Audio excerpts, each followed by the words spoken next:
Chris Okafor, born April 4, 1970, is a Nigerian Christian pastor. As of January 2026, he remains in a lot of controversy. He is the founder and the leader of this ministry, widely known as Liberation City or Grace Nation International, headquartered in Lagos. He is often referred to as the generational prophet or the oracle of God by his followers. Pastor Okafor has faced a series of highly publicized allegations involving his personal life.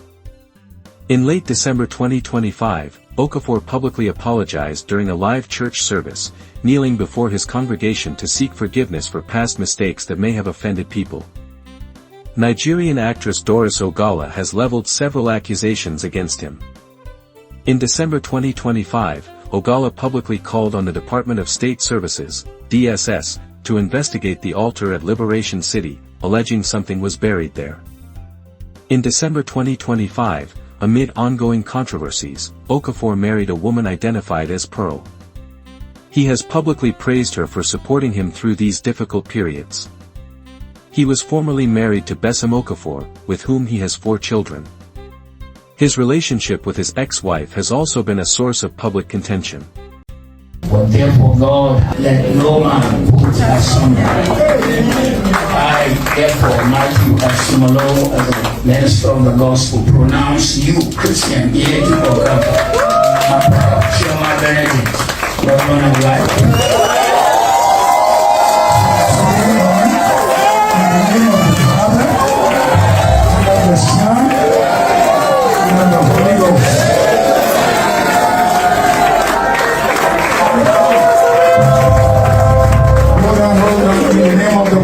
Son and the Holy Ghost, I hereby introduce to you the latest couple. My name is Precious Chidera Okafor, the daughter of Prophet Dr. Chris Okafor. I used to live with him years ago, and I left around 2020. Yes, I left around 2020 because things were about to get out of hand. While I was living in the house, amongst all my siblings, I'm the only one from my mother, while the 4 of them are from a different mom. While I was living in the house, I used to get treated unfairly, like it was very, very visible, and even the workers in the house could see it. And one evening, he called me to his room that he wanted to speak to me. And after I went in, he was, standing behind the door, and then he locked the door and he said I should sit down, and I sat on his bed and he started speaking to me. He started telling me that he knows that I always feel bad because of how he treats me differently from my siblings, but he's only doing that because he loves me, and he wishes that fathers could marry their daughters, that he would have gotten married to me. And that was when he started to touch me all over my body. And in that moment, I was sitting very still and frozen because I could not really understand what was going on. And that was how we continued. On different occasions, he would call me. Like another time, he called me, and then he locked the door again, and then he started trying to kiss me all over on my lips and all over my body. And it felt like I was quiet for a long time because for me, as at that time, I was somebody that was so desperately seeking the validation of my father. I was alone in the house. I didn't have any siblings of my own. So the fact that he was, talking to me, at least like for me, all I was thinking about at that time was, okay, if this is going to at least make my dad talk to me, if this is going to make him treat me equally and fairly, then okay. And there was a day I had a terrible dream, and as a man of God that he is, I went to meet him so we would pray together. And that was the night that he almost penetrated me, but it didn't happen. I think he saw how scared I was and how I was sweaty and shaky on the bed. So he said I could leave, and I left. And that was when I was able to use the teacher's phone in school, and I decided to tell my mom about all that was going on. Then the next week or a few days after, she came to get me from the house, and that was how I left. How old were you then? I was about 14, 15 years old at that time. Wow. So when you told your mom, what did she do about it? She cried so much, and she was serving at that time. She was in a, I think she was in the northern state, so she had to come back, like she had to calm down. And mind you, I don't know if I should put this out there, but he also forcefully had his way with my mom when she was 15. That was how she was pregnant. That You was how raped, she got pregnant. you raped your mom? Yes, You were born out of yes, rape? yes, out of wedlock, yes. Wow. When she was just 15, she used to attend this church and she was in the choir. So that was how he knew her, and that was how he raped her. So who pays your school fees? Like, who pays your school fees, saw you through school? Presently, everything has been my mom. Since I left his house, I haven't spoken to him. He hasn't reached out. He tried to reach out once. He called me one evening, but he wasn't saying anything. Basically, he was sounding so prideful and asking me why I also did not reach out to him. That the phone works both ways, and the conversation did not lead anywhere. It was just that one call in the whole of 5 years, and that happened in the beginning of this year. That was when he tried to call me. Does your mom try to go to him and take money from him for your upkeep or for your school fees? Never, never. The only time she did that was when I was still with her, before I fully moved in into my father's house. When I was with her, and she would go to meet him that, oh, she wants to pay my school fees, she wants to do this for me. And she opened up to me last year that that the reason why she's so bitter towards my father is because he treated her like an object. Like all the times that she would come to the house to come and ask for school fees or ask for anything, he would try to have his way with her. Other times, I don't know. I don't want to say what I'm not sure of. I don't know if she agrees, because she never said that, but she told me every single time she would go to try and get my school fees, he's always trying to have his way with her, and he's always forceful about it. So anytime she goes to ask him for your upkeep, he tries to sleep with her, and sometimes he tries to even rape her. Yes. Okay. Wow. And while living in the house, countless times, even as a child, I did not really understand this. But growing up, I saw how that rejection made me feel. There are countless times he would take I and my sister Marachi to go and run DNA tests. And even if he runs the test and he sees that we are his children, he still tells people and just like says it that we are not his children for some reason. And I don't really know what his reason is. Tells everybody that, I'm not his child. Wow. How old are you now? I'm 20.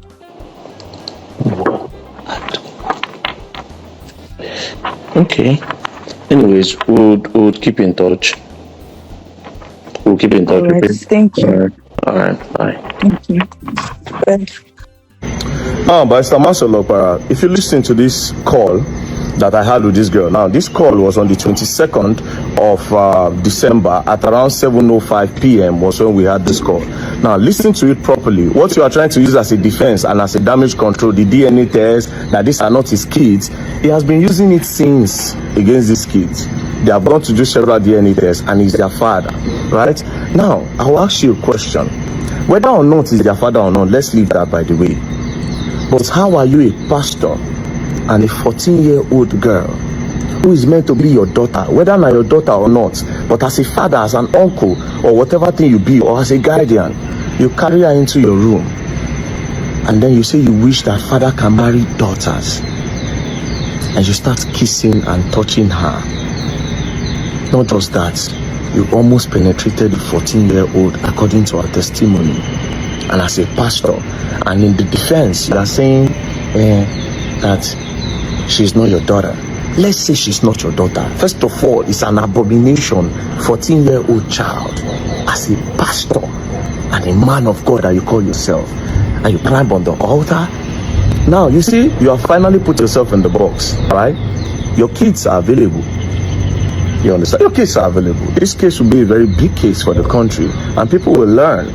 People will learn a lot. How these men of God take advantage of the vulnerable people, manipulate them, use them anyhow they like, But your own, you had no limits. Now you say they are not your case. It's going to be a public case. So Barrister Master Okpara, be prepared. These keys will be made available. Do you understand? They'll be made available. Heavy security is going to be a public case. They'll use a public hospital. Cameras everywhere. The DNA test will be conducted on all of them. Your wife might be present. Do you understand? The mother of the kids is very, very much alive. This one that made this confession now, do you understand? Is the other ones, the one where we say you do before. According to her, she said the mother even told her that you do forceful entry on the mama when she did 15 years old. And you won't do the same thing to the daughter when she did 14 years old. May God forgive all of you. But then again, the DNA test will be done. Since that's what you want to use as a defense and as a damage control.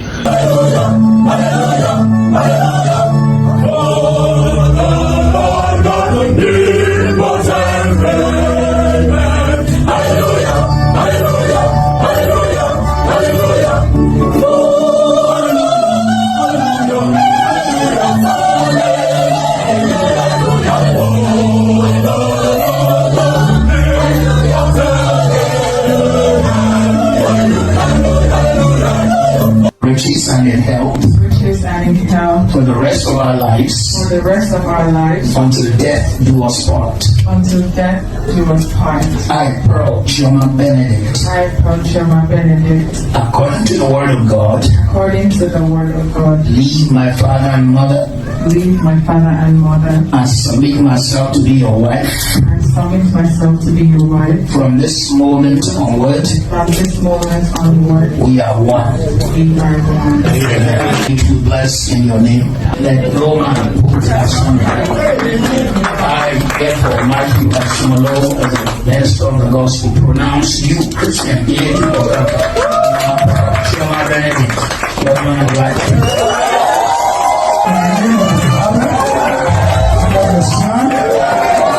The Holy Ghost, I hereby introduce to you the latest couple. My name is Ebere. Okay. And do I need to say where I come from, like my state? No need for that. Just tell us what's going on with you, that's all. Okay, today the world is hearing my voice because I feel an injustice is being carried out. An injustice is being done against me. And I feel a plot is going on. And I feel it's not right at all. So I need to speak out to the world. Because I have spoken in the secret. I've spoken in the secret. I've called. I have begged for this to be resolved. But at the end of the day, what I get is insult. Okay, to get you right, who are we talking about here? We're talking about Pastor Chris Okafor. Okay. Yes. What happened between you and him? I don't want you mentioning his name too much on the channel. Now we know who you are talking about. Just be using him or is. Okay. So that because they are, you understand. So can we know what happened between you and him? Okay. This is somebody that I was just on my own. Truthfully speaking, I wasn't even interested at all. Never looking at the side. One day I was in church. There was a service going on. And of course I'm a choir member. Are you the Ebere they are talking about that he said is in choir? Yes, I am. Oh, okay. Okay. Go ahead. I was just on my own on the choir stand. The next thing I saw was he called me out. Okay. And he was giving me prophecy of my mom. Openly. That my mom, there's a sickness coming to my mom, blah, blah, in blah, the blah, church. blah. Yes. Do you know, is the video online? I can't remember the exact date exactly because the truth is, I didn't keep record. I didn't see him on this light. So I wasn't keeping any kind of thing that I didn't know he's going to be this Which year Wait, was was this? Which year was this? that's a very long time more. If not 2014 or 2013. 2014. Within 2014, 2013. Okay, It was a go ahead. program. So what Before happened they between you? demolished the first structure of the church to expand it. There was a way it was before back then. Okay. I was just there. Don't look at And comment section. Don't bother yourself with comments. Just go on I'm with your not story. bothered. Anybody that wants to judge me should judge me. I Don't don't even care. bother. There is a way I deal with such people here. So don't look at comments. Just continue with your story. No. If you make any crazy comments, I'll block you. You know me. Go So ahead. I was just among my choir mates. The next thing he called me out that he was giving me a prophecy and all that. Because my mind was open, so I didn't see it as anything wrong. I was claiming, after all, my pastor is prophesying about my mom. With open heart, I was receiving it. Then he removed the microphone and whispered to my ear. He said, what is it that is going on in my mind? What am I thinking about him? What is it I'm thinking about him? I said, thinking. Before I could say anything, he said, meet Pastor Sylvester. Let him bring you to my office. That day, after the service, I went to meet the said Pastor Sylvester, which is the resident pastor. And after I met him, I said, Papa asked you to tell you to bring me to his office. I'm listening to you, please. He said I should ask you to bring me to his office. He was like, okay. I went there that very day. He gave me an envelope. He gave me a little token and said I should take. I went home. Said I should go. That he would talk to me. I went home. Now, we didn't have any conversation, of which I'm still wondering what the money was for. I went home. Said I should go. Because he didn't say anything specifically. He didn't say go buy this, nothing. Okay, I felt I'm this would be a recording. gift from my father, my pastor. All right, no problem. I kept quiet. One night, that was 2015, December 25. I was cooking. December 2015. 2015. Okay. 25th of Christmas, 2015. Okay. That was when he called me. No, he asked, there was a man I was supposed to marry then in church, but somehow the relationship did not work. His name then was Bashuri Bano, but he's changed the name. I don't know, because he's not a pastor. He's not called David. He's not called David Igbano. He's not called David Igbano. So please, I have to attend. I'm attending to my child because I'm going to move in around a little. So I was there. The guy called me. By then our relationship had broken up. The guy called me that where am I? I said I'm at home. He said the daddy called him to ask me where I am.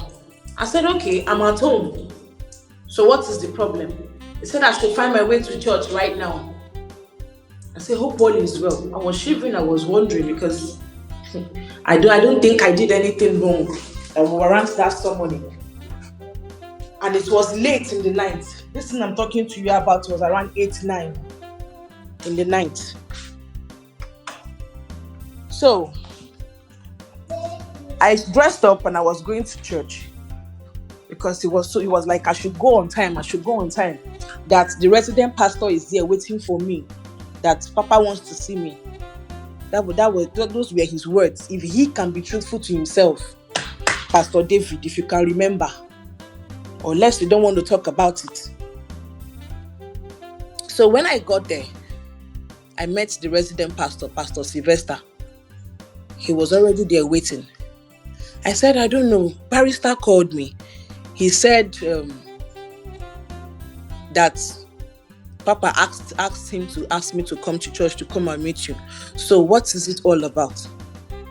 And he said I should get into the car, that we are going to his house. I was still wondering, what happened? What happened? He was like, I should calm down. So on getting to the place, he was not around. I sat outside, somewhere close to where he used to park his car, close to the gate. There's this chair he kept outside there. That was where I sat down. Me and Pastor Sylvester, we were waiting. So we waited because it's festive season and he was getting series of calls. So he was like, he needs to go, that I will wait. I said, okay, fine, no problem. That was how I waited. And he came in, like he said I should not call him. So he came in wearing this guinea material. That's Pastor Chris. Exactly. Wearing this guinea material, sold it like a senator. All this, I don't know if you know guinea material, those glowing kind of material, but lemon color. And he drove in and said I should come in. I followed him. So on getting inside, I knelt down. I'm still oblivious of the reason why I am called. I have no idea. I don't know what is going on. I knelt down, obviously, in front of my pastor now. And he was like, what do I do? I said, I walk. He said, who do I live with? I said, I stay with my elder brother. He was like, okay. That he saw me, he saw that I'm in a relationship with somebody, that the person is an occultic man. That the person is an occultic man, that he wants me to leave that person. And this person in question, excuse me, I was working with this person as a then, Mr. Wale. Yes. Mr. Wale was my boss then. He wasn't just my boss. He was seeing me through school. He registered me through school. So he came and was like, I should leave that man. I should stop working with him. That the man is occultic, blah, blah, blah, blah, blah, blah, blah, blah, blah. And he asked me how many people I've dated in church. I said, you know about me and Pastor David, then Barrister Bashir Igbano, now Pastor David. You know about our relationship that didn't work. He was like, is that...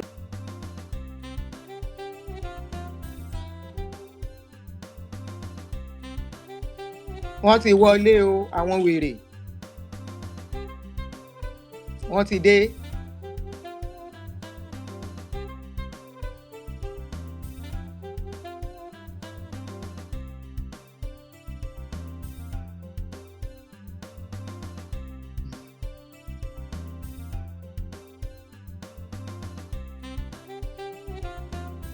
Went into his room and brought 50,000 and 2 red apples and gave to me.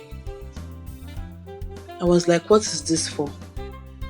He said he likes me, that he wants us to start dating. And I asked, but you're married. So where is Mama? Was he married at this point? Yes. But I didn't know they were having issues. Okay, was having a problem with the wife? I had no idea they were even having issues, because what is my business? You know, concern me. I was just a member, Please, young girl. Like, don't forget to click a like as you join us. Please. I was just a member attending church service. Just a girl. I was like, where is your wife? How old were you at this time? Sorry to cut you short. How old were you? 22. For my calculation, I was 22 then. Then. Okay, go ahead. So, he was not like, okay, that he wants us to date. I asked him, where is your wife? He said I should forget about it. I said, I don't understand. How do you mean forget about it? Where is Mama? He said we should forget it. No, 50,000 naira, not 50,000. 50,000 naira. 50,000 naira. 1,000, 50,000 50,000 naira. As a den. As a den. That's a lot of money then. 2 cold apples. Okay. Did he ask you to eat the apple right there and then, or what? No. He just gave it to you and the money. The whole house was empty. He said they've traveled for Christmas, that he will be joining them for after 31st night. Because I asked, Okay. where is everywhere empty? Where is everybody? Where is Mama Okay. and all that? So he said they've traveled. So that's why the whole house is empty. It's just the only one at home that very day. I was like, okay. So I asked him, what of Mama? I said they're no longer together. That I should not forget to leave that work where I work. I said, okay, fine, no problem. I've heard. I got back home. I told my other brother, but he's late now. Hey, So he yeah. will not even be alive to, he's not alive here now to confirm this. So I told him, I said, see my audio with this man, see where I went to. I'm still wondering. So I had friends then. I had 3 friends then. Blessing. I don't know if it's okay for me to call their names. Yeah, in the church. Yes. Go ahead. You have to call their names. Yeah. Blessing. Blessing what? If you know their surname. Blessing. What's the name? Blessing. It's okay if you can't remember the surname. Blessing. Because of that, because Blessing they come and bring Amarachi. you down. Amarachi. Is now in Owerri. Amarachi is in Lagos. Okay. Amarachi is here in Lagos, and she can come out to stand and confirm this thing. So when I got there, they were my 3 friends. I called them. I said, see what is going on. I don't know why. I don't know what this man is looking for. He's asking for a relationship from me. He said he wants us to be in a relationship.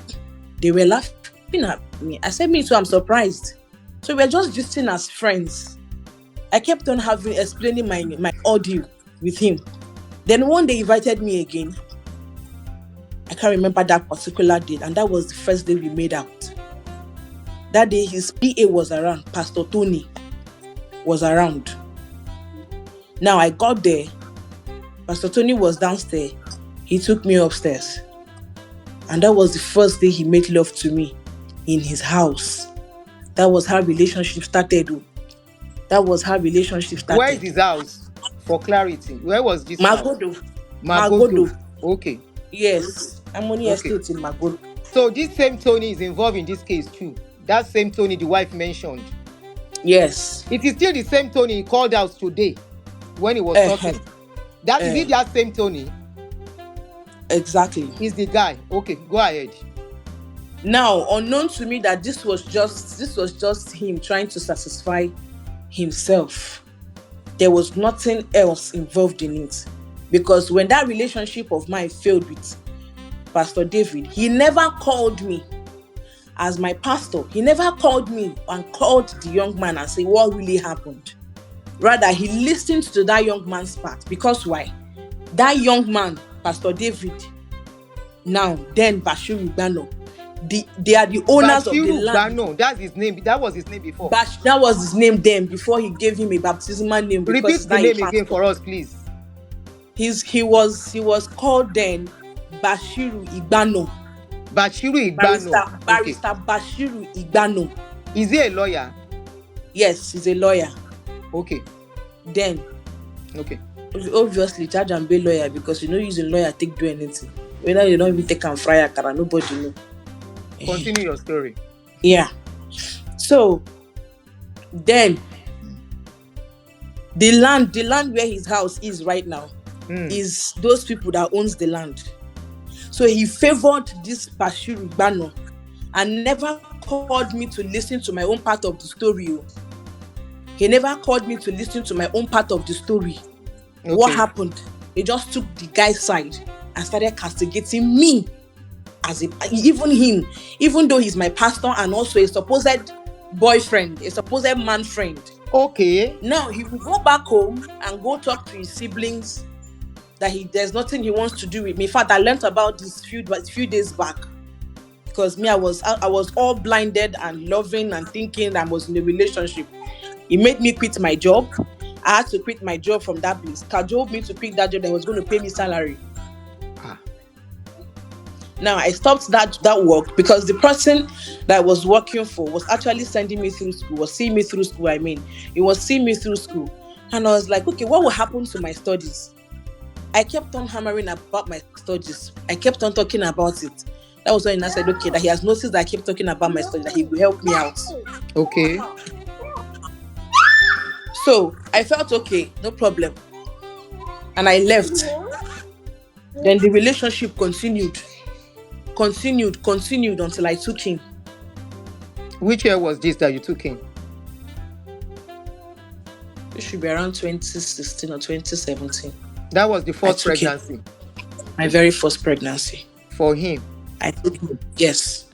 Okay. He was not around. He wasn't in Lagos. He was traveling then to Osun State. I did the pregnancy test and I called him. I said, I'm pregnant. He was like, oh, okay, no problem. No problem. We'll have it, no problem. I'm going to have it. Only for him to call me back 2 days later. You know, I don't know, you're pressuring me a lot about it, you're tense. I think we should abort it. I was like, abort this pregnancy. He said, yes, you know, I love you, you know, this one, that one, and we are going.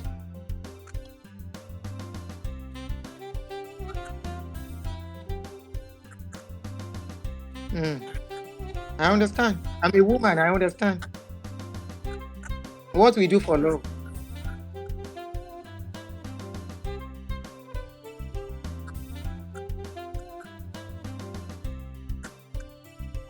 With me, only Amarachi was with me. Now, this Amarachi was in my house. I didn't even let Amarachi know what's going on. The only thing that made Amarachi find out was that abortion was leading to complication. I was bleeding and vomiting at the same time. The day I had one of the experience in her front, I stood up, everywhere was filled up with blood. And I vomited. That was when she asked me, Sister Very, what happened? I had to explain my ordeal to her because it was becoming tense. And I was feeling pain. I was in serious pain. I'm listening and to I you. told Amarachi, I said, this is what happened. Amarachi said, Sister Very, you mean Papa said you should abort pregnancy? I said, yes. He said, okay. That was the day Amarachi stopped coming to that church. Good girl. Amarachi stopped coming. Good. She stopped coming. She said, I cannot be coming to a church where my pastor is telling my friend to remove to belle. abort. Use remove but belle. Trust me Don't now. use that I word. don't Use know. remove belle. Okay. To remove belle. To remove belle. That she cannot be coming to that kind of place and be looking at him with that kind of mindset. And which she didn't tell me why she stopped. It was later on she now confided in me that this is the reason why she's no longer coming. I said, okay, fine. Me now, a blinded and manipulated and hypnotized girlfriend, because normal at all. I still continued. She talked to me, she supported me, everything. We continued again, and another second pregnancy entered. Now I took in for the second one. I think that is 2019. And then I've moved to Magboro. 2019, before COVID. Before the COVID, I took in again for the second one. That particular one, after doing that, because he insisted I should do abortion again for the second time. I was like, this thing you're asking me to do is risky. Even the person that did that, the person will help me remove the belle, that woman knows my case with him. Because I had to open up to the woman. The woman said, but you're beautiful. How can you be doing this? Why are you doing this? What is the person saying? Because whenever I go to do it out of emotions, she will be like, but let's leave it now. Since you're crying so much, let's leave it. I said, in this situation, I cannot, because it's going to affect who is involved. If they find out, it's going to affect him. Let's just do it. You are still protecting him in the process. I had to open up to the woman. I said, this is who is involved. That woman stays in Magboro. No, she stays in Denro. And she knows him? Of course. Okay. So only God knows how many women you don't come out for. Continue, my sister. No. She was like, let's leave this one. I said no. because he doesn't want it. So I don't want it to look like I am forcing pregnancy on him. The woman said, okay, no problem. And that was how that one was done. Now, in that pain, he invited me over and wanted to sleep with me in that pain. He was all ready to sleep with me. All of a sudden, he stopped. You wanted to force your way in and you stopped. Why did you stop? He said he doesn't know. Somehow he just decided to stop. I said, okay, fine. But the truth about it, like, if you had done it, maybe I wouldn't have survived it, because as I'm talking to you here, I am bleeding. Oh yeah, bye. Kilorukwe, something fave. Bye. I'm muting you for the next 24 hours. Sorry. If you make any judgment or something on this case, I'm timing you out. Bye. Continue. You think I'm joking with you guys? Continue, Joe. Be comfortable to speak your truth. They will come and speak rubbish so that you can keep quiet and feel ashamed. Don't feel ashamed. I'm not even ashamed to say it. He wanted to make out with me, Daddy, but I was in so much pain. I kept on saying no, that you shouldn't do it. I'm in pain. Then he stopped. I asked why he stopped. He said he just wanted to stop. I said, because the pain of the one that I did, I am still feeling pain. If you do anything, I might pass out here. I'm not okay. I managed myself that night and I went home the next morning. This thing kept on going and going. If you ask him now, he will tell you, I didn't talk about support. He will keep coming and be saying it. You want to see your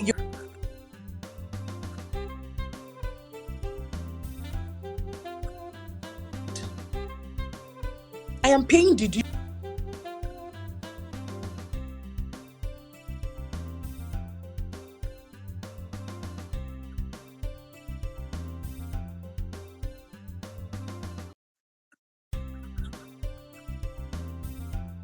Please call his name. Continue to call his name if you have to call his name at this stage. Call his name. I have paid for it with my pain, with my blood, with the things that I did. And I'm not proud of it. Someone said, why did we have to post abortion on the screen? Internet doesn't forget. But the truth is, this man damaged me. He also promised to marry me. He promised you marriage. In all this abortion process, he also promised to marry me. That is the hope he's giving to me to continue doing all these things. Don't worry, we'll have more children. I'm here for you. I am this, I am that. I said, okay, fine. No problem. Who go no road pass if not my pastor? I started follow him like mumu. In all these things I'm doing, my parent doesn't know, my sisters doesn't know, none of them knew, because I was trying to protect a man of God. Yes, because I felt, okay, this is love. After all, he said he loved me. I didn't know I wasn't even the only person in the picture. So all this while, I think Doris should have been in the picture by then. Do you at any point know Doris? I don't even know her. I only saw her once in church. Okay, you saw her in church. Where was she sitting in the church? She was sitting in front. In the front row. Where they used to keep the executive people in front. Okay. I saw her. Of course, I know her address. So all the while that all this were going on, were you still part of the choir? Exactly. You were still in choir while this is going on? Even when I had my child, I was still in choir. Hold on. When you had the child, you got pregnant with this baby. Hello? I can hear you. I said, when you got pregnant with the baby, are you telling me you were still going to the church and as a choir?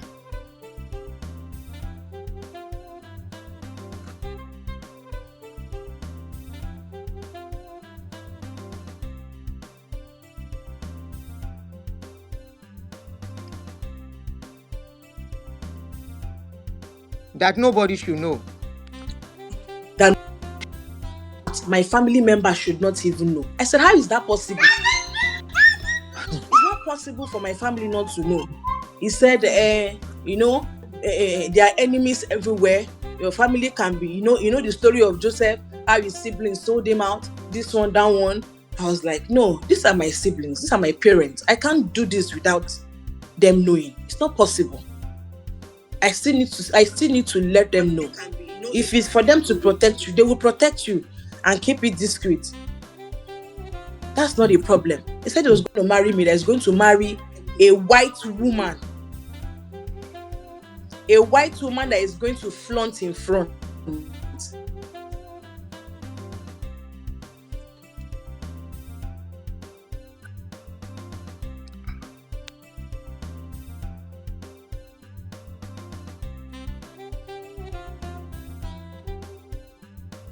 Okay. No problem. I've heard you. I've not seen the white woman. You've not shown me the white woman. There could be a change of heart. So I want to repeat my question to you. While you were pregnant, okay, you were going to church. You were still going to church as a choir member. Exactly. People commenting, please be very careful with your comments. They can use that against the show. Be very careful with your comments. Don't say Chris is this, please, Ejo, so that we can have a smooth show. Now, you were going to the church with your pregnancy, right? Yes, so when you were going to the church with a pregnancy, were people not asking you questions? Who is your husband? Were people not questioning why somebody that was not married and pregnant is in the choir? Okay. Now, let me fast forward to the pregnancy time. Before even the pregnancy, I had accommodation issue, and he was like, I should go get a place. I couldn't get anyone decent. Then he said there is a property in Unilag, in Senate Crescent, Unilag, that I should move in there. I said, okay, fine. He paid for the place. He gave me 1.5 million naira to give to Barrister Obani. That is his lawyer. Tony.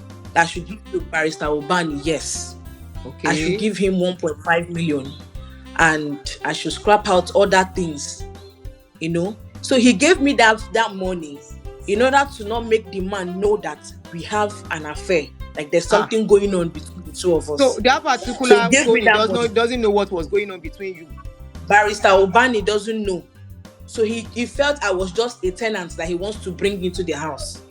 This one's serious. So he gave me the money to go and pay into the man's account.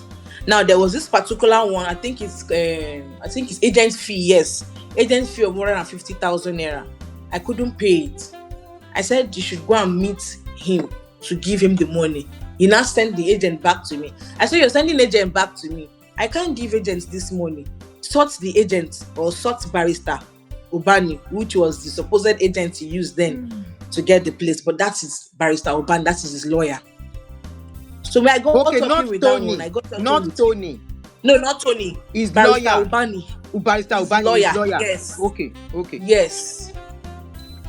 That was when I moved to that place. That agency money that I didn't give to him made that one started fighting me. That's Barrister Obani. He started fighting me that I should pay him his money, blah blah. I should give him his money and all that. I kept quiet. I didn't say anything to him again. I just told him, go meet him and he will pay you. So I don't know how they sorted that one out. That thing fueled hatred from that man. So I started living there. But before then, one question. The year I moved in, okay. That apple that you were given in the beginning, did you eat those apples? Okay, go on. You ate the 2 apples. Yes, I ate it, Dad. Okay, go on. The same day they gave it to me, yes, I ate it. Okay. Now, before I moved to that place, he said, because obviously as a boyfriend now, I have been aborting. What is the way forward? You said you want to marry. When do you want to start this marriage process? At this point, how many belle you don't come out?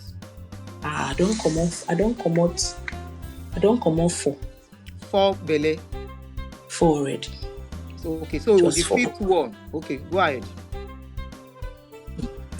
Now, He was like, the marriage thing is going to happen December 2022. No, 2021. Ending of December 2021. So I told my family, I said, finally, the person we've been waiting for has finally decided to come and do the right thing. This one, that one. So we kept on planning it on a low, like he said. Only my family knowing. All of a sudden, he started bringing up issues. Bringing up one excuses or the other. And that was how he cancelled the plan. Then I had altercation with one lady in the church, which is also his girlfriend. In the church? Amaka. Yes. Amaka? Yes. What happened between him and Amaka? They were dating, but he would tell you she's a very dirty girl. She's fat. She cannot do anything with Amaka. She's fat. If she wants to have something to do with a woman, she will go for somebody that is more sophisticated and more beautiful. Was that Amaka? The Amaka? I think Doris mentioned something similar from the beginning of the story. Exactly. Yes. The same Amaka? It was the same Amaka. Same thing he told her was the same thing he told me about the lady. Okay. Now, on that was when they want to do 12 days of his glory. Which one is 12 days of his glory? Yes. Then they finished one side of the church, like they changed the whole church building. They changed the construction. They wanted to do Not My Head, Not My Blood, then stroke 12 days of his glory. Now, during Not My Head, Not My Blood, me and this lady had an altercation. Not My Head, Not My Blood happens in September. Now we were in church. Normally the girl already hit.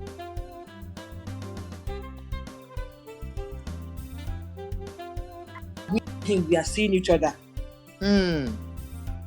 Serious. Nothing I do pleases him. Nothing or whatsoever pleases Amaka. If I wear clothes, she will say the cloth you're wearing is too tight. Your bum bum is showing. Please don't sit in front. You're seducing the man of God. You're doing this. And I'm like, Ma? Is she a minister? One of the senior ministers? She used to sing. She's a choir member too. She's a choir member. Okay. She's a choir member. So she was actually frustrating me in that choir staff. Nothing I do goes well with her. She's not comfortable. So on this particular day, what caused the argument? Please, I'm sorry for the noise, it's my child. What caused the argument was I sat down in a particular place before she came. So she wanted me to stand up. I said, why? Why would I stand up? I've been here before. Already there. I didn't know she was going to lay ambush for me outside. After the service, she went and called her to fight me outside. On my way going, I was walking home with my sister, my niece, and my nephew. And somebody just came out and said, what happened between you and Amaka? I said, me and Amaka. Before I could talk Jack, this girl punched me. And when I took it to his office, he was like, oh, Amaka punched why would she do that? Why would she do this? This one, that one. He was taking my side. But when it now comes to the day they want to judge the matter with the top people in the church, he changed because Amaka was seated. Amaka did whatever she did, and went home. I went to his office. I said I must see him. I know it's difficult to see him, but I must see him. However you guys are going to do it, I must see him. He needs to see this. I refused to go home that very day. I had to go back to his office to see him. And when I go back home, he sent me a message. Somebody sent to him. Because she's your girlfriend, I know you're going to take her side. Now, she's feeling too big and all that. After reading it, he deleted it. I said, who sent you this message? That was when I knew that something was going to happen. So the day they called for the meeting, he changed the whole speech. He now wanted to use a past issue against me, which I stood there and I told him, I said, this is not why we are here. Someone attacked me. I can't stand here and be discussing something that's happened years back. So from this kind of meeting, it's not possible. Let's talk about what is going on. At this point, were you pregnant then? No, I wasn't. This is when we were suspended. I and Amaka was suspended. Some church people was like, "Whoa, you made them suspend Amaka. You made them do this. You made them do that." That wasn't even my own. I didn't know all those things were just planned for him to pull out from the first marriage arrangement. Okay.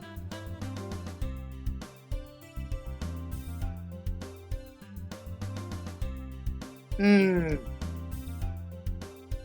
now use it as excuse. I said, if you cancel this plan, consider this relationship over.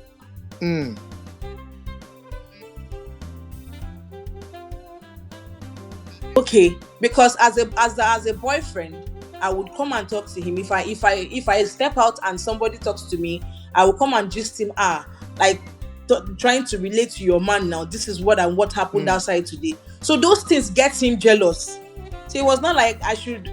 He wants us to have a year without letting go and think about it. If he's really sure that's what he wants. Ending of 2021 through 2022. Okay. So now we are in a 1 year ultimatum, and I decided, okay, I wasn't going to have anything to do with him. Okay. Sexually. And you were not pregnant at this point? I wasn't pregnant by then. Okay. At all, I wasn't. Okay. Don't forget, I've done 4. 4, yes, I understand. Yes. Yes. Now I said I wasn't going to do anything again with him sexually until he's ready to do what is right. If he truly wants it, then let him come out and do what he wants to do. Which makes sense if he's truly serious and real. If he's truly serious with me. Then that year passed. Since the marriage in hold, I've already moved into the apartment in Unilag. So around 2022 April, March, April, his friend Tonioko. That same Tony. Before I mentioned Tonioko, he asked me to go to Tonioko's office to go and meet him. I should go, that he has told him about me, that I should go visit him. On getting there, that one looked at me, was like, is this you that is my friend is talking about? Like I am not fit to be his friend's girlfriend. Back then when he said I should go, not in this 2022. But I didn't take that thing serious. I didn't take it serious. But I didn't know that man naturally hated me. Naturally. Now, it was in 2022, March, April. Because I wasn't coming close for sex. I wasn't going close to him. And I wasn't talking about relationship with him anymore. I was even ready to say, okay, if that 1 year comes to an end, nothing again. And I will move on. Maybe he saw that I'm about to lose her from his grip. That was when they now brought the issue of marriage again. And that thing we didn't do December last year. Oh yeah, let us do it now. I said, which thing? He said the marriage. I said, okay, no problem. He said there is no time to waste. No need to waste time again. I said, okay, how do you want us to do it? He said I should go get my marital, how I should ask the question, how it's being done. Yes. I said, okay, fine. I'm going to go and ask. I called my siblings, my elderly ones. I asked them. My dad was list. He said he's going to do some traditional rites about my dad and blah, blah, blah, and all that. Long and short, introduction happened, and he collected list. I took the picture of the list and he sent it to me, which I sent to him. If you check our chat, it is there on his phone. Oh, you sent something to me? By them. No, not okay. not to you. Okay. With him. The conversation I had with him. Pastor, because when this whole thing started, Commissioner, police, police was involved. No. You said commissioner. No. I said he collected list. Okay. I collected list and I forwarded it to him. They sent me the picture and I forwarded it to him for him to see. Okay. Started arguing. This is too much. This is this one. This is that one. I was like, okay, even if it is much, let me go to my family and ask them, how else is it being done? A lot of arguments ensued over that marital brouhaha case. He was now talking that the bill they gave him is too much, is this one, is that one. I put my mom on a call. I had to call my mom. I said, Mom, this person, but my mom is late now. I said, this man that said he wants to marry me. He said, this list you people gave is much. Please, how did you people do it and all that? My siblings, I asked. They said that is the normal list they normally used to marry. That normally it's not a must that a man will finish everything at once. His wife, his marriage is a lifetime relationship. Have to cover it. Yeah, it's a lifetime relationship. So whatever he has, he should bring. He not told me he has 200,000. 200,000. At this point, is it for Gary? At this point, how big was his church then? Very big. I said they just did. They just. Now he's saying 200,000 you get for marriage. They just did church expansion. They just did expansion. I said 200,000 only. He said yes. We argued over this thing.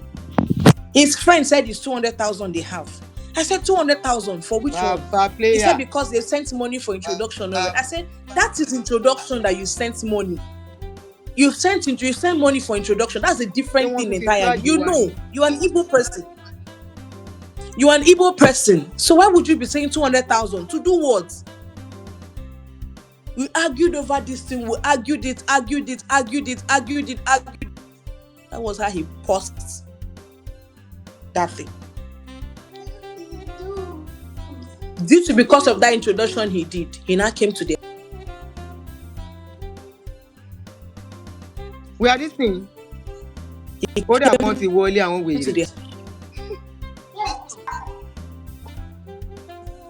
Can you hear me? He came to the house and we made go ahead. I can hear you, I can hear you.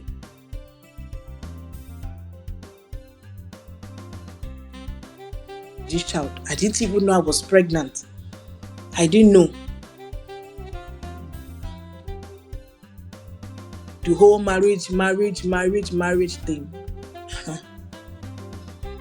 I fainted. It was my neighbors that came and helped me, took me to. In this video, they will remember. Mr. Ifeanyi rushed in because I was alone in that house, in that flat. Mr. Ifeanyi, I was early, like my early pregnancy stage. So the thing affected me. You were pregnant then? Weeks. I fainted. With this baby? Yes. After the introduction, he came to the house. Oh. Yes, he came to the house. When he came to the house, he said he wants to make out. I said, but I've not. He said, no. Now, why would I refuse him for making out? Is it not my husband? Said, any woman will fall for that. For someone that has done introduction, we are proceeding into marriage. And what have I been looking for? Okay, no problem. Yes. So that was how we had sex that produced this child. Oh. Because the argument of the paying of dowry was still going on. The argument of dowry payments was still going on. It was from 200. He said you're going to be 500. I said this thing is not even going to go. Remember, you're not even going to be around. This is virtual. The introduction was done virtually. And you acknowledge that they should drink, that you are the husband, you're from Anambra State, and you told them where you're coming from. You said they should go ahead and drink. So 500,000 naira, I think is just too small. He said I should take it like that. I should go and convince them. This one, like I said, you don't have to sound like you're doing me a favor. The whole argument of the whole thing.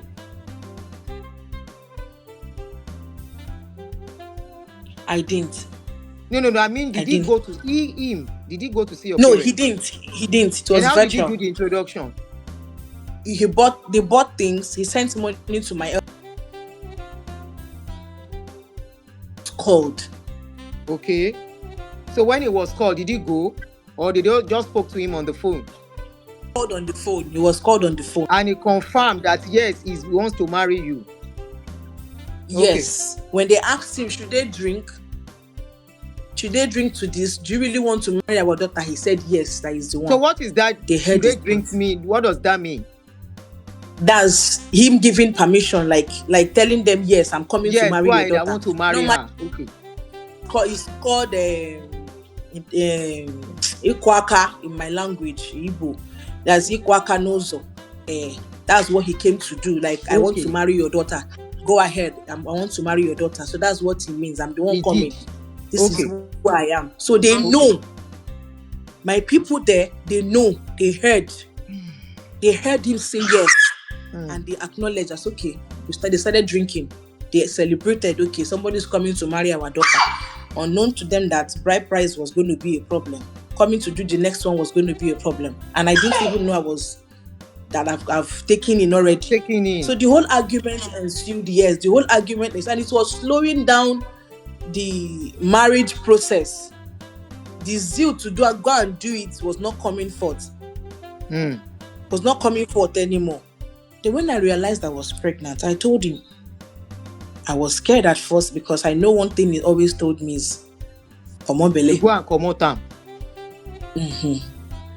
But this time around, I wasn't scared because my mom self had already started asking me how far, because they don't know that I'm even sleeping with this man. Not to talk of, they don't know he even comes close to me because they idolize him one kind of way. That, as a pastor, he's man as of a God. pastor, yes, general overseer, as a pastor, yes, that he's not doing anything like that. They don't know that I've gone through hell and back. So when I discovered I was pregnant, I told him, I said, I'm pregnant.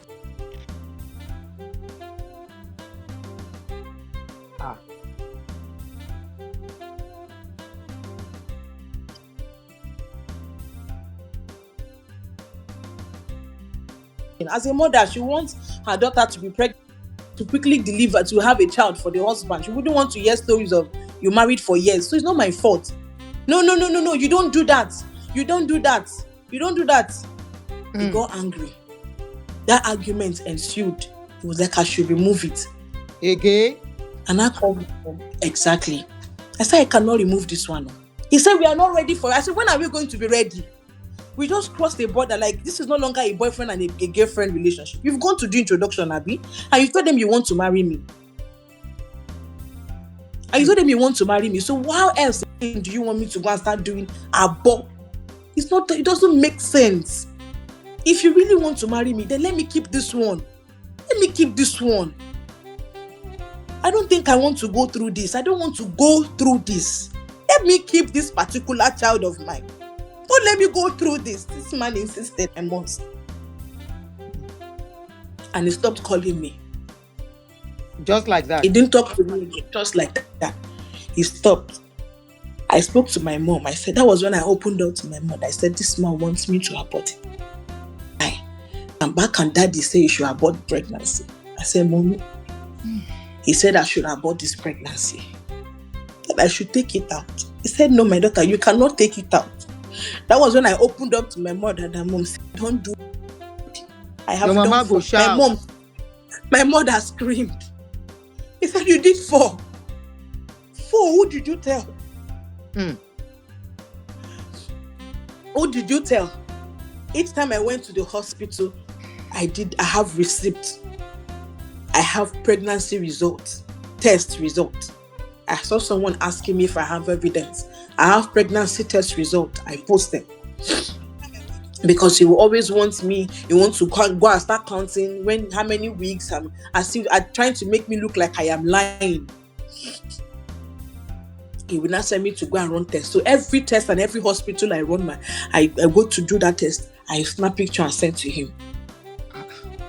Apart from the first one, I think the first one, the phone I was using then is no longer with me now. So I will snap him picture and I will say, this is it. I've gone to do test. It's confirmed. He insisted I must remove it. He kept me quiet for some time. He didn't say anything. My mom said, you're not going to remove that pregnancy. You will leave it. You will bear that child. Obviously, I didn't want to because I didn't know what was going to happen. In one of the abortions, 2 of the abortions was 2 times. One of the abortions, I came back. A daughter of his, Chizoba, I'm sorry to mention you here, but I have to. Chizoba was the one that came that day. I was almost dying. I had to call Chizoba. I said, Chizoba, if anything happens to me, know that is your uncle.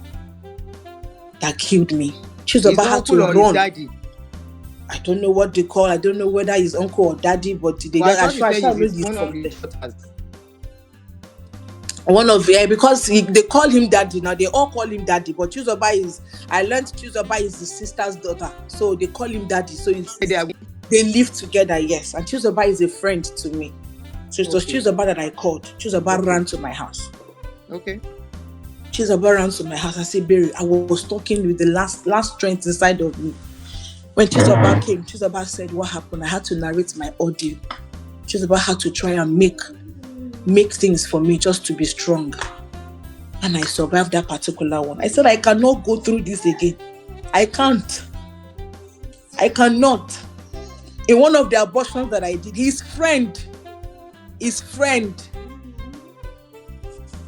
Pastor Oko of Sovereign World Church, was the one that gave me Dr. Ejike's phone number in Egbeda, where I went to do that test. Where I went to remove the belle. His friend, Dr. Ejike, yes, in Egbeda. That was the person he gave me. This person, he gave me his number that I should call him. I should call him to do it. I got there to do it. They did the first one. I went home. I thought it has gone. 2 weeks later, I started feeling nauseous again. The belle did yet? It's 2 because the first one was removed. There were twin pregnancy. That twin pregnancy came in 2 times. Twins. It came in two, like twins in two different times in this twins line of twice. 4 abortions. Twice. Twins twice.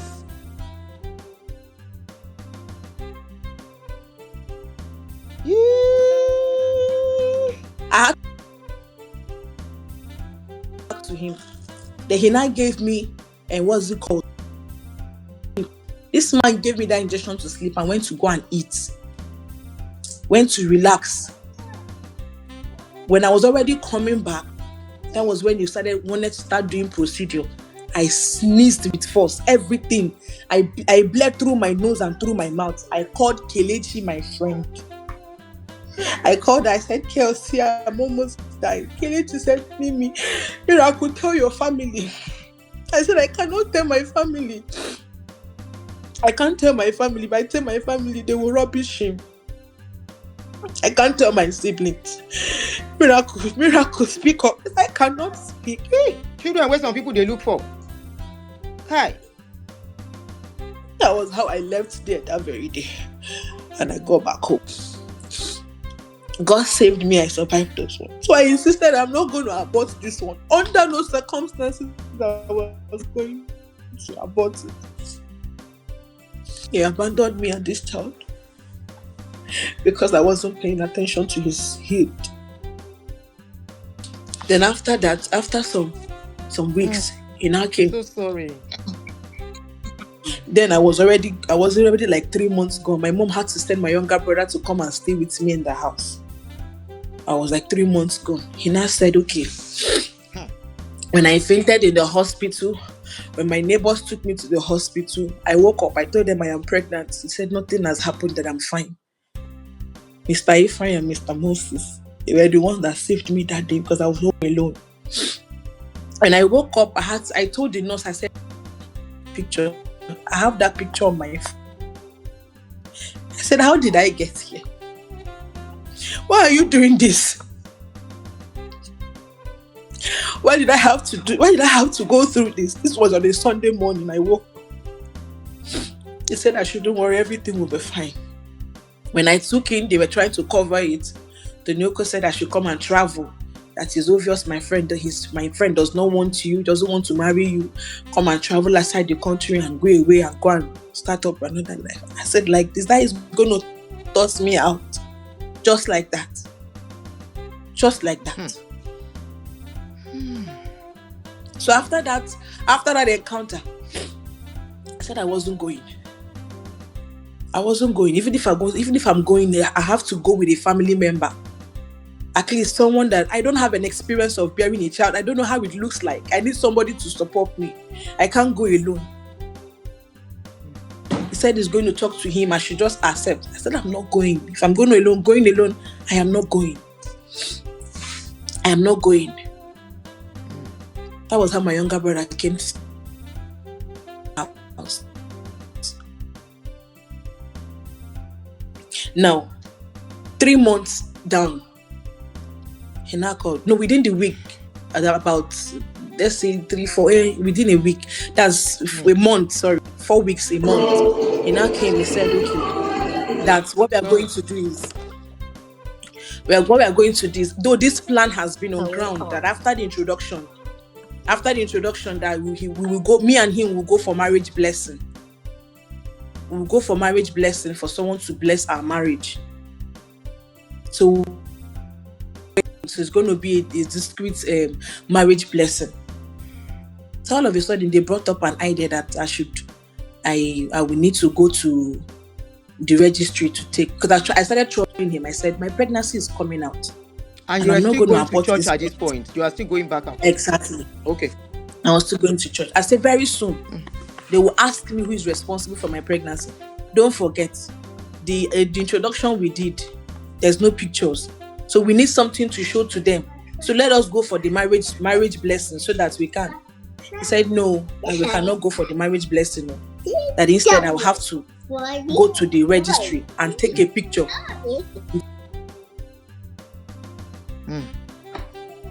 In the marriage registry, just to cover up. He brainwashed me, cajoled me into it. I said, okay. Is that the criteria for me to keep my child? Because I was desperate to keep this child. I don't want to go. I'm glad you did. That boy is. I'm glad you did. You should be looking at. I don't want to go under any knife. Don't regret. I don't want to go under any knife. I don't want to go under any knife to carry out anything. I was so serious to keep. I know all the suggestion they brought was for me to say no. And by the time I say no, obviously I will explain. But I was not telling them. I said, if you don't do something about it, if they ask me who is responsible for my pregnancy, because obviously I am a choir member, and they will summon me if they see me with pregnancy, I will point you. I will point you. So you need to do the needful. It was his friend Tonyoko that provided that guy. Tony again. Exactly. The same Tony. Tonyoko, not his PA. Oh, not his PA, another Tonyoko of the Sovereign Word Church. Sovereign Word Church. That one has his own church too. He has his own church. He was the one that. What is the name of his own church? What is the name of Tonyoko's? Okay.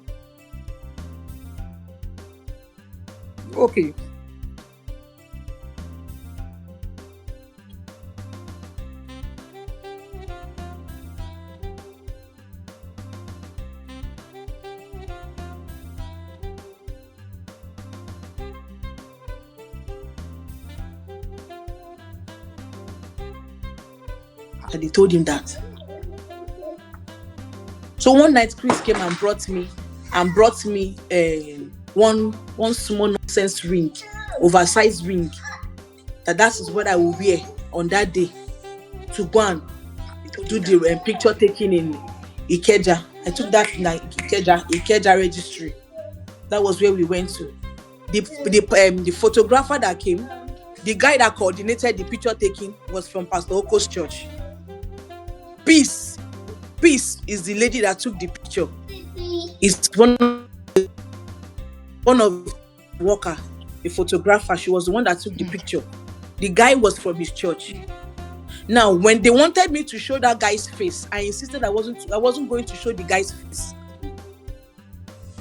So what I did was I covered his face. He backed me. I hugged him from the back. That picture still exists. I hugged him from the back, and his back was showing. Like I hugged him, so it was his back that he took. Only my face was showing. When I did that, they were mad. Why did you take the picture? Why do you take the picture like that? Why do you take the picture like that? Do you have the Why didn't picture? you show the guy's face? I have the picture. I said, do you want me to show? I will. I said, you want me to show the picture of a man that is not responsible for my pregnancy? A man I'm not married to. So when there is problem, you both will abandon me. Bad player like people. If I show his face, few people will now abandon me and go and call the guy. He will not go and use it against me. And say it's the And guy say that the is guy is responsible. responsible. Yes.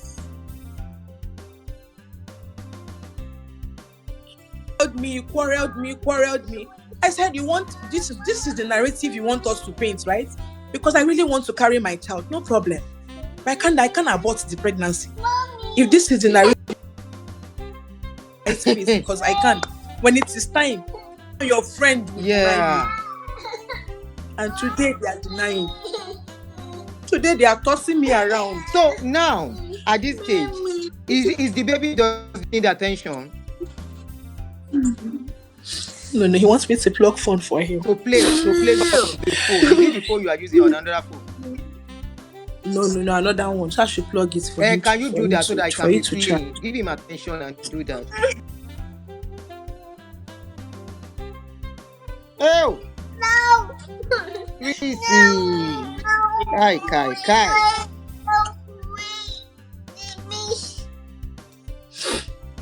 Now, can I start asking you questions, or you still have anything to say? So that was it. I still have something. Let me explain. Finish. Okay, go ahead. So that was how I took. I'm giving. Don't worry. Anytime, take as much as. That was how I took that picture. I took that picture and I posted it in the department, and none of them knew that the person that got me pregnant was Pastor Chris Okafor. But out of desperation to keep my child, because I don't want to go. So the church now thought it was the guy that backed you that has your baby.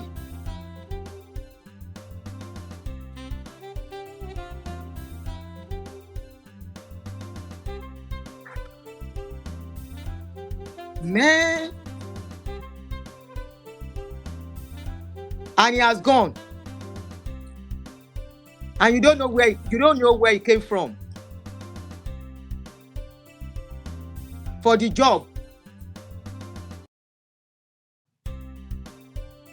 Told me that they paid him, and they paid him 200,000. Why did I not show his face?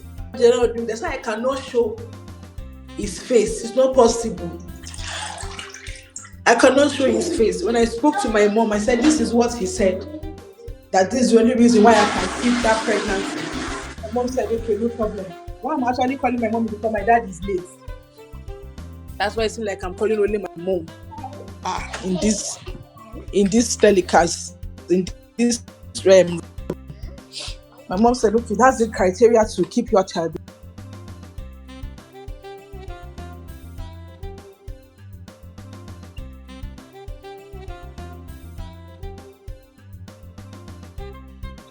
Okay. Sure. I posted it on my platform, my Pristine platform. I told them I'm pregnant and I just got married. And they were happy. Everybody was celebrating. Just to cover it up. We kept on pretending. I didn't mind the pretense, ma, because I want to have my child. I know. No, I'm not blaming you. I'm not blaming you. I didn't mind it. I want to have I understand what you're trying to do. You want to have that child no matter what it's going to take you. And at the same time to be around him as the father of the child. So I kept on coming. That was what gave me the platform to carry the pregnancy to town. My pregnancy to town. That was why I was welcomed in Pristine department. What is Pristine department? What is Pristine department? Choir department. Choir. Okay. That's the choir. Choir. Yes, okay. It's called Pristine then. So that was how I was able to carry my pregnancy to town. Nobody questioned me. But they don't know that the one that got me pregnant actually is standing there. Wow. And when I come for prayers, he will do like he's avoiding me because he doesn't want to look so close and so attached to the pregnancy thing. So nobody suspect. We kept on playing along. But do you try to see me in between during the pregnancy? Does he give you access to talk to him?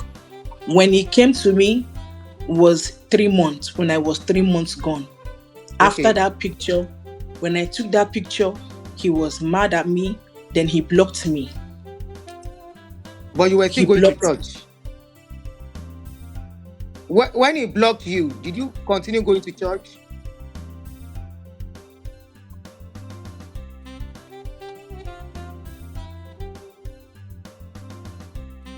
After that picture taking, I still needed to rejuvenate before I resumed church.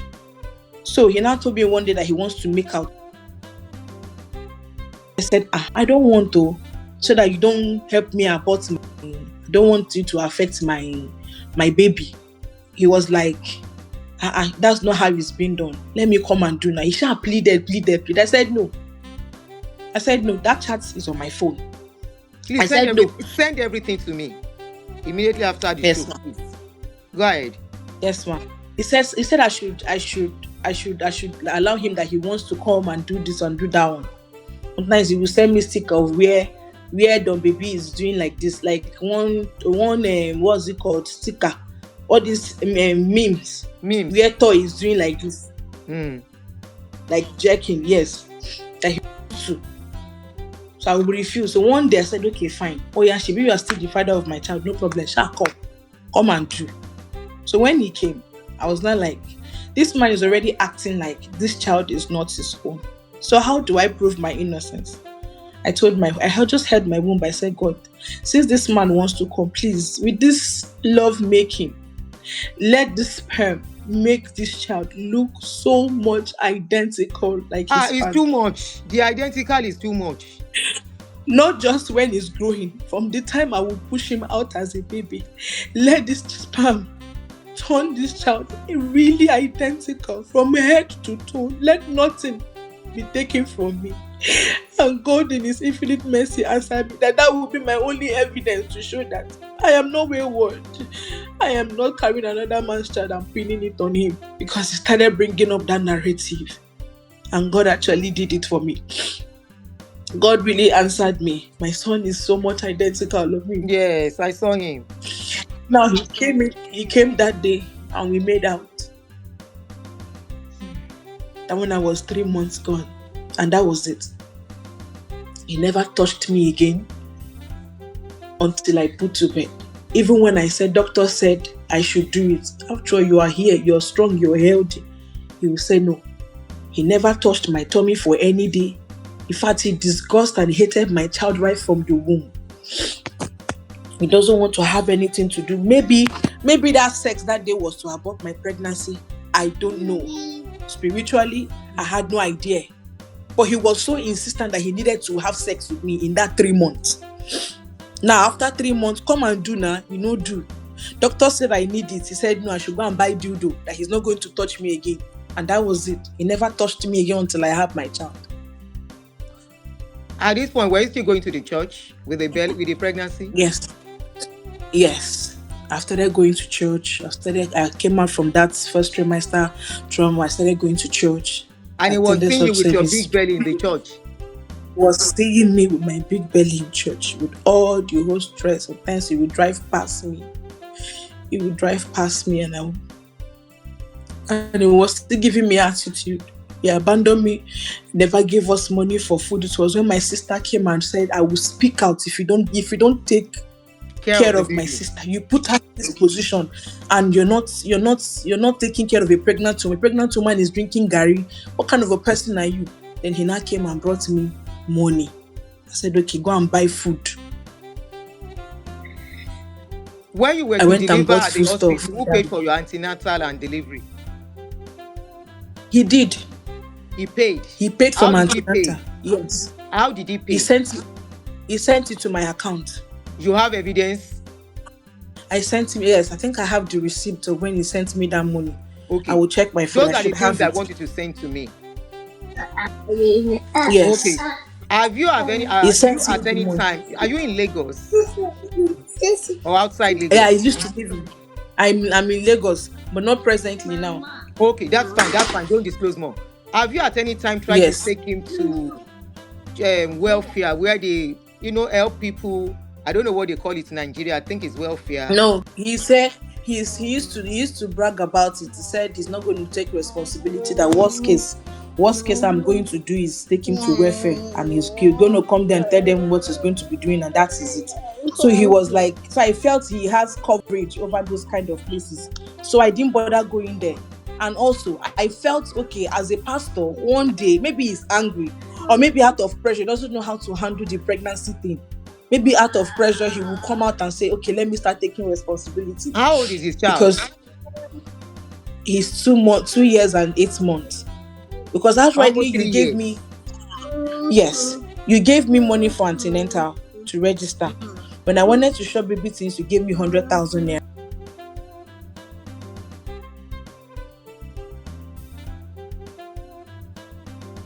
Pulling out. I said, I can't do this all alone. Come, let's do this together. He kept on running. He kept on pulling away. He kept on moving. He kept on going. I chased and chased and chased and chased and chased because obviously I cannot do it. I can't do it all alone by myself. This man abandoned me and left me to carry that pregnancy to term. Now, when I got to 8 months, I started having some kind of complications. I called him, said I should not disturb him. I should go close to my daughter that he has his own business. He has his own thing troubling him too. Did you try to make a scene at the church to let people know he was pregnant? I mean, he is the owner of your baby. Mama, I was protecting this man, no. To my own detriment. I was protecting this man. I begged. Never did I make any. When they asked me, your ganko, your husband, I said it's fine. I never created any scene. At what point did you know that this man and the wife were not together anymore? The day he called me to his house, back then in 2015, that he gave me that 50,000 naira and 2 apples. I asked him, I said, where is your wife? Because the whole house was empty. He said his wife is no longer. Children. No wife. He said the children traveled to the east and they've gone for Christmas, that he will soon go and join them. So that was when he told me that his wife is no longer with him. Okay, I get you now.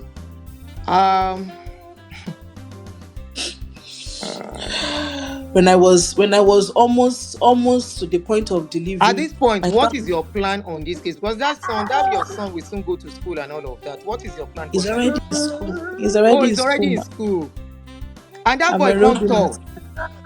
I couldn't believe he's less than 3 years old when I saw him and I asked about his age. He's less than 3 years old.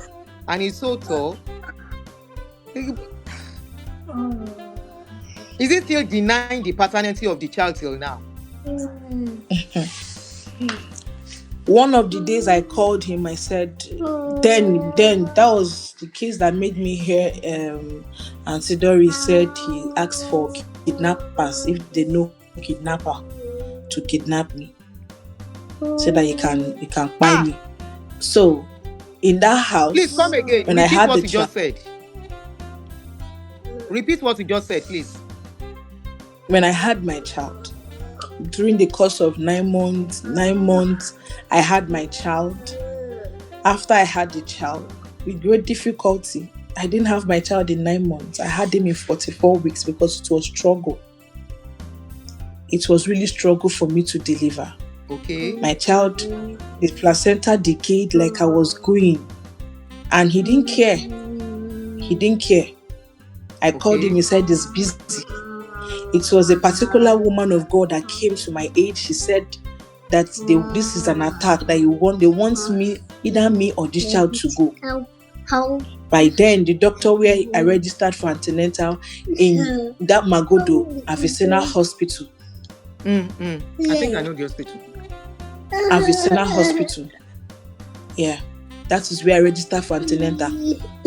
So the woman said, no, that the way this thing is going, they will book me for operation. If I do that operation, I might die or my child will die. So that's the struggle. So the woman said, no, she backed me up in prayer and I delivered in church. Okay, can you please go back to the issue of they wanting to kidnap you? Can you just tell us that story, please? Now, after I had my baby, I came back home. I came 3 days after. I got a call. I saw his friend call me on the phone and he said I should listen. I should listen to this phone conversation. I don't know who the person was, but the person was a lady. He said, Chris, I heard a girl just gave birth for you, a male child. Her name is Ibere. She's from the choir.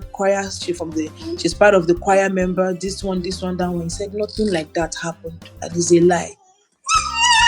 And I just put to bed. I just came back home. He said nothing like that. I was listening. His friend, Pastor Tonyoko, had the call that I should listen.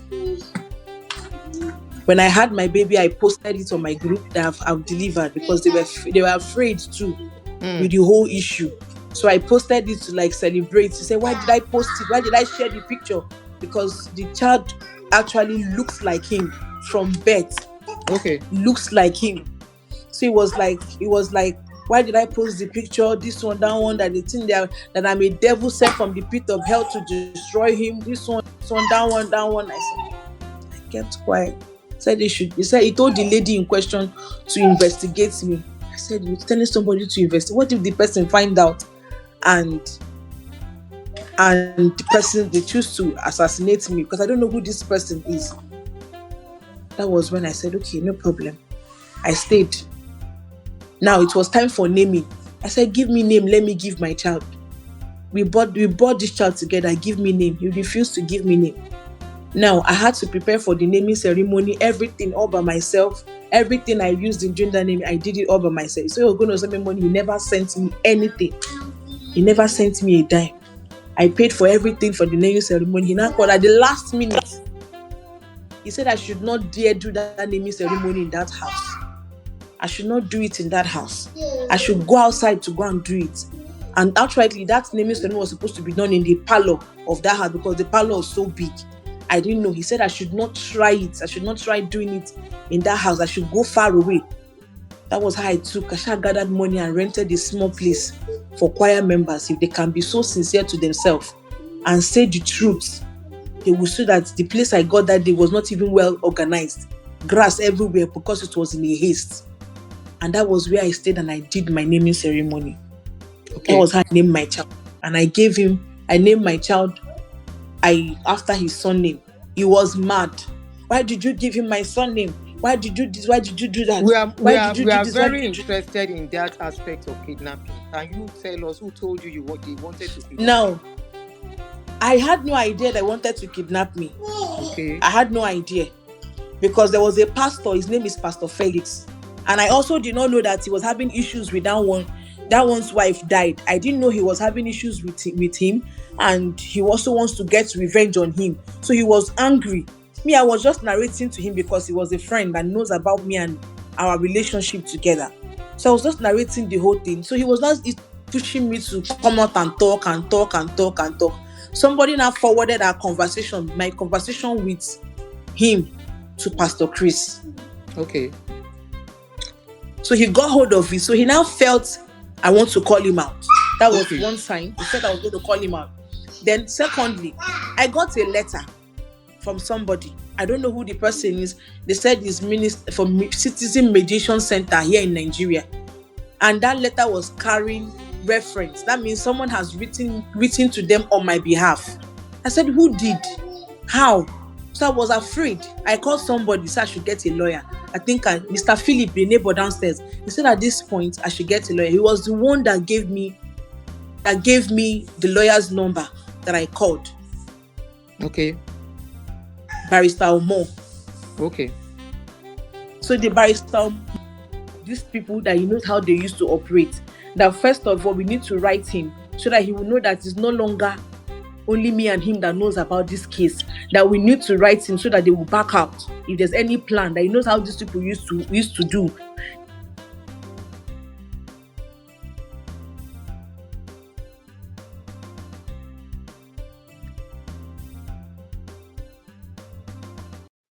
At heart, I was still protecting him. I told him I don't want scandal. I didn't him back down because I feel because people were already coming. Security men, the security guard in the compound made mention of some guy coming to ask about me if I am back from my mother's burial, because my mom died in the process during my pregnancy. Okay. That if I that he heard that my mom died, obviously I didn't have that conversation. So who told you? I don't know. So he said he heard my mom died. Am I back from the burial? That one said no. He told me that some people are coming to ask of me. So that is how I believed the thing Auntie Doris said, that there was when he asked for kidnappers. So they wrote him, tell him that his attention is needed regarding this matter. He never responded.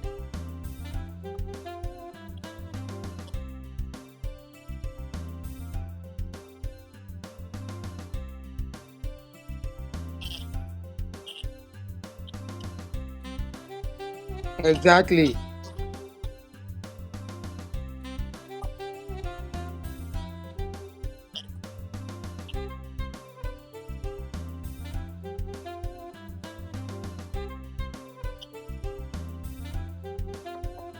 Kidnappers Yeah, I remember she to mentioned kidnap it me. in one of the things she was talking about, that they requested if she know a kidnapper. So it was for you. Are you saying Yes, it I was was the for one who you? was talking. Yes, because They according to her, he said he told her that is a girl that got that says she's pregnant that say lives nappers. in Don't one let of us his speak house. it. Yes, say nappers. Nappers. So the nappers Mm. was for you. The nappers was for me. Yes, from the testimony she gave and who explained the ordeal to him, because it was Felix that confirmed my situation to her, that truly that the girl just gave birth, because he was still denying it. He was still claiming there is no relationship between me and him to Auntie Doris. So it was Felix that Ah. confirmed it. That yes, that I gave birth to a baby boy. I gave birth to a son. That was how For I him. heard the kidnapping issue. And if there was even a plan, yes, I think there was a plan, because the letter they brought for me, that they summoned me in one citizen mediation center in Alausa, which I told my lawyer, he said I should not go. That if the letter is real, they will send another one to confirm that I am truly, truly called there. Called. If it is real. That if it is not, if they send another one, I don't go, that they will not have to send their representative themselves to me. So I suppose I should not go. Now, that very day they gave me that and I didn't go. Mama, nobody brought any letter to me again. Nobody came again to ask me. Wow. So that would have been a setup for me and my child to just walk in. Perhaps they will hold me and my child and do whatever they wanted to do. But God saved me. I did not.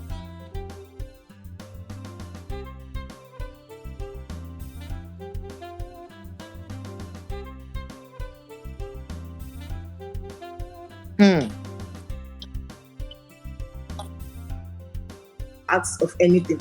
So when she said that there was an attempt, I remember.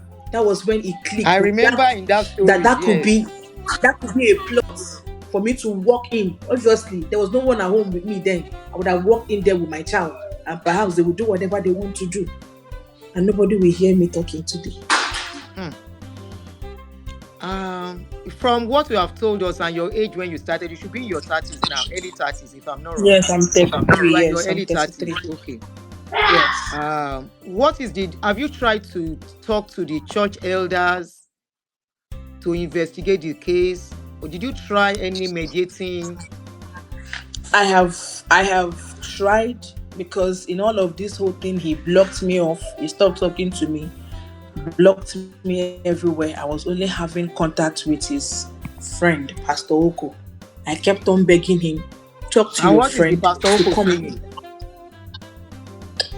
In one of the times I begged him to come and help me, he sent me a quotation, a I don't know, one content creators post, one Mr. George, where he said when you give a woman money, he will use it to buy car to carry his boyfriend. That was the response he gave me. I kept on begging. So you've been taking care of the baby all alone, all this while? All alone. So in one of the occasions I called him. He will insult the hell out of me on the phone, Pastor Oko. He will insult me. He will call me names. He will call me selfish. He will call me wicked. He will call me a lot of things. I will still enjoy it. After all, Abiamoni, I don't mind. Insult me. I love and that. Give me what Abiamoni, I love that. Insult me. You can call me the names, whatever name you want to call me. But my child needs help. My child needs support. I need to put him in school. Sometimes he'll be sick. I will not have a time. So what do you do? There was a time I sell clothes. I sell clothes online. Okay. I sell clothes. There was a time my child was sick. I called the man that is marrying his daughter. Mr. The man that is marrying his daughter. Can we divert to that now that we get there? So you call the man. Oh, yeah, tell us before I ask you some question about the man. Because that man knows my audio. The He knows father-in-law, the new father-in-law. exactly. Okay. Exactly. Then he will call me that he's comforting me. One day I told him my child is sick. Please borrow me any amount. I'm very broke. I need to take my child to the hospital, please.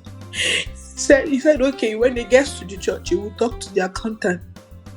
I was waiting for him to talk. Then later on, he now wrote to me, said the accountant said they cannot release money to me, that there's no money. I had to look for a way. Called somebody, an old church member that I know when I was still going there. That was the person that.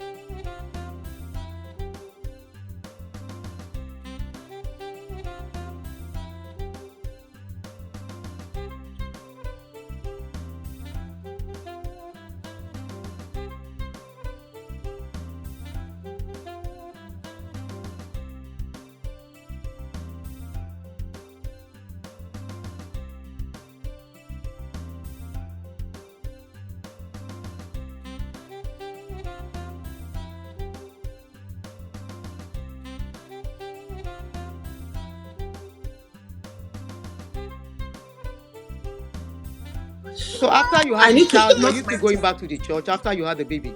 Yes, I went back to the church. I went to resume normally. And you were still singing in the choir? I was still singing in the choir. But he got furious. He didn't want me to be in the choir because I won. My child looks like him. My child looks so much like him. So when anybody looks at my son, they are seeing him. So it's strange for him to handle at that moment. He doesn't know how he was going to handle it. So he said I should leave his church. I should stop coming to his church. I shouldn't come to his church again.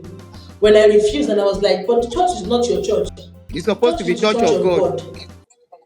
It's supposed to be church of God. Why are you asking me to leave the church? Why are you asking me to leave the church? He sharp frustrated me, tried doing some things, some reorganizing in the choir department, telling everybody to step down and go and reapply if you're qualified. If you're qualified, it's going to grant you access to come and start being a choir member. Because of me, send some people away just to prove a point. Now, you mentioned the father-in-law. You are showing our baby's face, so. Sorry. You don't carry and cover. So it's even okay. People don't get glimpse. Say, see our pikin. Anyway, so he made me face this panel. You said? And he knows that if I open my mouth and tell them what really happened, there's going to be issues. But he still made me face them. He still made me face those set of men that came to interview me. What happened? Why have I not been coming to church for a while? He still set me up to answer that question. When did you stop going to the church? When he asked me to stop coming. And when I refused, which was when? When was that? When was the last time you went there? That was February. He's very cute. You need to see him. Very handsome boy. That was February 2024. February 3rd. Last year, just last year. Yes. Going to like 2 years now. Yes. Okay. So February my next question to you, so that I can let you go to have time with the baby. My next question to you. This man that is the father-in-law, can you tell us a brief story that you know about the father-in-law, the new wife, where he met the wife? Because some speculations are like the wife is from the church, is a choir member, and all of that. Do you know the new wife? I only know the new wife to be a worker, part of the greeters in church. Part of the greeters in church. In church, yes. But I didn't know if there was any relationship. Obviously, he had numerous of them, little girls. So I didn't know. I didn't know if they were dating. I had no idea. In fact, I was just blinded to all the things he was doing. I was so blinded to the things he was doing. How old do you think that lady will be? As I heard he's 23. From a very reliable source. Some said 21, some said 22. But from the very reliable source that knows her very well. Like her aunt related to the family confirmed she's 23 years old. Okay. Now, the parents workers in the church too? Yes. Now, coming to the parents, ma, I called the mother of my baby father. I called her when I had my child, when I was going through the situation I was going through. I called her. I called her. I told her that this is my situation, that I'm a lady somewhere. I have a child for your son. But he's not taking care of. I have a child, like my baby's father, mother. Oh, the grandmother to your baby. To my son, yes. Oh, so they didn't even know. You know what? Go and attend to him. Okay, ma.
I told the mom. Hello, ma, can you hear me? I told the mom that I'm a girl somewhere. My name is Ibera. I told her that I have a child. She was like, which house am I living? I said, the one in Unilag. She said, okay, that I shouldn't worry, that when the son comes, that he will ask the son question to know if what I'm saying is true. Obviously, he asked, because later on he came telling me that, how dare me, what right do I have to call his mom? To talk to his mom. I said, the right I have is the fact that you did introduction. So I should forget about that introduction. Is that the introduction? Can't I see that it's fake? Can't I see that it's not real? This one, that one. Is that how introduction is done? No, him. Oh, him said so. Okay. He said so. For me to confirm that the woman actually asked him, because he came back and said, why did I go to the mom? That means... Yeah, Barry, I was thinking of this, your comments now. So it seems our mind is working together.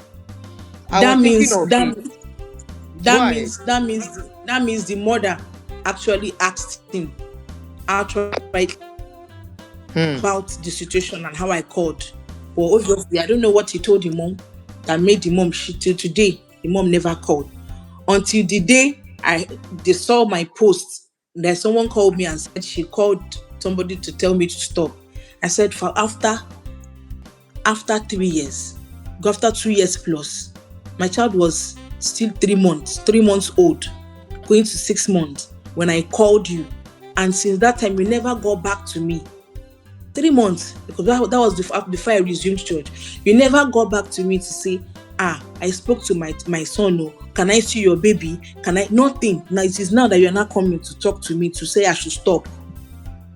So she never got back. She never reached out to you today. Now for the elders in church, I spoke to somebody. I spoke to her because she's one of the elders. The mighty men, they call them mighty men. I spoke to her because somehow she's my customer and she's close to me. I called her, I said, ma, I'm going through something. And that was when I cried for help. And his friend, this same friend of his, Pastor Tony Oko, called a dean in College of Medicine, Idiaraba, Dr. Vincent. He told that man to come and run a DNA test on my child.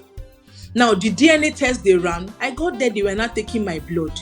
I said, you're taking my blood for a DNA. You don't used to use blood to do DNA. I didn't say anything. And when he was taking it, that's his hand was shaking.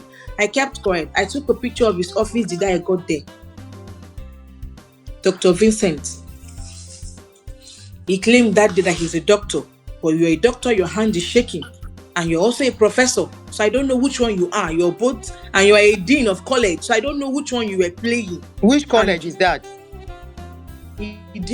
College of Medicine, Idiaraba. Dr. Vincent. Idiaraba. That is Lagos Yes, University. College of Medicine, Idiaraba. Exactly. In Lagos here. So he was the one I met. That was who he sent me the address and sent me the secretary phone number, because when I asked for help, he said his friend would like to run a DNA. I said, no problem. If that is what is going to make his friend come out and take full responsibility of it, and I'm not afraid of it, let him come and do the DNA. I obliged. So he sent me the address. I didn't know it was a setup to shut me off so that I don't talk about that child. I don't talk about anything again. I don't come to ask anything again. Or all my threats to say I'm coming out to talk. I'm coming out to talk anything, to say anything. They will not use that thing to seal my mouth. I never had an idea. Now, I went there. They took all the sample. They took my son's sample. They took my blood. They said they want to use it for the DNA. DNA, 1 month. He said it's within 2 weeks. 1 month plus. I got that DNA around October last year. That was when I said, what is going on? This test result has taken too long. When am I going to see the results? Because I want to know, so that I will know that I will not start telling him this is what and what to do to help me out.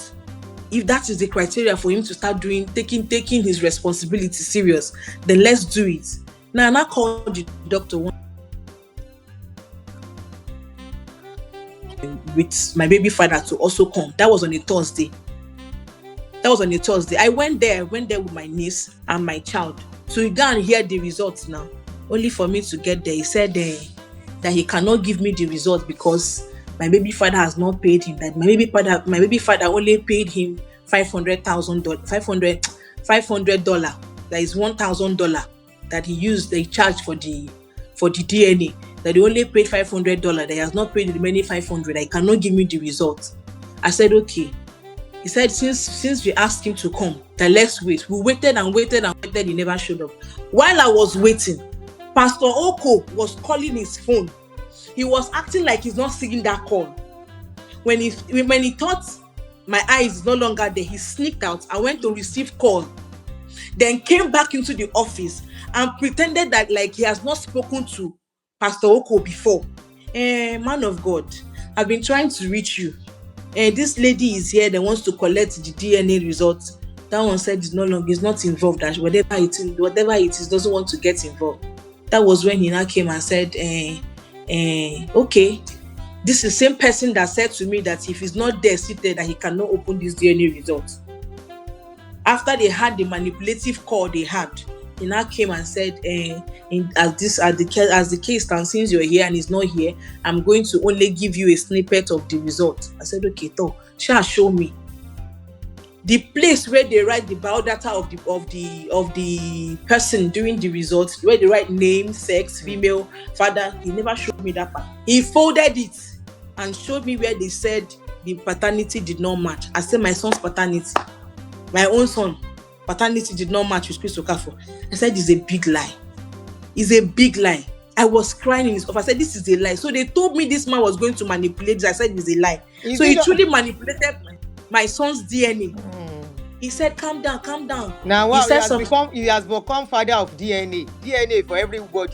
If you sit down one place, they do DNA up and down. He said, calm down. Do not react the way they want you to react. In other words, it was a plan.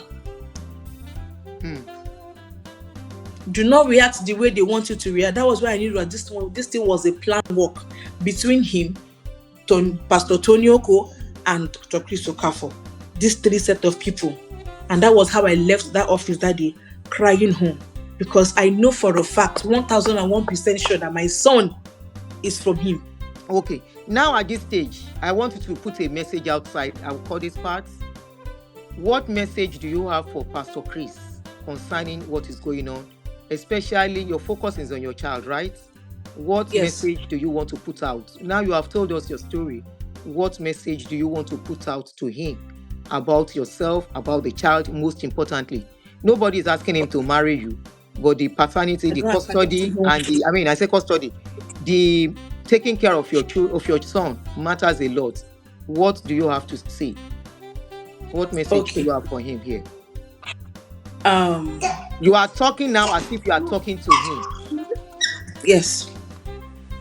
I'm going to talk to him like I talk to him physically, and the way I've been talking to him behind the scene. I'm begging him, Daddy, like I rightly call you. You sent me a message this morning that I have joined the people that wants to kill you. This morning? Please, you need to send me evidence of everything I'm asking for. I need the evidence. Okay.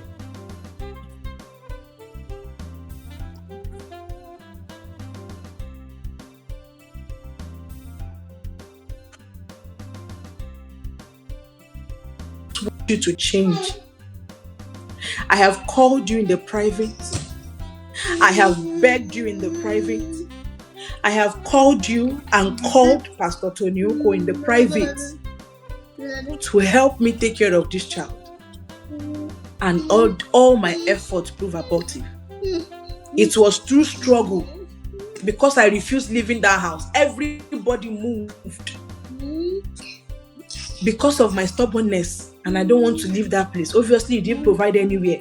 That was when your friend came in and you got me a place eventually. And that was the only thing so far that you've given to me regarding this child. This me coming out to speak. I'm not coming out to try to tarnish your image. I'm only coming out. Carry that baby. Make sure it's not facing the camera. All game. Carry him up. Make sure he's not facing the camera. Hold his head to your chest and continue to talk. Let us see you carrying him. Yes. Go ahead. I'm only coming out so that you can take care of your child.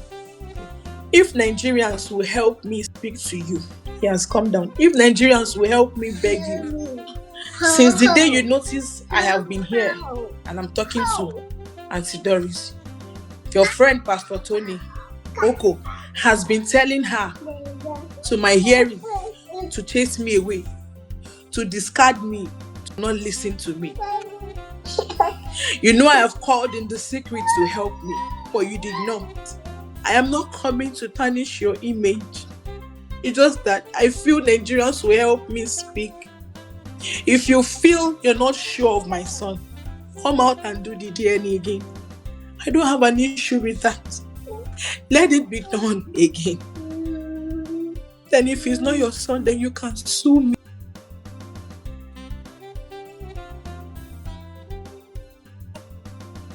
Oh, you might hate me. You might despise me. But at this moment, I don't care. It's because of my son. That is why I'm speaking out. Because of my child. Because I've seen that my silence can no longer bring solution. I have begged, even till the day you were wedding. Till the day I saw your proposal video, I still begged you. I begged you through tears on voice notes to please help me. What did you tell me? You said a betrayer is always a betrayer. My son was sick. I said, please send me money so that we hear from you, and you never sent me anything. I've always told you that I would not call you out. But the thing is beyond me, sir. I need your support. I'm tired of owing debt just to cater for my child. Sometimes we don't feed. It's just a child. I've told you, even if I offend you, but take care of your son. No. Don't gaslight yourself. Don't put any blame yourself. Okay? Don't do that. Don't do that to yourself. Don't do that to yourself. That has been my loudest cry, even in the secret. But now you want to discard me. You've been telling Auntie Doris to send me away. You should not give me a platform to speak. It's not fair. It's not fair. I'm also someone's child. Nigerians, please help me speak up. Let him come and do a DNA. If he's not sure, if he thinks it's not real, let him come and redo it again so that my son can be well taken care of. I beg you in the name of God. With the God that you serve, please come and do it again. So that you take responsibility of your child and put him in a better condition. Because I cannot do it alone. I am begging you, please. Stop begging. This is Stop not begging. free. Stop begging him. It's responsibility. If you are 100% sure it is baby, stop begging him.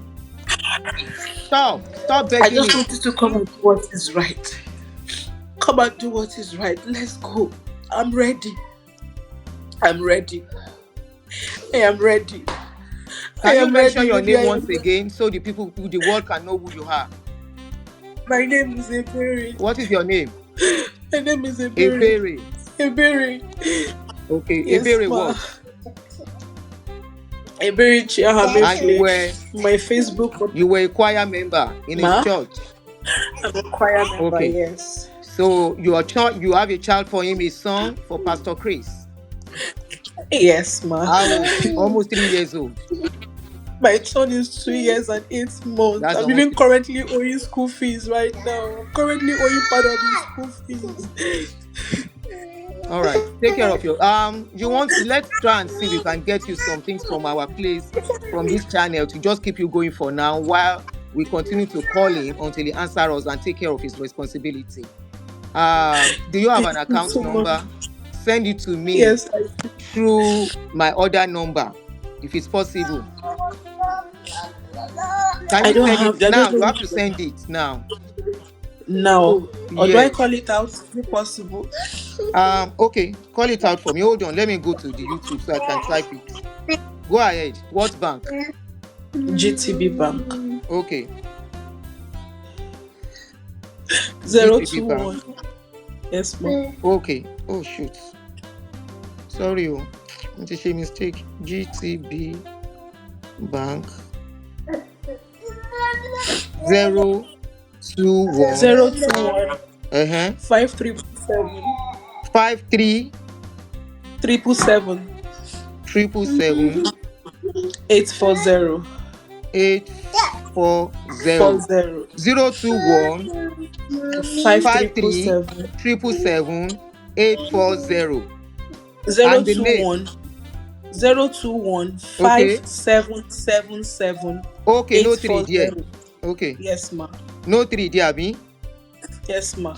Okay. 021 5777 840. 840, ma. All right. Your account number details. I mean your name. Ahamefle Ebere. Spell it for me, Abi Yoruba. Abi Batin. AHA. AHAME.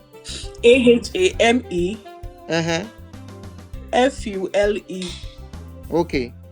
Ahamefule Ebere. Okay. Yes, ma'am. Okay. And you know what? You are making a mistake. Stop referring to that man as daddy. Okay?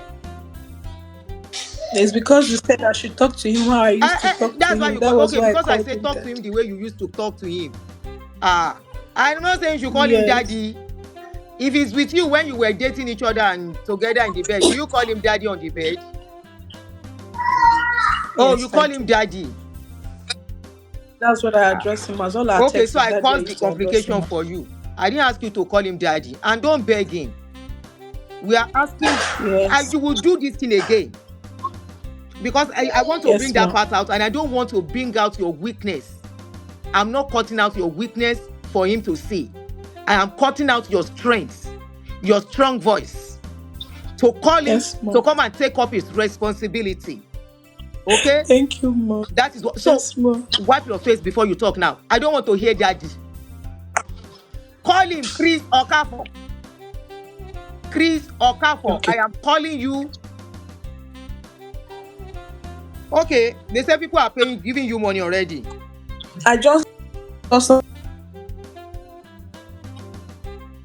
I'm going to send something to you. I'm going to send money to you when I finish too. Where is that account details so I can pin it? So just continue while we are going to drag him on this baby's issue. We are going to drag him. This is a lot. God bless you all.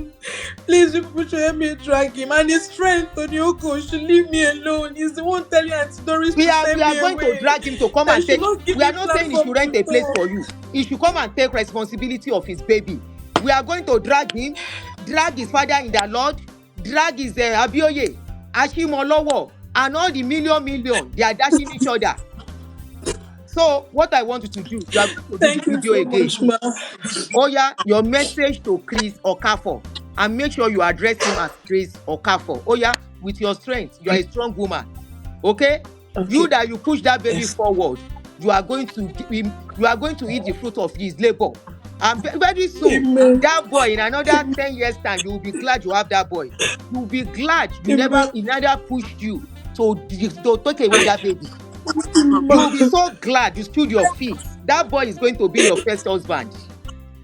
He will hold you like this and kiss and say, Mommy, everything is going to be all right. I'm seeing here is massive. Don't make me cry, you. Thank you Me say so they cry on time. Oh, no make Thank nobody go you beg me so and you to begin cry now. Oh yeah, message to Chris. Thank you, God bless every soul that is helping me.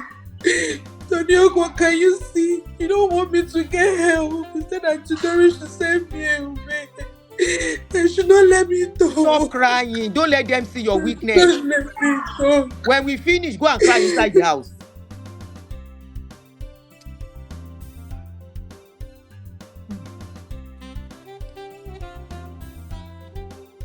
Then do wickedness. So we think saying Adori is so bad. This way your own. How people you bro? Even men on the street know they wrong girls like this. Kai. Men on the street know wrong girls this way.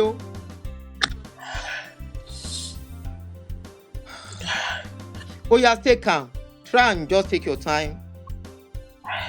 When you are ready, I will wait for you. I want to cut that your video where you are going to pass the message. Chris Okafor, come and take care of your baby. Mention the baby's first name. If you need to do DNA, come and do DNA. Yes. You know how I got pregnant. You deceived me into pregnancy. Please, Oya, go ahead. I'm going to keep quiet.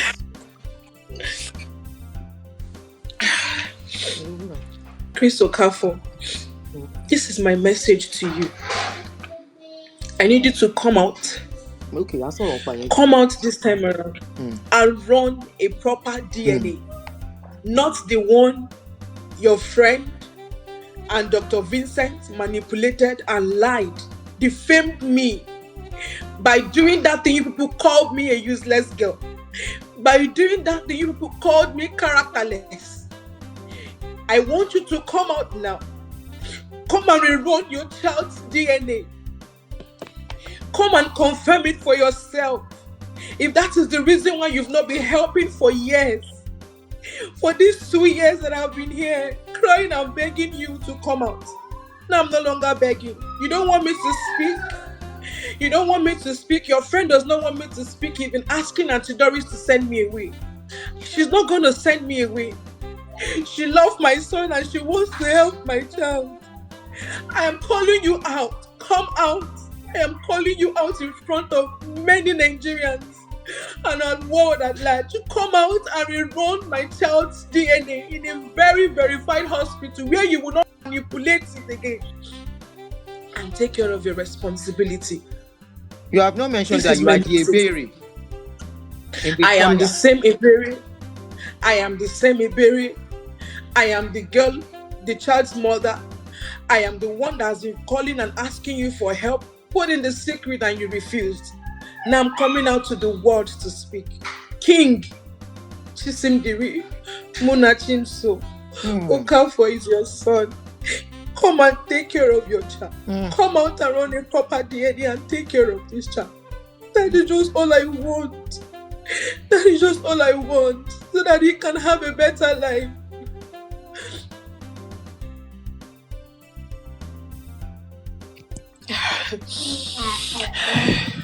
Sweetheart, take calm, be calm, please. This message is to Chris Okafor. Ebere Ahamefule said she was a choir member in his church. Had a baby for him after 4 abortions for Chris Okafor. Allegedly, she said it in this full story. and she has a baby that he has refused to take care of.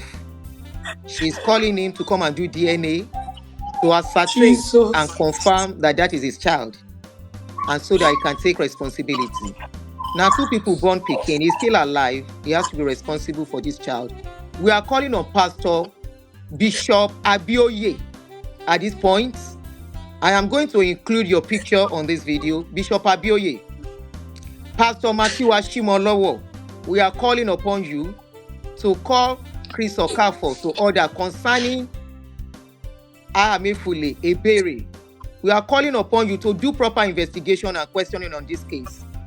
And if Chris Okafor is the rightful father of this child, we are calling him to take responsibility of the child. I got married when I was 22, 23. I don't know if you remember that. I've always shared that with you. And then I didn't marry because I know what marriage is all about. And I lost. Our first son died, the second one died, and the third one. I used to be number 6 in the family. But from that point, I became the first son. Even though my parents were staunch believers of God, Christians, and as Christians, they were also having that fear secretly that he might also die the way others died. In that early age, I was pressured to marry.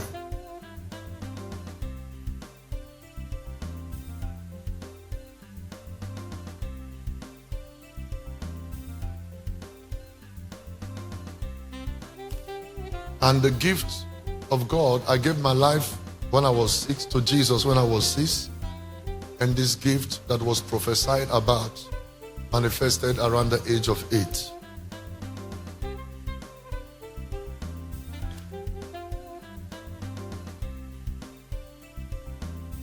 So the first mistake I made was that I married at that age because of the family pressure. I didn't know better like I do now. My parents put me under that pressure, so I got married. After the marriage came as a wrong foundation, even though anointed, I ran with the calling and anointing without a mentor or a father figure. But the only thing I just knew that I was anointed, but there was no mentor, no father figure in the beginning to say, this is the way to go, this is the way to go. And then who fell into that mistake? As time goes on,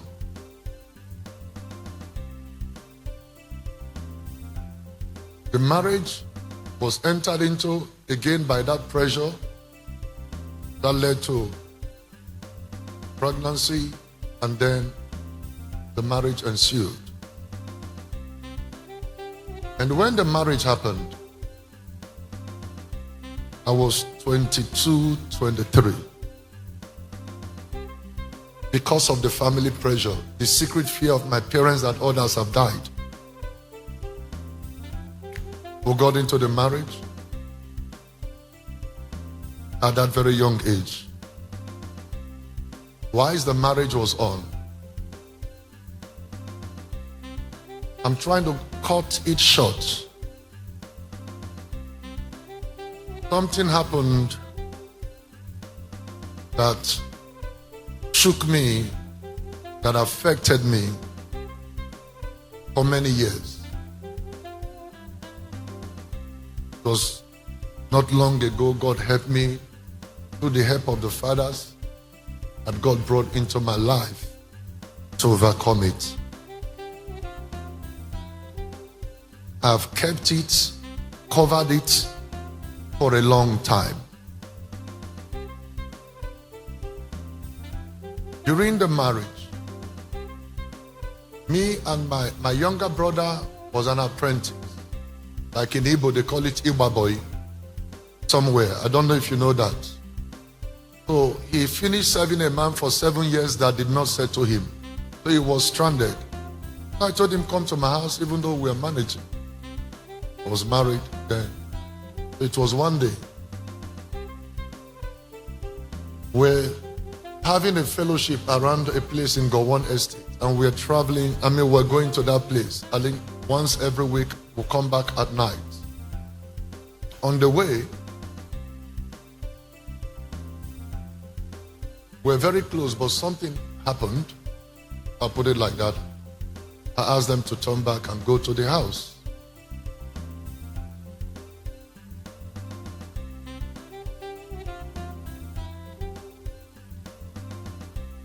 On getting to the house, we were not expected to come back that early. It was me and my immediate younger brother, the only brother biologically I have. I don't know whether it is around. Is he around? Is he around? Please, if he's around, let him just wave his hand, or maybe he's still on his way. Is he around?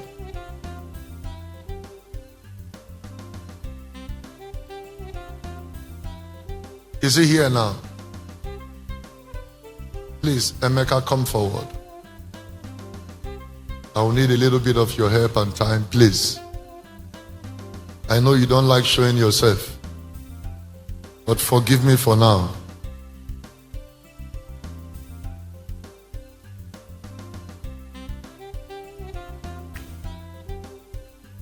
Thank you. Please come forward.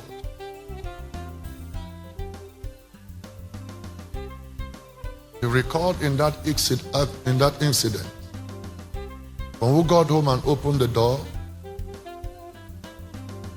what we saw broke me from that moment. It was a woman I married with another man in the house. You saw it with your eye? Yes, yes. Before he traveled abroad,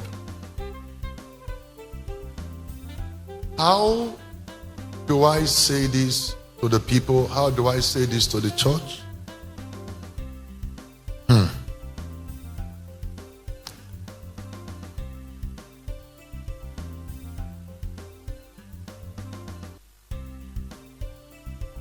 The lady in quote, that's my ex-wife, is one of those who got attracted to the anointing without proper Christian foundation. Like I said, I was 22, 23 years old. It broke me. It took me time to recover.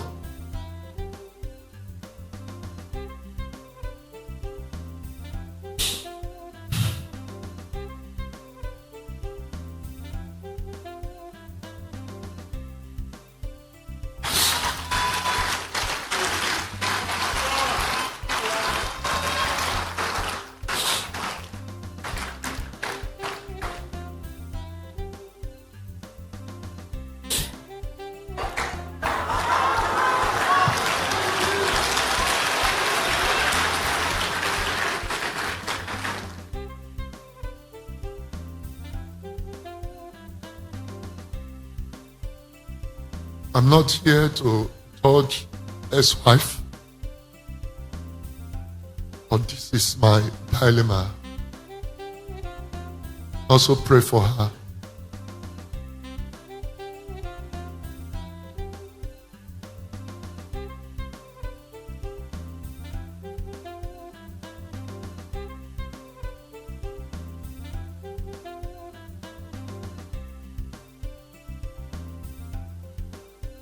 This repeated so many times.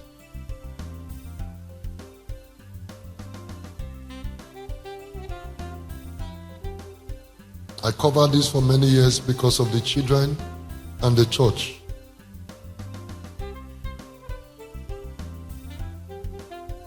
As a result of that, I was very devastated at that age. This repeated over again and again. I didn't know better, no spiritual father, no mentor. That I have to battle with this unforgiveness. And this made me feel less of a man.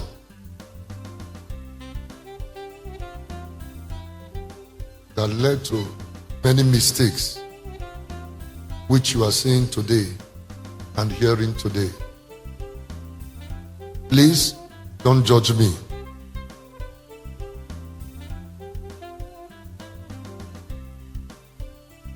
Pray for me. I'm not proud of it. I apologize.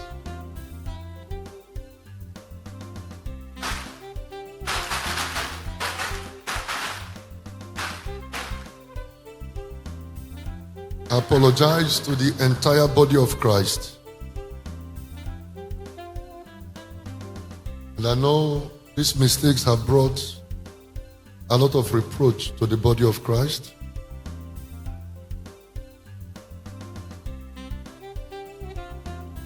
Moving forward,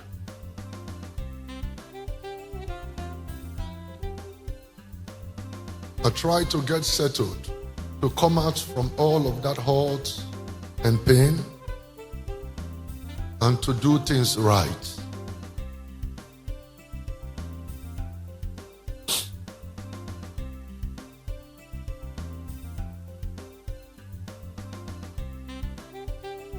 I tried to identify with some fathers of faith by attending their conferences, but I was rejected many times. There was a particular incident or situation where I attended a conference and warming up to a prominent father in this nation.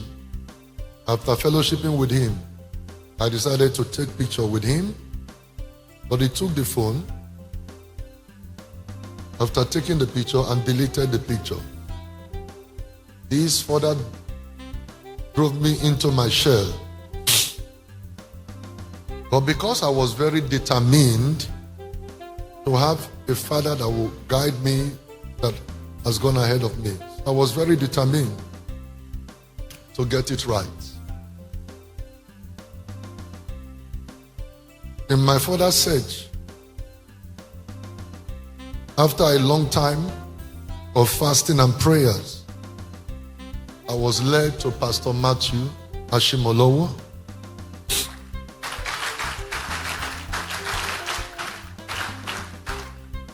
And Bishop Abioye. I was not only mentored by them, but they were there to see that I get it right. One of the things they did was to make me have a fresh start. They counseled me, showed me where I've got it wrong, and showed me how to get it right. They were dealing with me behind the scene,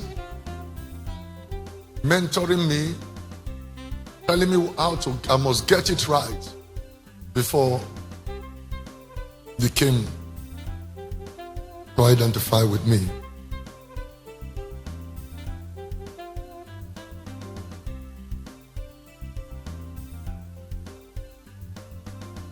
So I was not only mentored by them, but they were here to see that I get it right.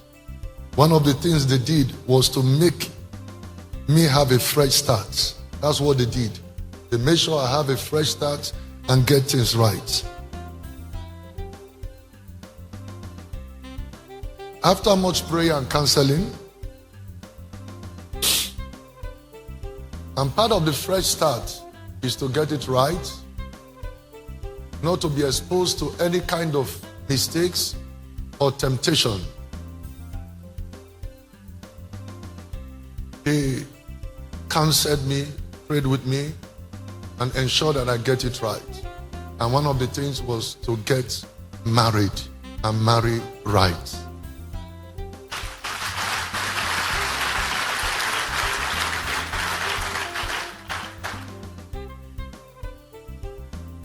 The marriage was blessed by my pastor, Pastor Matthew Ashimolowo. After counseling and seeing that I've come up to do right, to do it the right way. He recalled that 2 of these fathers visited the ministry, you remember? And preached for me without taking a dime. You know,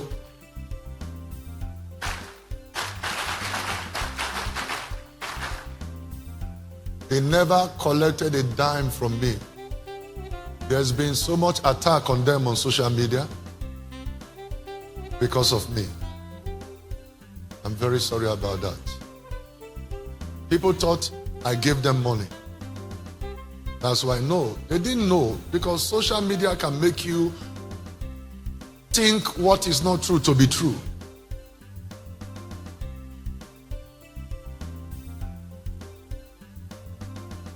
So, what do I have to give fathers like that? Pastor Matthew Ashimolo have already become global while I was still in primary school. He's already become global. But let me shock you today. Never gave them a dime, but they were here to see that I do right and I get it right. And thank God we're on the right path.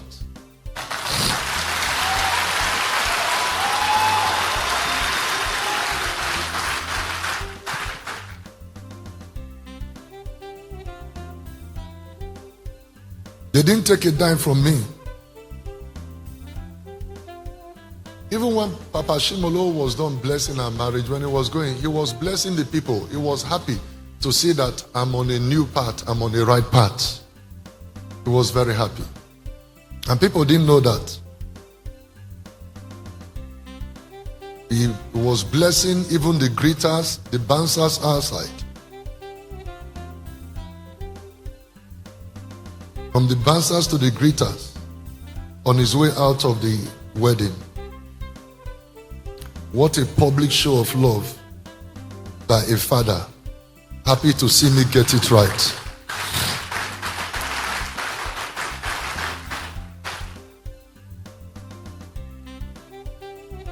Pastor Matthew and Bishop Abioye gave of their time and resources. People thought I gave them. They were the one. They gave me their time. They gave me their resources. Please, Dr. SJ, recall we made plan to fly Bishop Abioye down. He said we should not bother to get him tickets. He already made payment for a private jet. He said why should we do that? That we should go and get. He came on his own. We never spent that money.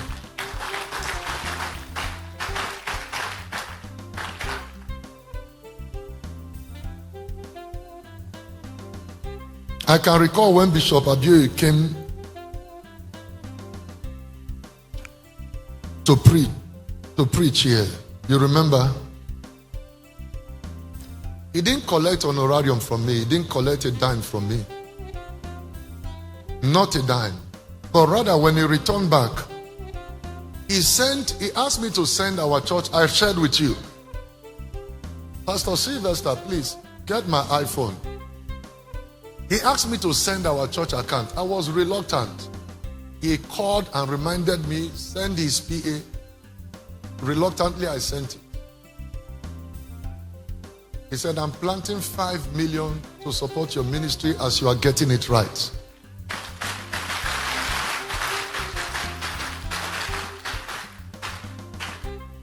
No, but these are fathers that are happy to see that a son is growing to get it right.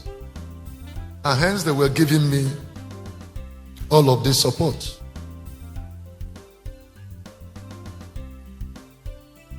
Pastor Matthew Ashimolowo, in the same vein, he said, now son, I see that you are getting it right. He gave me a landed property in his estate.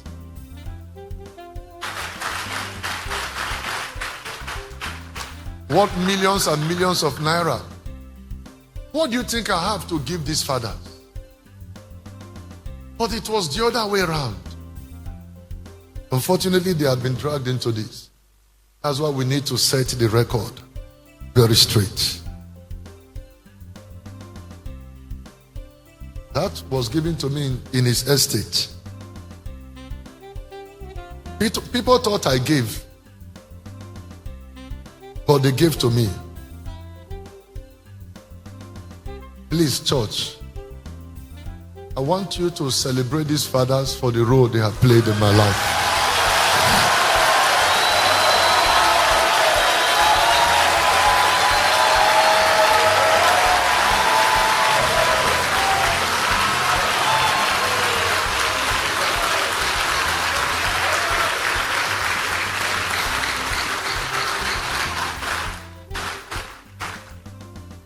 Please be seated. I don't have what it takes. There's nothing I can give to them. I'm not as rich as people think. I'm only Libra. I'm not as rich as people think I am. I'm only Libra. I have mind to help, to give. Not the way you think I am rich. Most of the cars you see me drive,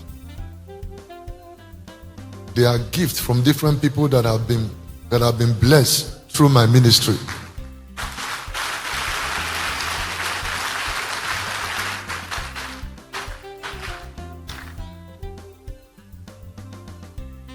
The other time there was an allegation that someone was buried on this altar. Hold on. When this altar was built, I was far away outside of the country. And it was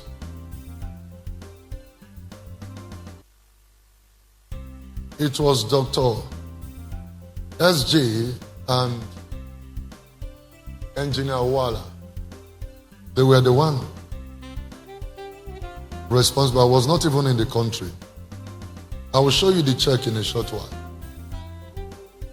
Be it as it may, I am using this occasion to openly invite the DSS, the Nigerian police. I will sponsor everything it will take. They should come and break this altar.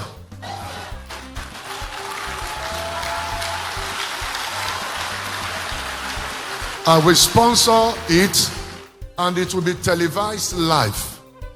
We'll invite all the news stations. Let them come. I am giving an open invitation, both for DSS, Nigerian police, all of the constituted government authority. They should come and break the altar. I am ready to sponsor it and let it be televised live.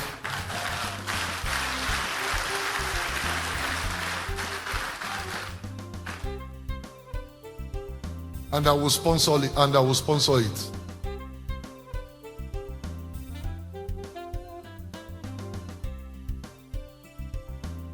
There was also an allegation that I slept with my daughters.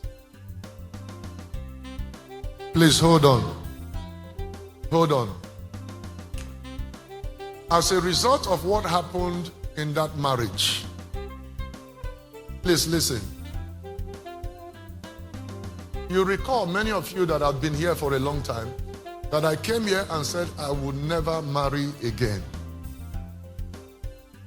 That is the level of how it affected me, how I was broke. I was seeing women in some kind of light before. Forgive me.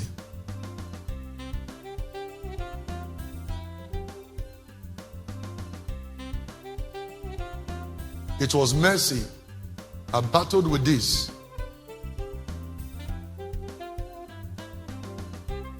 "13 years ago, or 13 years plus, when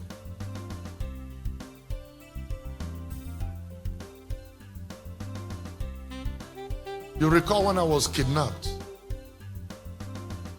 you must have heard the story. Some of you knows about it. I don't want to say what happened in the kidnappers then. How the kidnappers have put a call through. Because the only two number I remember then, as at that time, was a number and that of the King Chuma. The King Chuma is alive, he can tell this story. Tony, please come. It was me and you that was kidnapped. I was kept for 58 days. You stayed about 60 plus. About 61 days. When they put call through to the kidnappers put call through to this ex-wife, did you remember what she said? Remember, she said they should not call her again, that it's not her business. Note, before this time, we were just cohabiting. We're not having anything husband and wife was doing together. And I was not eating her food. But we're living in the same house. So the thing got bad. That when I returned from the kidnappers then, she saw me at home and was shocked that she saw me. At that moment, he knelt down and said, "Please, whatever I've done, forgive me." I said, "I don't know what you have done, but time will tell."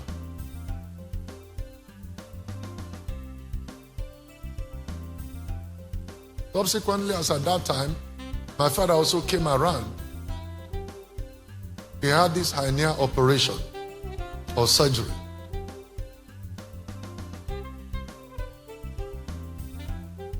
She will go out. I recall an occasion, an incident that happened.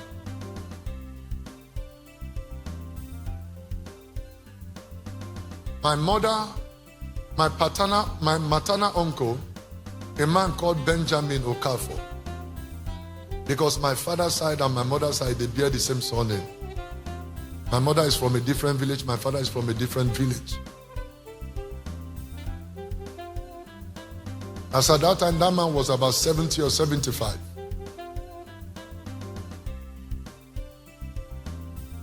There was a place their country people, the Cameroonian, there was a place their country people were having like their, how do you call it, their association meeting, or whether it's town or community meeting or something. And the compound has common boundary with this, my uncle. Wise people, while they were there, drinking, celebrating, that my uncle's wife sighted her amongst them, celebrating and drinking with them. But the woman was shocked. He ran inside and said, "Come and see you. Is this not your sister's son's wife?" The old man came out and saw her and said, "What?" That old man urinated in his body. He said, "How can somebody whose husband is in death row not knowing whether I will come back?" That he related to my mother. To cut the long story short, a very long story. The battle ensued many times. I could recall the time my son, when she was pregnant of my son Bobo, 7 months in the womb, There was an argument. He jumped up from the 2-story building. He jumped down, landed. Nobody did anything. Nobody pushed her. You were aware of the incident. So if she had died or something happened to her, I would have been in jail, or maybe something else would have happened. Let me not go into all of that anymore. So finally, as I got back from the kidnappers then, after 58 days, she will go and come back late. So one of the occasions, I asked the gate man not to open the door. This was around 12 midnight. The King Hippo is not here, but the wife is here. He's abroad. He knows about the incident, and I'm sure the wife knows about it. He started knocking. We just moved to that estate newly. He started hitting the gate as if there was no tomorrow. And we just came to that neighborhood. So I told the gate, I was already pissed. So I said, whatever will come out from this, let it come out. So I told the gate man, open the door. As soon as the door was, I took her phone. And that was the beginning of the end. As soon as I took the phone, what I pleaded with her, let us go peacefully our separate way, because everything that will kill a marriage has already happened, so that we don't end up killing one another. That was the day she went that night. She was ready to die because of that phone, the phone I collected from her. She did everything, but I refused to release the phone. So she went and packed everything.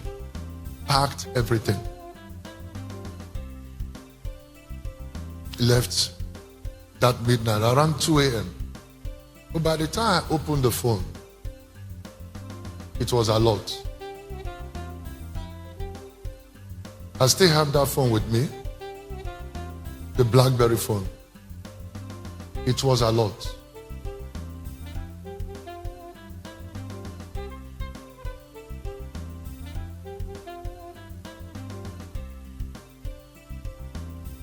The family came again and again to beg. I didn't want to disclose to them. When they came the 5th time, about 4 or 5 men came with them. So that was the first time. It was only my dad and my mom, I think the King Hippo, that knew what was on that phone. That was the only time I went inside. God would say, oh, forgive, you know you are a man of God, and this and that. A man of God, but I'm dying. I was dying. So I brought the phone. I said, sir, are you married? He said, yes. Are you married? Yes. Are you married? Yes. Are you married? Yes. I said, if your wife did a thing like this, what will you do? This one said, God forbid. This one said, I will kill my wife. This one said, she can't even do it. I opened the phone. I said, do you know whose nude picture this is? And do you see who and who they are sending it to? A woman married to a pastor.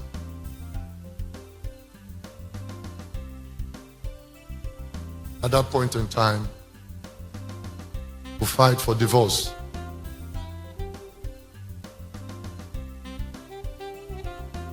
It was that bad. Chidera here was 2 years old. Bobo was 4 years and few months. The thing was that bad that the court granted me custody of those children at that tender age. And the court only gave her access. From the age of 2, Bobo is 17 plus. By March, he will be 18 now. Chidera is 15 plus now. So that was the time this divorce happened. And I called them up. And I did promise them. Apart from my encounter that I already have, the belief I have for women, I promised them that I was never going to marry until they are grown up. For 13 years, I kept that.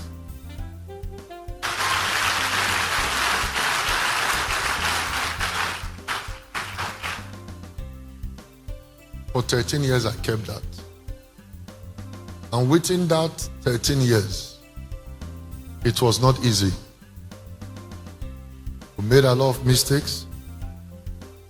So the certificate of the divorce is there. Let me state very quickly. From that moment she vowed, I would destroy you.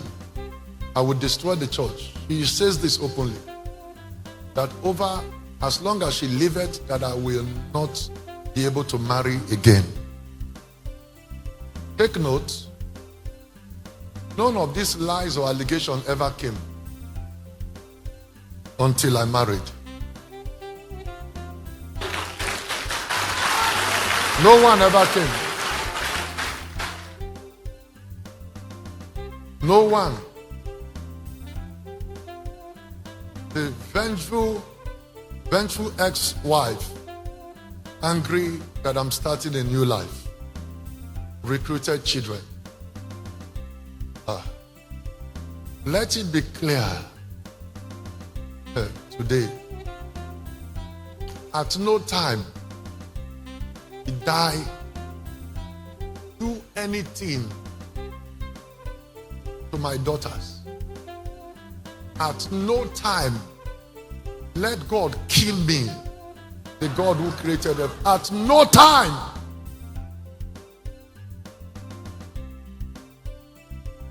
Children under me.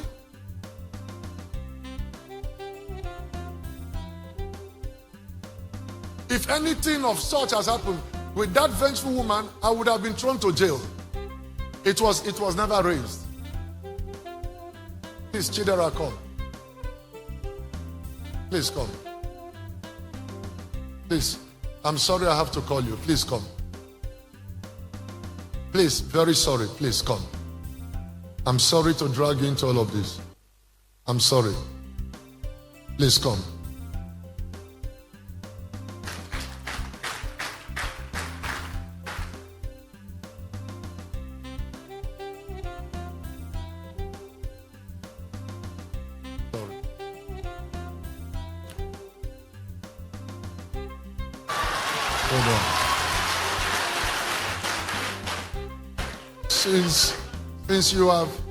Since you know me as your father, I gave birth to you. Have I ever hurt you in any way indecent? Huh? No. Has it ever happened in No. If you lie, God will judge you, God will punish you. Has it ever happened? No. In any way? No. It has never happened. No. Never.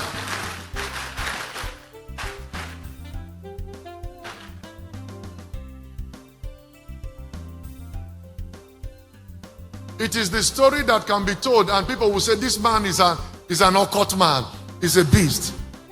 The well-coordinated attack. I'm sorry I'm speaking for the first time.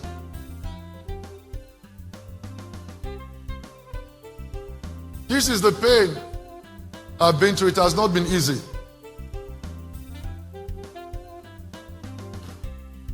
I became suicidal. I thought of committing suicide.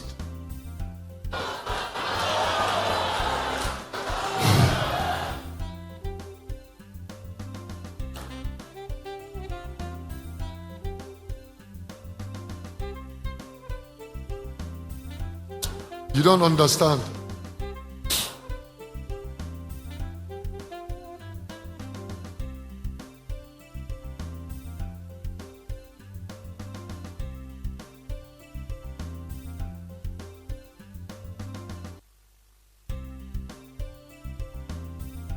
Please, don't judge anyone. Pray for me.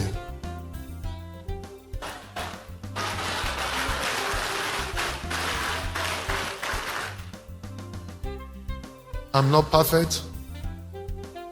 I've made a lot of mistakes. Pray for me. You can judge me, but forgive me. Pray for me. Nothing of such, not in this world, not in the world to come, can happen. But sometimes I forgive them. I forgive them. They are my daughters. I forgive them. And I'm praying that it shall be well with them. I forgive them. They were being used. But I forgive them. I pray for them. I pray for them. It shall be well with them. I pray for them. Now listen. As I round up,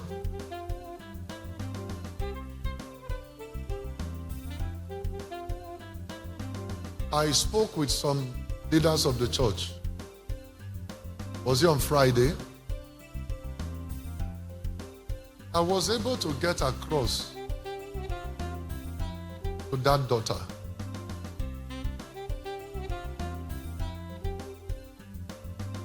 Thank God for technology.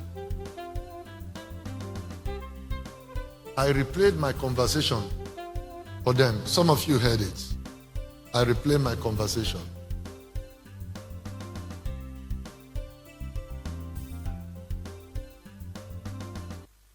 What was the problem? Don't use phone until you are done with secondary school. I didn't know she was using phone under my roof and all of that.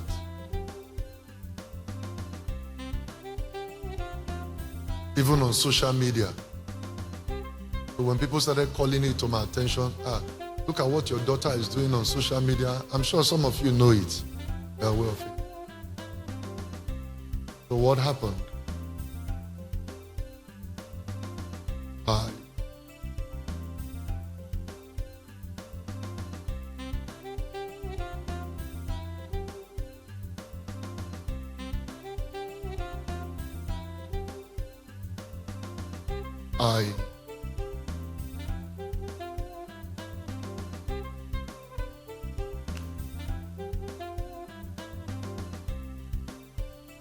I got the phone. I flogged her. I was angry. I flogged her. And that was the day she ran out of the house. She ran out of the house and never came back. We tried everything. That was the last time we saw her. Some of you that hear the record, I said, this thing you went to say on social media, did any such thing like that ever happen? I said, no. Never. Some of you had played it, you heard it. He said, no. But on social media, it's like that. So Satan is trying to use these daughters of mine through their mother, but I'm praying for them in the name of Jesus Christ. It shall be well with them. The Bible says we should forgive and forget. The same way anyone I've offended, I'm also asking that you forgive me. Now, regarding to the one in Canada that said I neglected her, recall it cost me so much. And that was one decision I regretted. Letting her go to Canada to school. I will never in my life send anyone that is of my offspring I brought to school. Even until that one is matured, graduated, and is old enough. I mean, after all of this, she traveled to Canada, paid her school fees, accommodation, and everything, all in dollars. The next thing is that my daughter, became incommunicado. For 1 year, I will call her, she will not pick my call. She will not return my call. For 1 good year.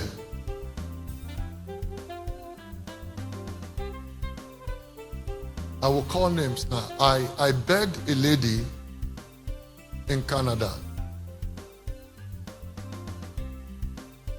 who is like a sister and part of the church and said, please, Can you help me report to the police about my daughter?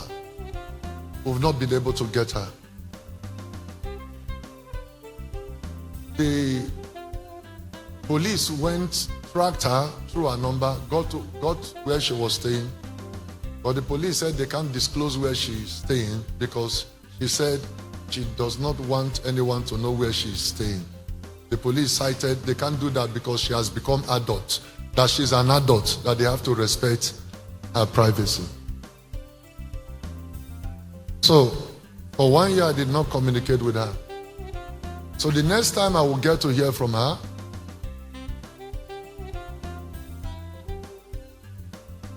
she sent a message to me.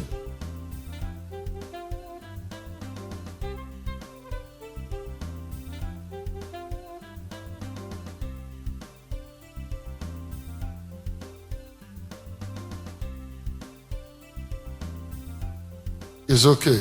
It's okay.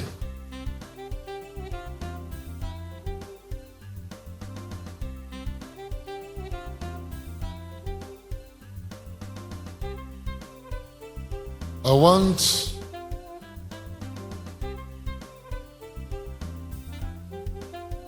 the media to come close. I just want to explain it a little bit. She started having conversation with me that she has dropped out of school, that she doesn't want to go to school again. And I said, why did you allow us to spend such kind of money and all of that? So, after communications, maybe we'll start from here. Okay. We have communicated. She was asking me to do something that if I don't do it, she will not be happy to miss such big opportunity. Can you see it? Said I'll call back when you are less busy. Now, can you read this? I know you are not happy with my decision, and that is okay. I'm finding my way. The school refunded next semester tuition. I don't know if you have received it yet. Then read my reply.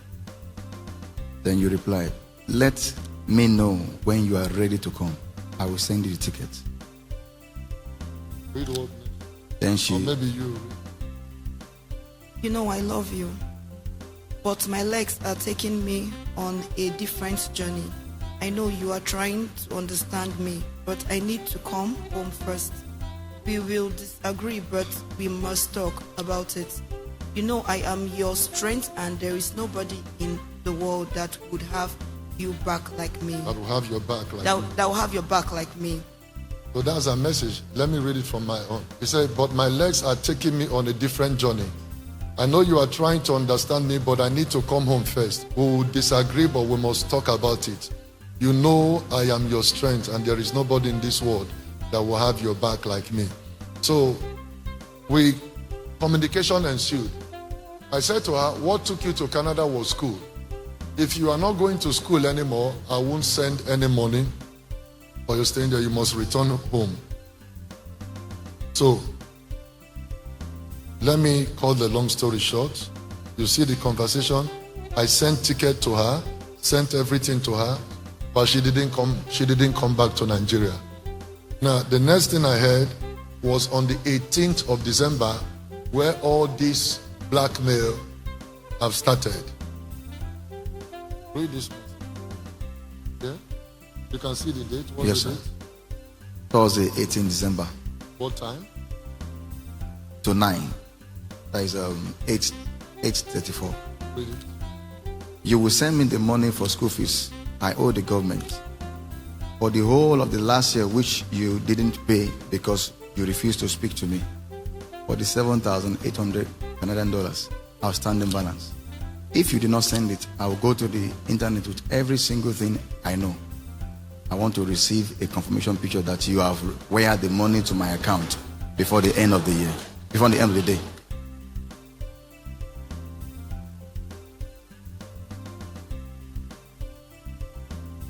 This is me now. This is me now. This is my supposedly daughter that will send me a message without saying good afternoon, good morning, or good night, or hello. you will send me the money for school fees I owe. Which school fees? School that you have dropped out from. As a result of that, I have the email where the school refunded the money. You will send me the money for school fees I owe the government for the whole of last year, which you did not pay because you refused to speak to me. 47,800 Canadian outstanding balance. If you do not send it, I will go to the internet. I just wanted them to say thank you very much.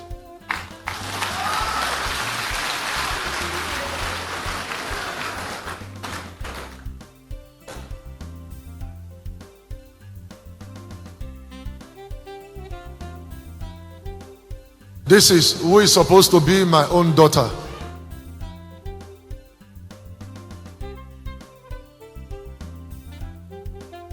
Satan is trying to use them to destroy me.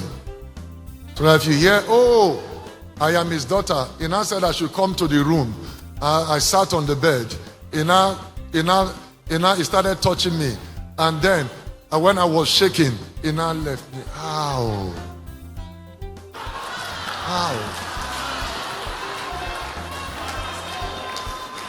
Look at the introduction. Look at the introduction. If I say what my father does to us, I am the doctor. And the person that went there to say her name is Okafor. Her name is Amarachi. So why is she hiding her true identity?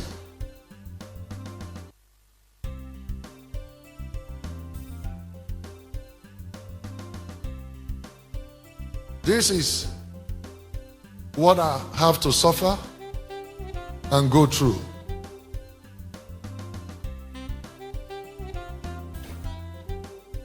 I have made a lot of mistakes. I am not perfect. Pray for me. Judge me, but pray for me and forgive me.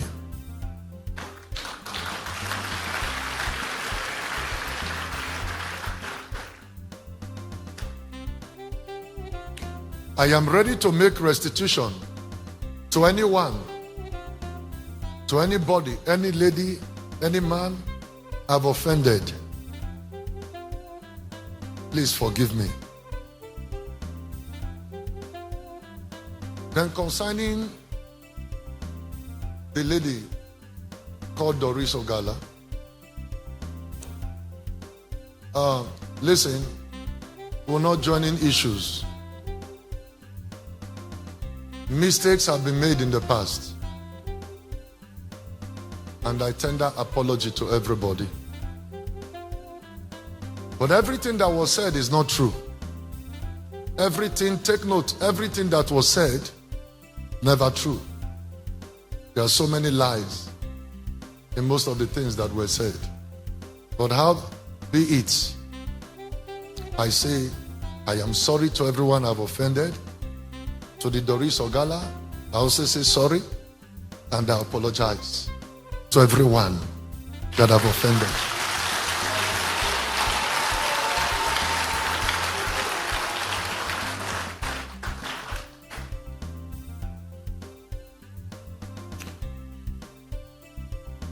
And once again, I repeat this. I'm ready to make a restitution to anyone and anybody, any lady, anywhere, or man I've offended. I am sorry. Forgive me. I am not perfect. I've never been perfect. But I tell you, I've had a new beginning since the coming of these fathers of faith into my life.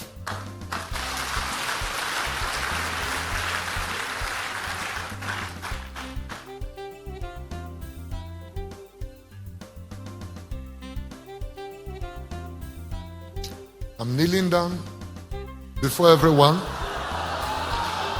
and before the church.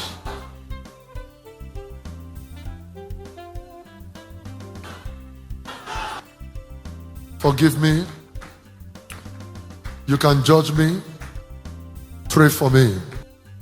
Now, I present to you a brand new pastor. So this morning I have here Pastor Chris' ex-wife, the mother of his 4 children, the one that was legally married to him. So a video surfaced online this morning where he was apologizing, and in that apology, I will analyze the apology later, but in that apology there was more of stories on this woman, damage her reputation. The story was about Doris. It was Doris that brought him out, but he focused on this woman. This woman has kept quiet for so long, for over 10, 12 years now. 14 years 14 years. 14 years. Many people don't even know her. So some of us, I'm just seeing her face today. As you are seeing her face, I'm seeing her face too now. Okay? I've only spoken to her on the phone. So this morning, she wants to tell a story based on what Chris has said. Kindly give me 1 minute to share it on Facebook. Settle down, and in a few seconds, we will start right away. Let me just share on Facebook. Okay. Yes.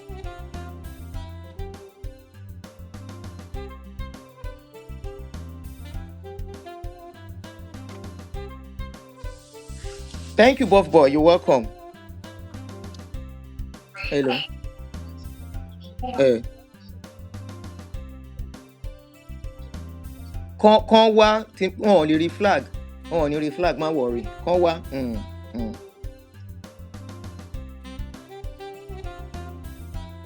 She's trying to tell me to, so that they will not come and flag us. They won't. Please, as you join us, I will appreciate, kindly help us to click a like. You know what you have been going through on this channel concerning this incident as it's unfolding. Please, I'm begging you, as you join us, don't forget to press your like button, even as you show love on this show. Please, hey Joe. You know, they want to stifle truth from coming out. Yeah, from coming out. Yes, that's the truth. What he did this morning was because of that video, that baby's video. That 3-year-old video he saw yesterday is the reason it's coming out this morning and nothing more.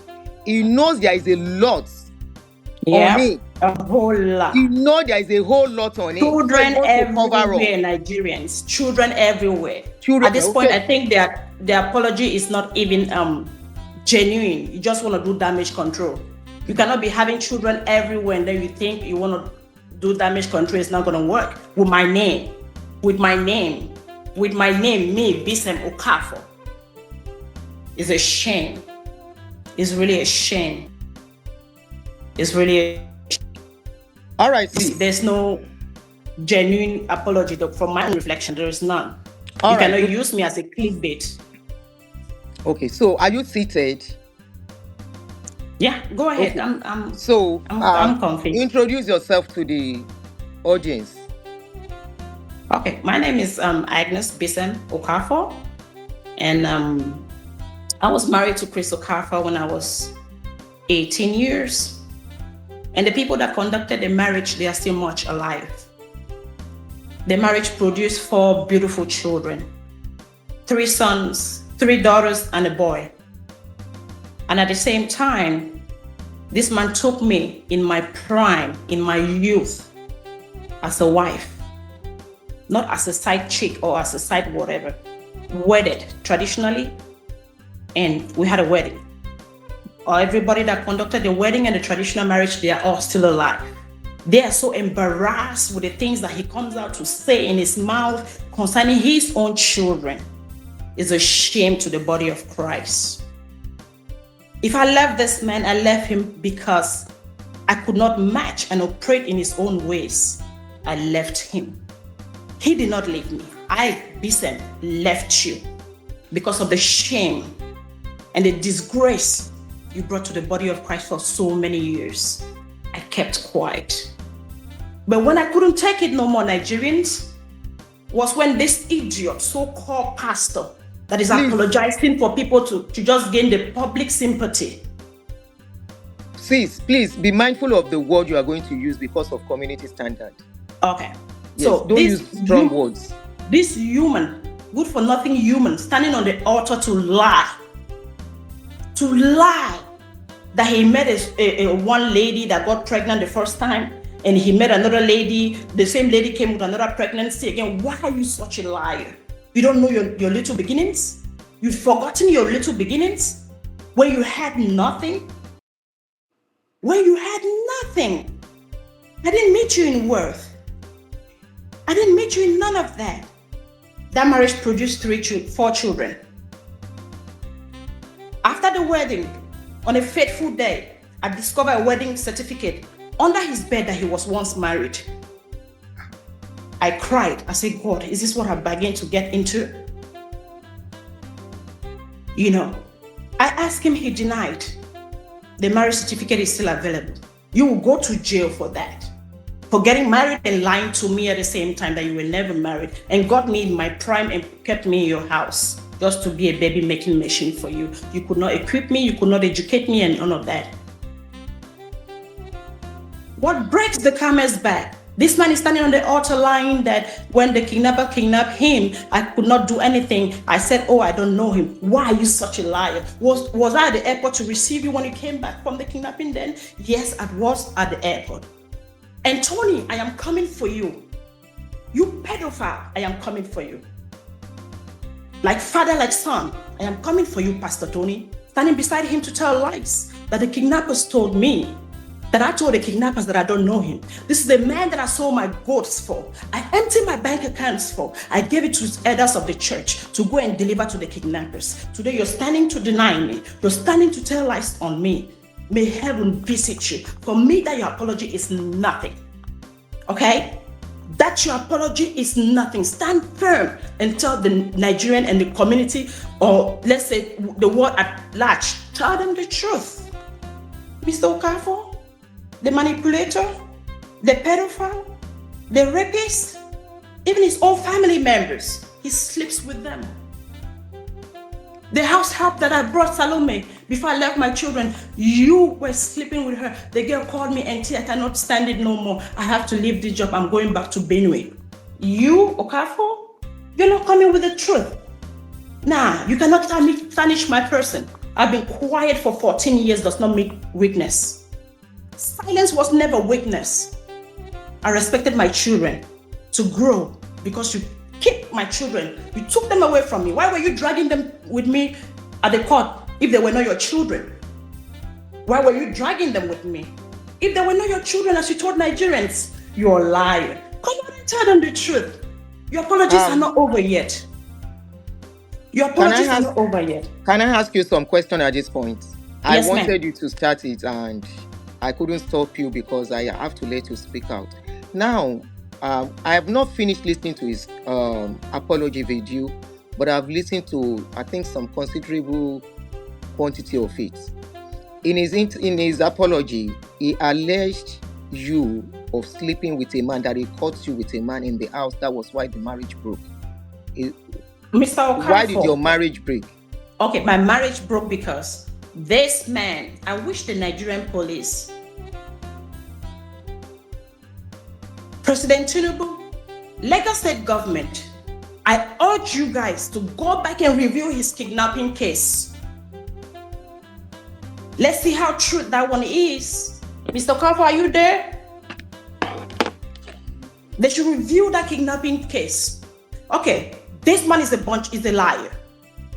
If there is a woman that cheated, she cannot cheat by herself. There should be a man standing by herself that, oh, this is the person she cheated with. Right, Nigerians? Yes. Can a woman cheat by herself? He said you met with a man. Okay, then provide the man to the public. Let the Nigerian people see the man. You've been running with different narratives about me for years. I've been quiet does not mean that I am weak. I am not. I respected my children to grow to this date. Provide the man to Nigerians. Why are you lying? Why are you standing on your altar and you're lying? The apology is not accepted over here. It's not. This way, it's not. Maybe that way it is, but yet it's not. Come out and tell the Nigerian people the truth.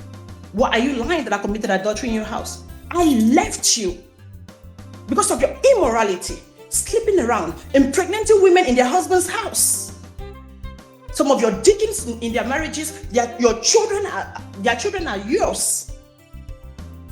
I left you because you abused me for years. You assaulted me for years. I have all medical reports. Go to General Hospital, their copies there. King Smith Hospital at Akute, you have copies there. I have copies with me. I brought them to America with me.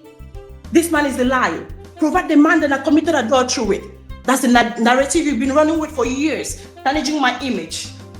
Okafor is not going to work for you. It's not going to work for you. And the DNA test, you must do it. You will. To tarnish my image as a woman, it's not going to work. You would do that DNA test.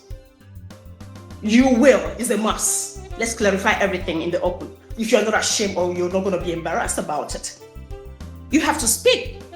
This is my time to speak my truth. Do not harm my children in any way. I left this man. I left you. You never left me. On that fateful day, you abused me. You assaulted me.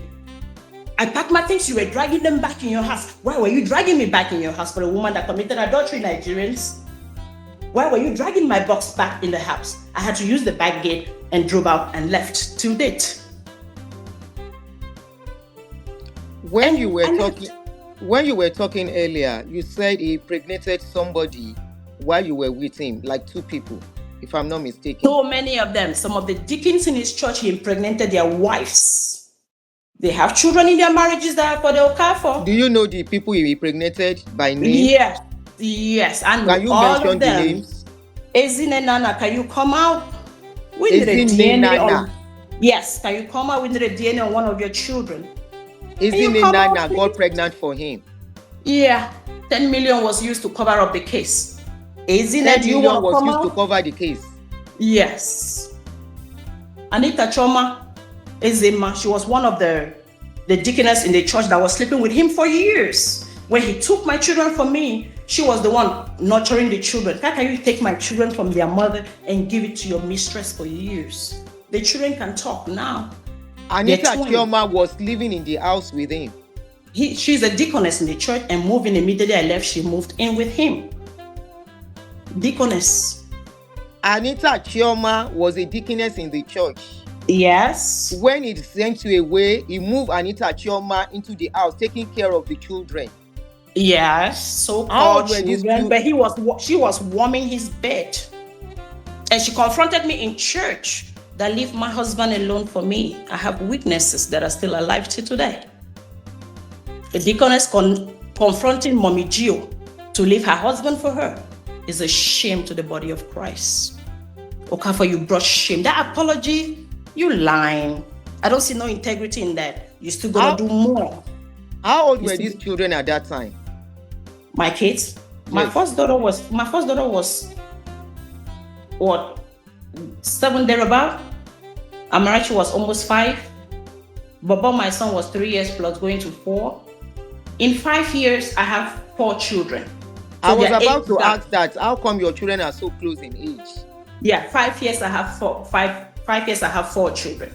My son is the only one that is older than my last daughter that you saw on the altar, with 2 years and 3 months. Yep. I was having children back to back. For a man that said he never knew such a lady that came with him being pregnant and came again with another child again, was pregnant, then he was forced to marry her. What a blatant lie, Okafor. Okafor. Criso, come out with your truth, though. I am here with my truth for 14 years. Now, we told some stories that he got married early because he lost his brothers. Did you guys date before marrying? I knew Okafor for 6 months. We got married. Okafor, are you aware? And you were less than 19 then? Yes, August 23, 2001. 2003 when I met Okafor. August 23, 2003. Was when you met him, and you got married 6.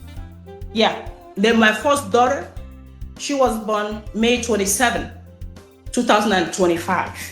Okafor, you say you don't know me? I was a strange woman that came to you. She said she was pregnant. Okafor, come and tell Nigerian people and the world at large the truth. The people that conducted the marriage, they are still alive. They texted me. So what kind of nonsense is that man saying? Is he aware that we are still alive? For those of you asking who is talking, this is Chris Okafor, ex-wife, that I spoke about this morning. Because his I saw somebody church. say, why all this now?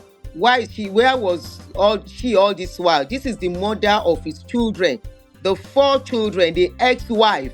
He was alleging of adultery today. Yeah. When they were In his asking church. him, it is Doris he has issues with. He should have settled with Doris instead of dragging the ex-wife. He never said anything about what he did with Doris. He never said anything or accepted responsibility. He never took any responsibility. He focused on the ex-wife. So I think it's normal for the ex-wife. After 14 years, how many years separation? 14 years. He's trying After to 14 deviate. years that she has kept quiet, I think it is okay for her to come out and speak. He has spoken his own. She has a right to speak too. Now, my other question to you, you said you were young when you got married. Was he a pastor then? Or what was he doing then? He was into house fellowship, like just putting bench for 2 people to sit and do house fellowship, like in the, like, you know how you have a complex, like at the backyard you put like 2 bench for people to sit and talk. For the first day I met this man, he told me that you are my wife. God said you are my wife. I want to marry you.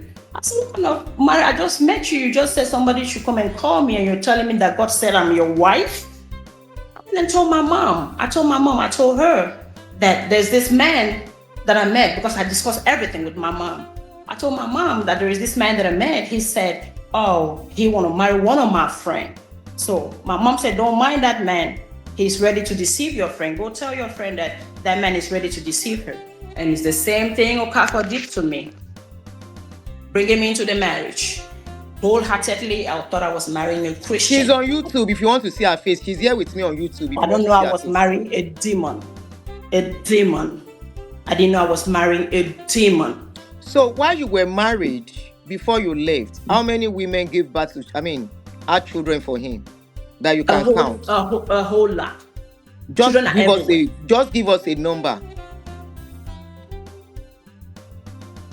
1, 2, 3, 4, 5, 6. Some of them have two children. Some of them have 3. Let's say total of like 10 or 12 women. I mean, while you were married or when you left, or plus when you left? When I was married to Okafor, those are the numbers that I know. Well, he said he was 22 when he married you. He's a liar. He doesn't even know his age. April 4th, Okafor will be 45 years. He's older than me with 4 years. I just clocked 40 in November. So it's kind of right then. He was in his 20s when you guys married. Your first son. Yeah, he was 24. The numbers were not right. He's not 22. He was 24. He knew what he was. He was not a child. You saw his birth certificate that was his age. 81. He was born in 81. Yes. He is. Yep. He's 45. Then how come so many women had kids for him like that? Auntie, you know for a sure when a man has no money, he can be humble. But when the money comes out, you see his true colors. In the church, sleeping with everybody, choir mistress, here and there, deaconess. Okay, that was when the money started. It was when the money started coming that he started arrogance, okay, abusing me, assaulting me, forgetting that I was his wife of his youth. But God will ask you, where was your first family? Okafor, don't forget. Do not forget. Come to YouTube if you want to see her face. Do not forget. God will ask you, where is your first family? Yeah. And what happened to your first family? When last did you talk to him one-on-one?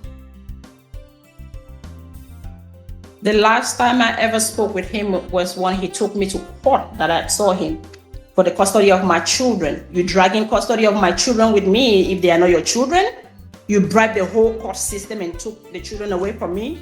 A lady in the court, one elderly woman told me, mommy, Ogami otigba owo lowo koe. That's why he won the custody case. Come again. There's one elderly woman that I saw at the court. She told me, mommy, that there is God like Olonwa. Okay. More fair koe, more fair sorrow, more fair by sorrow. Okay. ọ̀gá mi ó ti gba olówó lọ́wọ́ ọkọ ẹ̀. Ó ti gba owó lọ́wọ́ ọkọ ẹ̀. That's why he won the custody case with me and took my children away from me. Why were you taking my children away from me if they were not your children? Nigerians, ask him that. Ask him Ọ̀gá that. mi ti gba owó lọ́wọ́ ọkọ ẹ̀, so they now turn the case to make him win the custody of the children. Of my children. Why are you dragging with me for custody when the children are not your children? Then you had an intention to abuse and assault them? Now, talking about assaulting the children, do you get to converse with your children while they are with him because they are not with you? It's still the same name, Auntie Ajuni on YouTube. Now, my question to you now, going to the case of the child assault, at what point did he start assaulting your children? Okay. One thing with Okafor is very manipulative. He can turn the world against you and project a different narrative. Severally, I met my children in court when they were 7, 8 years, 9 years. Some of them were coming of age for the custody. I always go as a mother. I buy things like, okay, my children like pastries. I will buy things for them like, okay, let's eat after the court section. You know how you want to share things with your children? You miss your children. They are my children. The children will move back. And one of them whispered to me, Mommy, he said, we shouldn't take nothing from you, that you're going to kill us. Who does that to the mother of their children? What mother want to kill their child? What mother want to do that? That man is a psychopath. He is a psychopath. I said, me, kill my children? The children moved back. They could not eat what I bought for them. Do you see the narrative? Okay. After that, he took my children away from me. So who actually is, who took who to court for divorce between the two of you? He took me to court when I left him.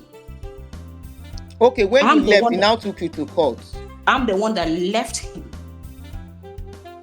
Okay. He took me to court in order to project a different image that I'm divorcing her, but I packed out of his house and I left him. But the court, I did not blink. Like I wanted to go back to him for one day and know what my eyes saw, Nigerians. I will still go back to how he started molesting the children. I'm much more interested in that. Let me finish. Okay, at what point he started molesting the children? So when he took the children from court, he came home with them. Where he started abusing the children, assaulting them, beating on them with wounds and all that. Whenever he feels like the children are communicating with me or talking. I know this will happen, so be ready. This is how we'll be going off and on. They are here. They don't want the truth out. Can you hear me? Yeah, I can hear you. So this is expected. Don't worry, we'll be going in and out. They are going to do this. I'm expecting they will do this, so I'm ready. So lucky enough, I know how to come back once they do that. We don't have to start a new show. Now, keep doing that. We will be coming back. The world is going to hear the truth. Now, my question, I want to ask, at what point did it start? Please be very careful with the words. Don't use the words that are too explicit when you are narrating about the children. I want to know at what point did it start, with your children? The children, one thing with me is I'm a strong mother. I'm a lioness. I don't leave my children without communication. Little did he know that I've always been in communication with my children all this while for the past 14 years. Okay. The children know how to reach out to me anytime, any day. Okay. One day, one of my daughters reached out to me. This is what he did to me, Mom. I want to see pictures were coming in on my phone. Wounds were tore all her clothes. A 16 years old child, your own biological child. You tore all her clothes from her body. You pushed her naked just the way you treated me the day I came to visit my children. That you both saw it on Punch newspaper. You tore all my clothes and pushed me out naked. Punch. Yeah, he did the same thing to my daughter, my second daughter. Tore all her clothes and pushed her naked, a 16 years old child. Why are you interested in children's nakedness, Mr. Okafor? Why are you so much interested in little children nakedness? Female children nakedness. You did that to your own child. You tore all her clothes, you push her out naked to go to where? Why were you dragging custody of children with me when you know that you cannot handle them? Then your intentions were really, really, really, really horrible.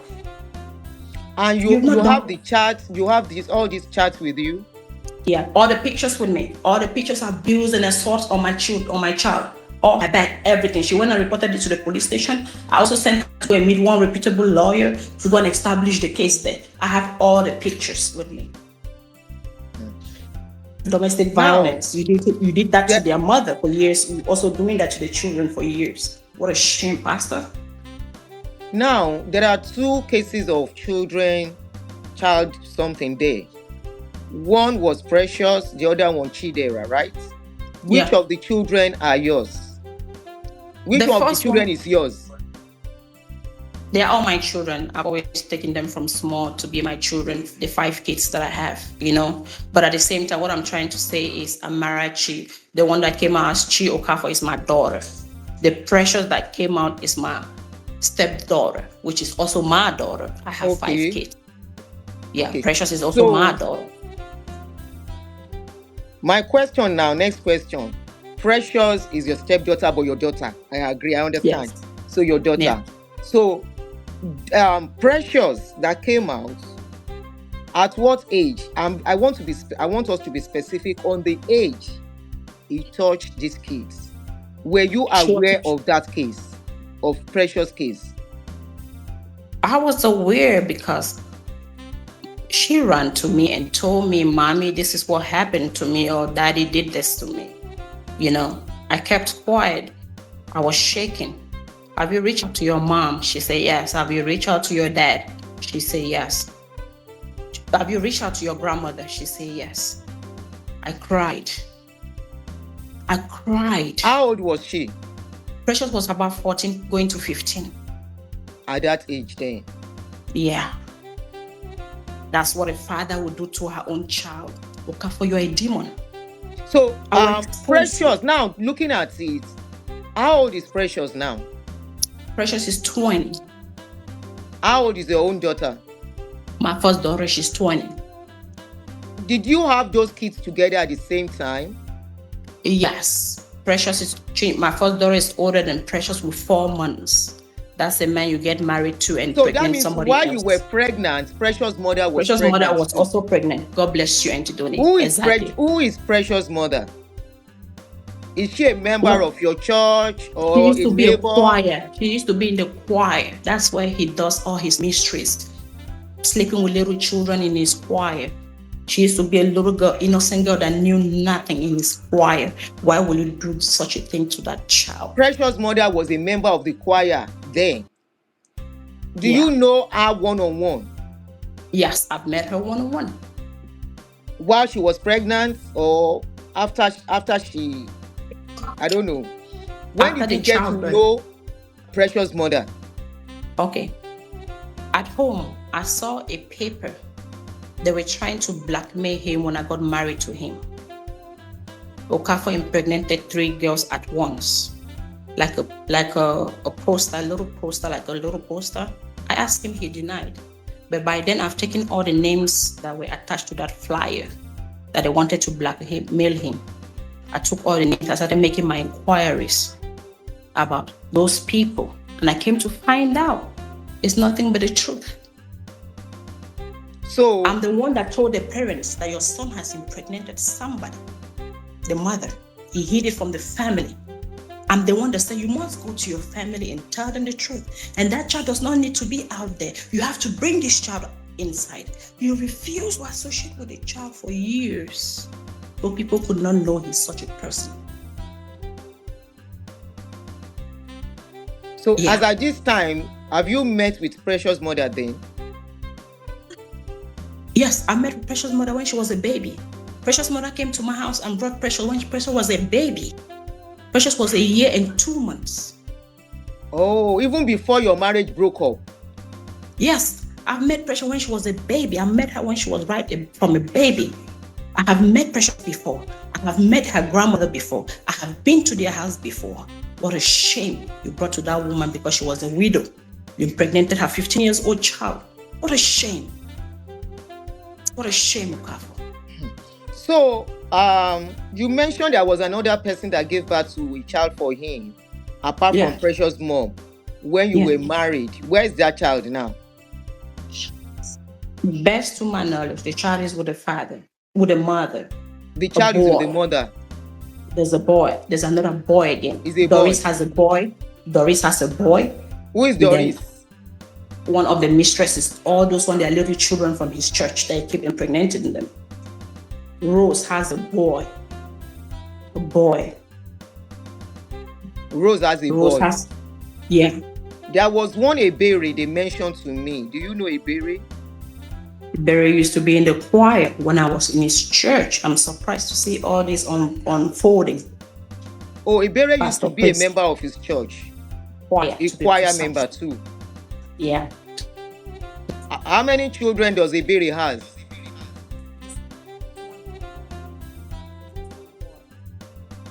Sorry, we can't hear you anymore.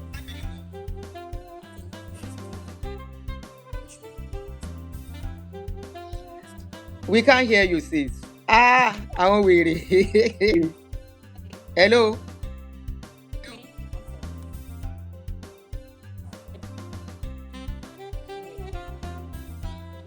Hello, sis. We can't hear you. The same thing they did when I brought that advocate. When I brought her.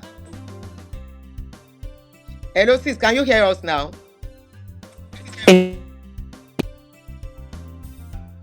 Go out and come back again. Go out and send me request again. And the people, they spoil their life. That lady will get 2-year-old. We comot belle 4 times. 4 good times. He comot belle allegedly for your pastor. Chris is a scammer. People should know. He works with, I'm telling you, I'm not lying. It's verifiable. He's the person in charge of that case. It's Omaka. He works with NCCC. They say it's Interpol that came to arrest him. Chris used his account to collect money from Foster's church account. They paid $60,000. When they paid the money, the people agreed 10% with Chris Okafor. When the money landed, Chris became greedy and collaborated the money for himself. The people got angry and went to report to police, Interpol. When they reported to Interpol invited him. Panic is understatement. He locked the door. They come, please call your girl. They are downstairs in the church. They want to embarrass me. Call your girl. I had to call people I know to help intervene and stop the arrest. That he was going to come. That was how they stopped. So that was how that case died? No. So what you're saying is that Chris is what Yahoo boy they call these people? No, he got another name where Yahoo boy. Azaman. Who is he leaving me for after all the atrocities that we have committed, me and him? I'm not saying it in a place of love. That is the misunderstanding. Everybody is saying, oh, move on. It's not about love for me. It's about pain. I was the confusion that Jeremiah said he sent to their midst. Because one time Jeremiah came out and said, I have sent confusion in their midst. I was the confusion. So I was listening to everybody. So you've been the Holy Spirit and now you're also confusion. Yes. He gave me 10 million. Remaining 35 million. They said I should take 15 million and leave 20 million. I said, we had that argument. They said, they paid 15 million to me through the brother. So this is how they used to be sharing our tithe money. DSS, they should go to that church and open that altar. Open his altar. I won't say further than that. When they were building that place collapsed. Somebody died too. But apart from somebody dead, there's a blogger that found something on the ground. This man was begging, called me, said, what do I give to this blogger to close his mouth? The DSS should go and open that altar. I know what I'm saying. That's all I will say. The church altar. The church altar where he used to stand, that pulpit, they should dig it up and open it. Good afternoon, sir. Good afternoon. My name is Kel Armstrong Amobi. I'm calling you from the Car Truth Podcast. Okay, Car Truth Podcast. Yes. Good afternoon, sir. I'm sorry to disturb your afternoon. We have Doris Ogala in our studio and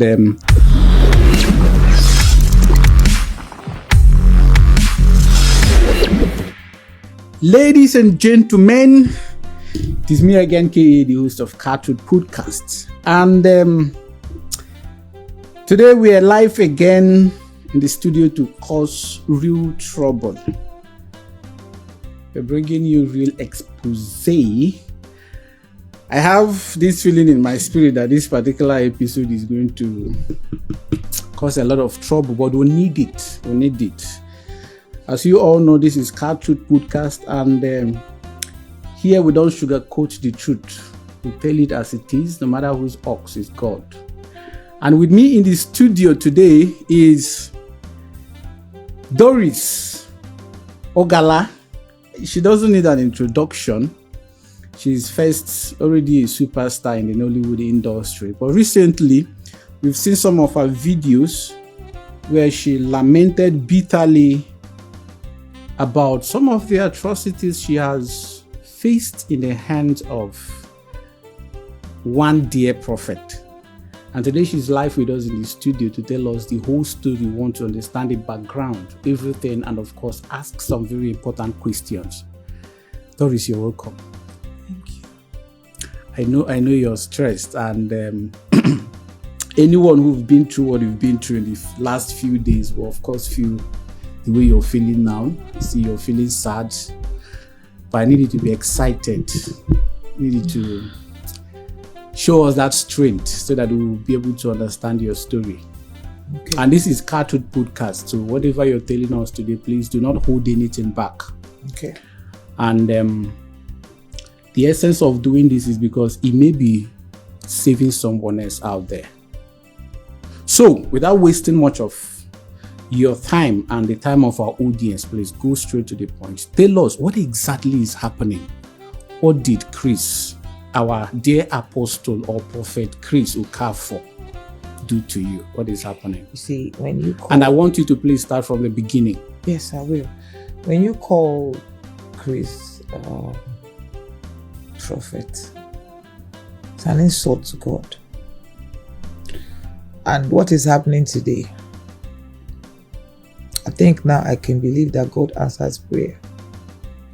When I was small, and this is my truth, I used to pray to God. When I see these pastors on pulpits, especially TB Joshua, when I know that my father used to watch TB Joshua so much, when I see them preaching, one day, before my dad died, I was watching TV. We carry her place on TV. And I went inside the room and I prayed. And I said, God, give me power to expose these people. I'll go to their altar and challenge them and expose them. I prayed that prayer. I'm not lying. This prayer, I prayed it years back when I was younger. Now, going forward to Chris Okafor. You see, it's something I am not ashamed to talk about. Not because I am proud of what I did, but because I have nothing again to lose. I lost the most important person in my life. My younger brother, the most handsome man. I don't know, maybe I can show you who I'm talking about so that you understand where my anger is coming from. In the whole wide world, there is nobody handsome like my brother. Both Ewuilo, white, black. God created that boy. When you say God created someone in his image, that is my brother, from head to toe, teeth, everything intact. I lost that boy. There's nothing anybody will tell me now. Nobody is ready to stop me. I don't know why anybody will want to stop me. Will he bring back my brother? No. I'm trying to get his picture so that maybe we can be on the same page. You understand me and what I'm talking about. That's the boy I lost. This is the boy I lost. I lost my brother this year. I lost him this year for nothing. This is the boy. This is who I lost. So when I talk, people say you want money, you want him to pay you. You said he must marry you. Who is he leaving me for? But of course, yes. Who is he leaving me for after all the atrocity that we have committed? Me and him. I'm not saying it in the place of love. That is the misunderstanding. Everybody is saying, oh, move on. It's not about love for me. It's about pain. It's about pain that this man caused me for no reason. Now I will shed light into what happened. I met Chris Okafor 2017. I was just 23 years. God started blessing me early. I bought my first car at the age of 18 years. I bought Murano. I went to Cotonou, bought the car with my money, brought it to Nigeria. So it's not like the man bought it for me. No. I was doing well for myself. Very well. A young girl at that age, before 2017, I bought that car 2000 and how many years? It's been a long time. I bought car. Now, what happened? I went to police for CID for a case. In that first CID, I saw Chris. Chris was coming. I went there with my colleague, Choma Okoye. So as Chris, people were saying, who is this man? He's very handsome. As he was coming, he was walking on the road. Me, I was also walking on the road, like we're coming opposite each other. And then we met. Like, I would call it hypnotism at first sight, not love at first sight. Because what happened to me that day, people might call it love at first sight. No, it was hypnosis. We met.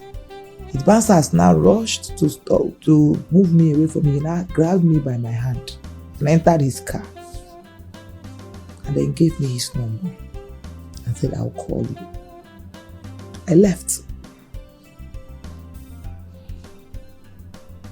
Few hours later, in fact, it was even my colleague that said, I know this man, he's the big man of God. I was like, oh, really?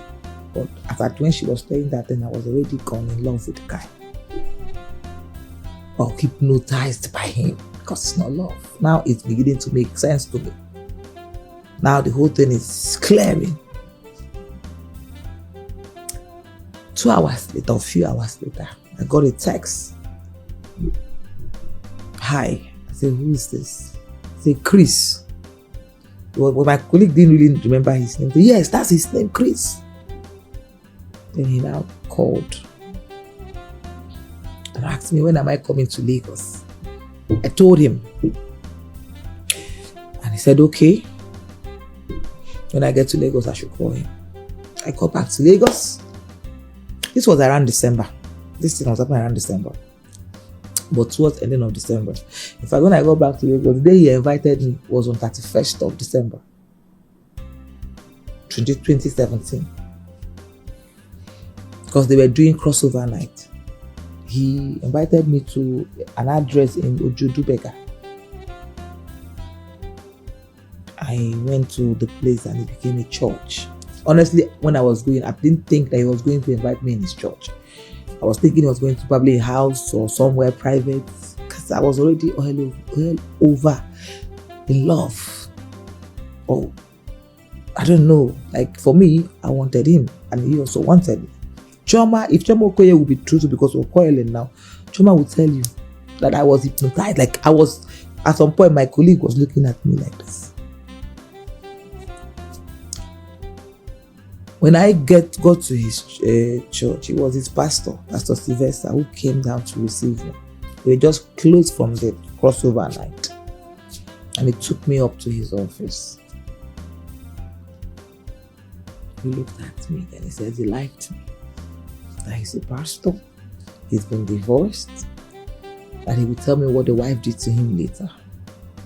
But he's going to travel for Christmas this January. That January, that I should, am I traveling? I said yes. I said, okay, we'll meet in the east. I traveled. I will get to this, when I narrate this part, I will give you a number. You will call my national president to confirm what I just said, then we'll continue. It was at that point when I got to the east, I met national president. No, I think he invited me to the village. Yes, my national president, I think he went with me. Yes, he did. Went to his village. This national president of what? Actors Guild of Nigeria, Emeka Rollers. He went, no, not that first one that he went to. That 2017, I went alone. I went to see him, introduce me to his mother. Now I can put it. I saw his mother. That was the first day we kissed, so I went alone. I remember now vividly. We ate, introduced me to his mother, to his children, and all that. His village is in one place in Anambra. You go from Okigwe. From Okigwe, there's a road that will link to that place. So it's close to Umuahia, so it's not that Anambra inside. So when we finished, he was a little bit late, getting late. He sent his driver, Emeka is the name of his driver. Emeka drove his healers with some policemen who now drove behind me to see me off, so to a safe place. That was it. Then when he came back, we started. We like to say we were just love cats, love birds. This guy will call me to come to the church. There's no way he doesn't sleep with me. There's one guy, Obum, one of his, they called him his son. Obum, if I come, that time Obum will receive me. I'll go to his bedroom. We'll start from door, start kissing. That's how we'll start making love. That's how glued we were together. Yes. And when we take me inside, we'll do it everywhere. His daughters, I used to wear uniform with the daughters. I think I will show you. Although the wife reached out to me and said she doesn't want the daughter on social media, and I apologize, but there's no way I will tell the story and without, how will I tell the story or make you guys believe if to show you that I even wear uniforms with the daughter. This is the first daughter. Is the daughter of Chris Okafor, the one who ran away from the house and went to her mother because of her father's atrocities. Yes, it was too much. This is the first daughter. This is the one. This is how much I used to buy gifts. They love me. She too gave me gifts too. Like she started doing lip gloss or something. The mom that started guiding her. She started producing lip gloss. So she gave me one as gift. So what am I trying to say? He has those all his daughter, but the one that is Abino, right? Not like I'm yabbing about. That's what I want to describe her. All of them loved me. We were a family. His son, he has a son that looks much like him. We were a family. Now, I will come, Chris would. Is either we're in the house, or you take me to Marriott Hotel in Lagos, or there's another house that he had. Now, according to him, he said somebody has taken the house. He said the house is keeping it for one politician. That sometimes Obum will take me to that house. We would make love. One of my sister, Winner lives in that place. My sister, Winner. They used to know now. My people, because they live there. When I come, they always know when I go to see. Even they will tell me that man is a guy man pastor. He used to come to my father's shrine to do juju. Yeah, I didn't just stop it. I was head over this guy. I was in love. For me, I was in love. At the end of the day, we started dating for so many years. Now, 2019, I had this guy I knew. 2012, met in Dubai, my ex-husband. Now, we were supposed to marry, but it didn't work. Like he's toxic. Then I stopped having feelings. That was when I now met Chris 2017. Then 2019, this guy resurfaced again, and was pressure. He wanted to marry me. My ex-husband, I say, is obsessed with me. Why I say he is, because he still talks to me now. Obsessed, so it's somebody I would call it love. Like maybe it's love for him because he's really that with me. He insisted that he wants to marry me. Was pressuring everywhere, calling my mother, every member of my family, and all that. And at that time, I already was held over Chris, so I didn't have feelings for him. But pressure, her family, my mom said, "Okay, marry him." He bought a car for me actually. Because he was in South Africa, he bought a car for me. When he came back to Nigeria, I remember that night, came to me, he said, "We want us to marry as fast as possible. I doesn't want to waste time." And I told him, "Listen,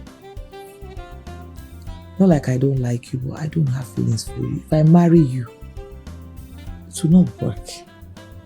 You know it. He said, I should forgive him for all the beatings he did that made me lose feelings, all the things that happened, that in that marriage we'll find love, that the love will grow. That is what he was. I told Chris, later I now called Chris, I said, look at what's going on, look at what's going on. Chris said, I have most of the chats where he said, I'm hurting him. I don't know if I can find it, but let me check. Even said, I'm hurting him. Don't worry, you can just send us the chat. Yeah, I'll send you, then you can post them as I'm talking, yes. So, but later, I told him that at this point there's pressure. He said he wasn't ready, that I should wait for him. I said, I had to marry. Eventually, I married the guy. I don't want to talk. People say, you left your husband for Chris.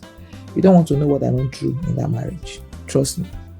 I think I'm going to play one video. At least this one is faster. Where my ex beat me up. This was the video I sent to Chris and he said I should leave the house. This is the video I sent to Chris. This is my ex-husband's compound in the village. This is the video I sent to Chris. This girl came and slapped me. My eyes, blood gushed out of my nose. That was the video I sent to Chris. I should come. So I was in a very toxic marriage. I was not happy.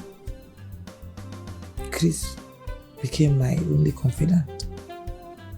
Everything about that marriage is what my experience in my marriage is something I don't want to talk about. And the only person I was talking to was Chris.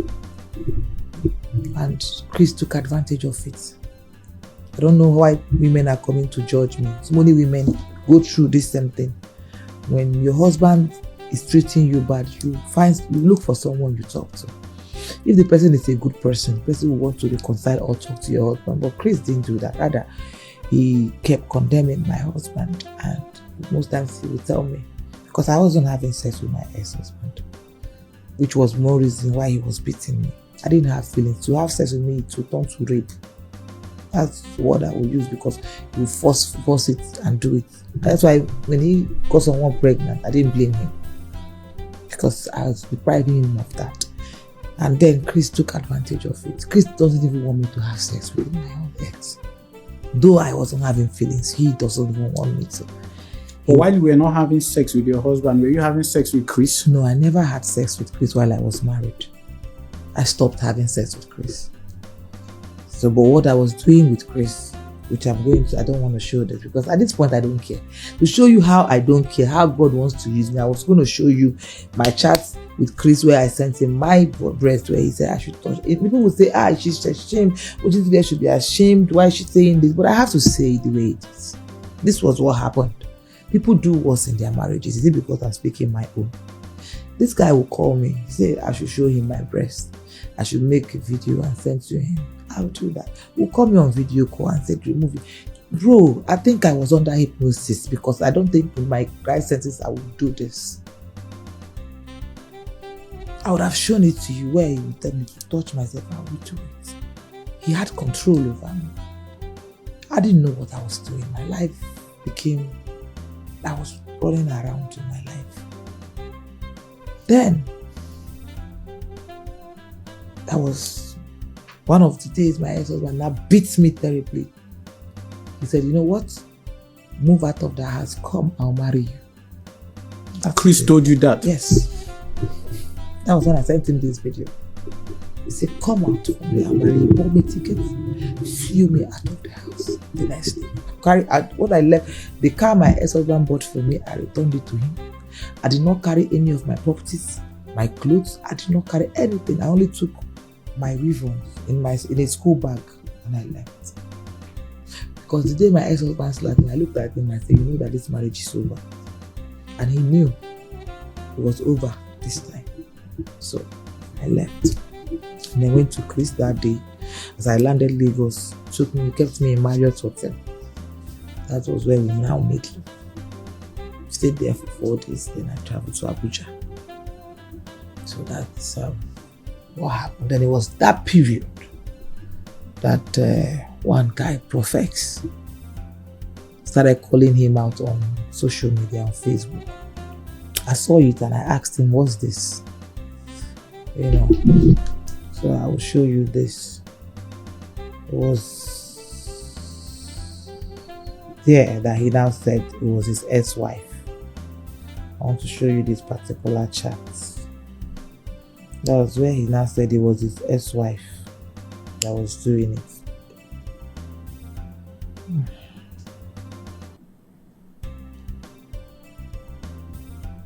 So he said, okay, this one is my chat with Jeremiah yesterday before yesterday. I'm trying to see, I sent it to someone. That's why I'm thinking it was going to be very fast. Can just tell the story there. You send us all the chats. I'll send you all the chats. So, when I saw it, I said, what's this? I didn't you get it because the prophet was actually calling him out for having an affair. With another woman. With another woman. I think someone was calling him out, said they had an affair with him. He said, no, I should not believe it. It was his ex-wife. Then he asked me to get close to prophets. He asked me to get close to prophets, and I got close to prophets. I spoke to prophets, told him my Igbo name, you know, on phone and all that, to find out what more he had on him.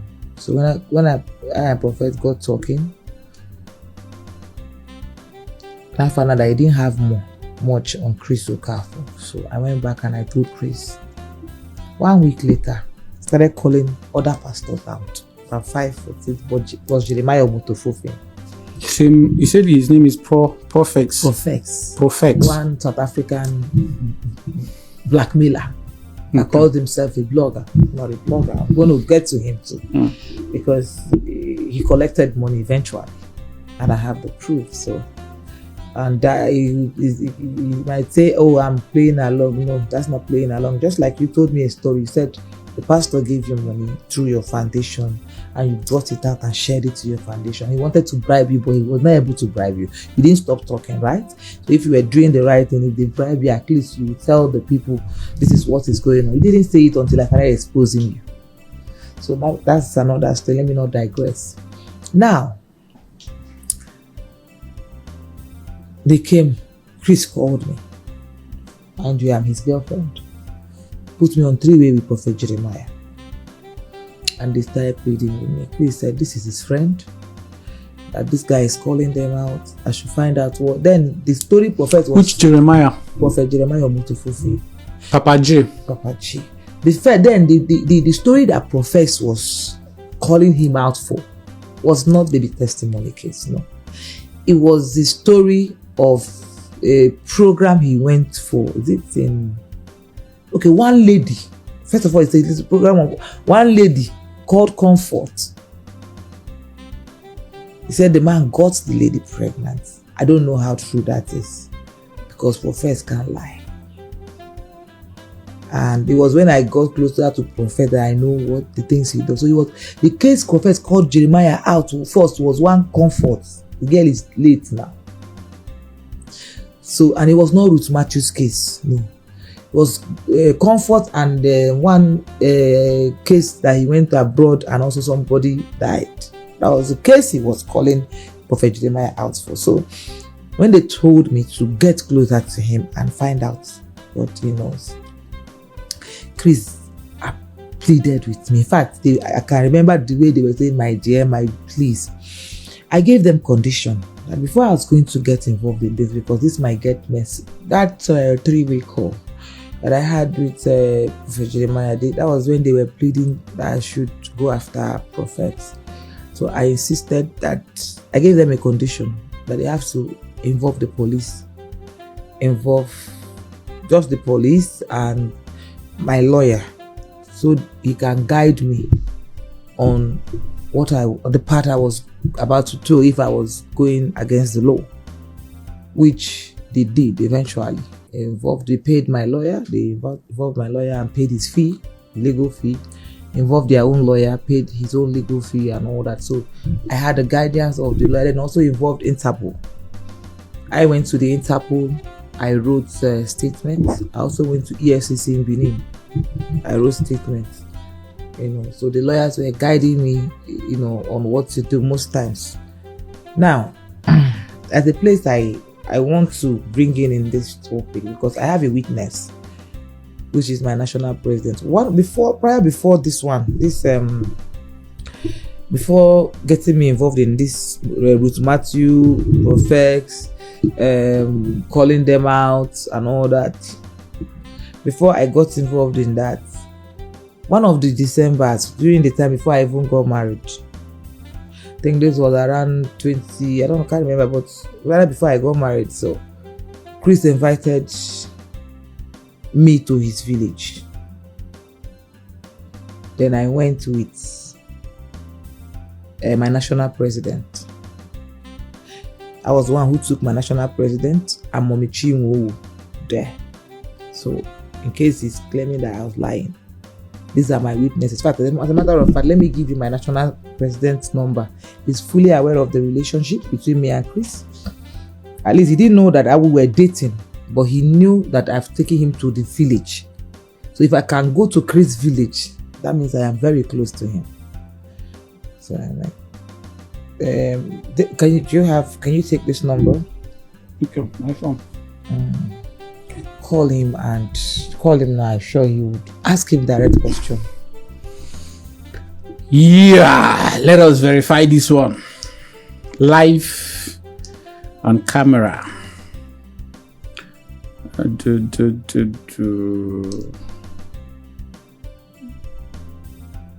Okay.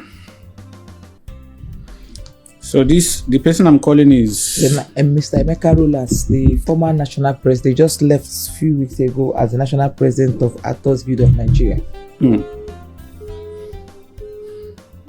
Okay, so he just visit. Did he ring at all? It's ringing now.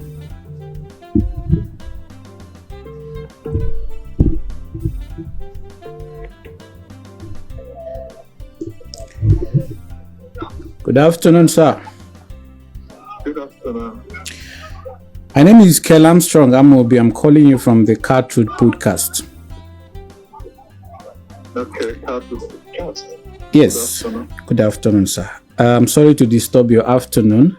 We have Doris Ogala in our studio, and there's something she said about Chris, you being aware of her relationship with Chris Okafor, and we said we should call you to confirm if this is correct. No, I said I took him to the village. What exactly did she say? She said she took you to Chris' village. In fact, you're on speaker currently, sir. So she's here, and she said she took you to Chris' village. He's not aware that I'm dating Chris, but he has followed me to Chris' village. Okay. Yes. So I want to confirm if it is true that you have followed her to Chris' village. This will give credibility to her story. Of course, yes. Myself and Madam Chinwo we were at Chris' village in Umunze. Okay. What else did she say? Okay, no, she didn't say any other thing. I just want to ask one more question, please. I asked you a question, I didn't respond. So what else? What other question? Go ahead. Okay. So this one is a personal question. It's not like she said something. I want to ask if with was it ever in your knowledge that she's dating Chris Okafor? Why should that be in my knowledge? What should be in my knowledge? You have inquired, I have answered. And taking me there, we didn't go there for crusade. We didn't go there for crusade. We didn't go there for anything. So what else could be happening between him and the lady? Are you there? Yes. Yes. Why you really throwing that question to me? The moment that answer that question has already told you our version. You understand? Thank you so much. Thank you. Answer that we were in that village, and what I am saying that I need also to be put out there is that I don't want to be pushed further. It's all right. Standing right now as Doris witnesses in a lot of things. You see, everybody doesn't behave the same. Okay? I want to say something. She might have chosen her personal way of venting her spleen or trying to heal from something she knows, only her knows. Let no other person come out and begin to take her to be the worst person on earth. I have been opportune to be president of the Actors Guild for 8 good years, and I have very private information to a lot of people who parade themselves as whited sepulchre, who can pretend in the public while behind they do worse things than what they are accusing her of.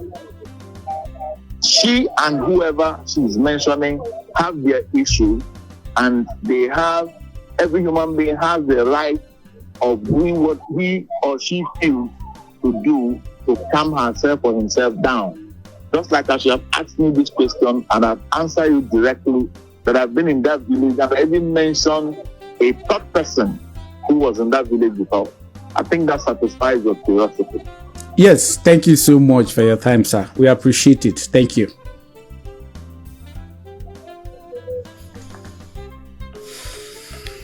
So I believe this answers it, that I wasn't lying. Yes. He even mentioned the name of the village, Umunse. And also a name of another witness. Momichi Nwowo. Oh. I took both of them there. It was my papa, my boyfriend. So just to confirm something. Yeah. You've been saying that you took them to Chris village. Do you mean you took them to Chris's house in the village? Yes.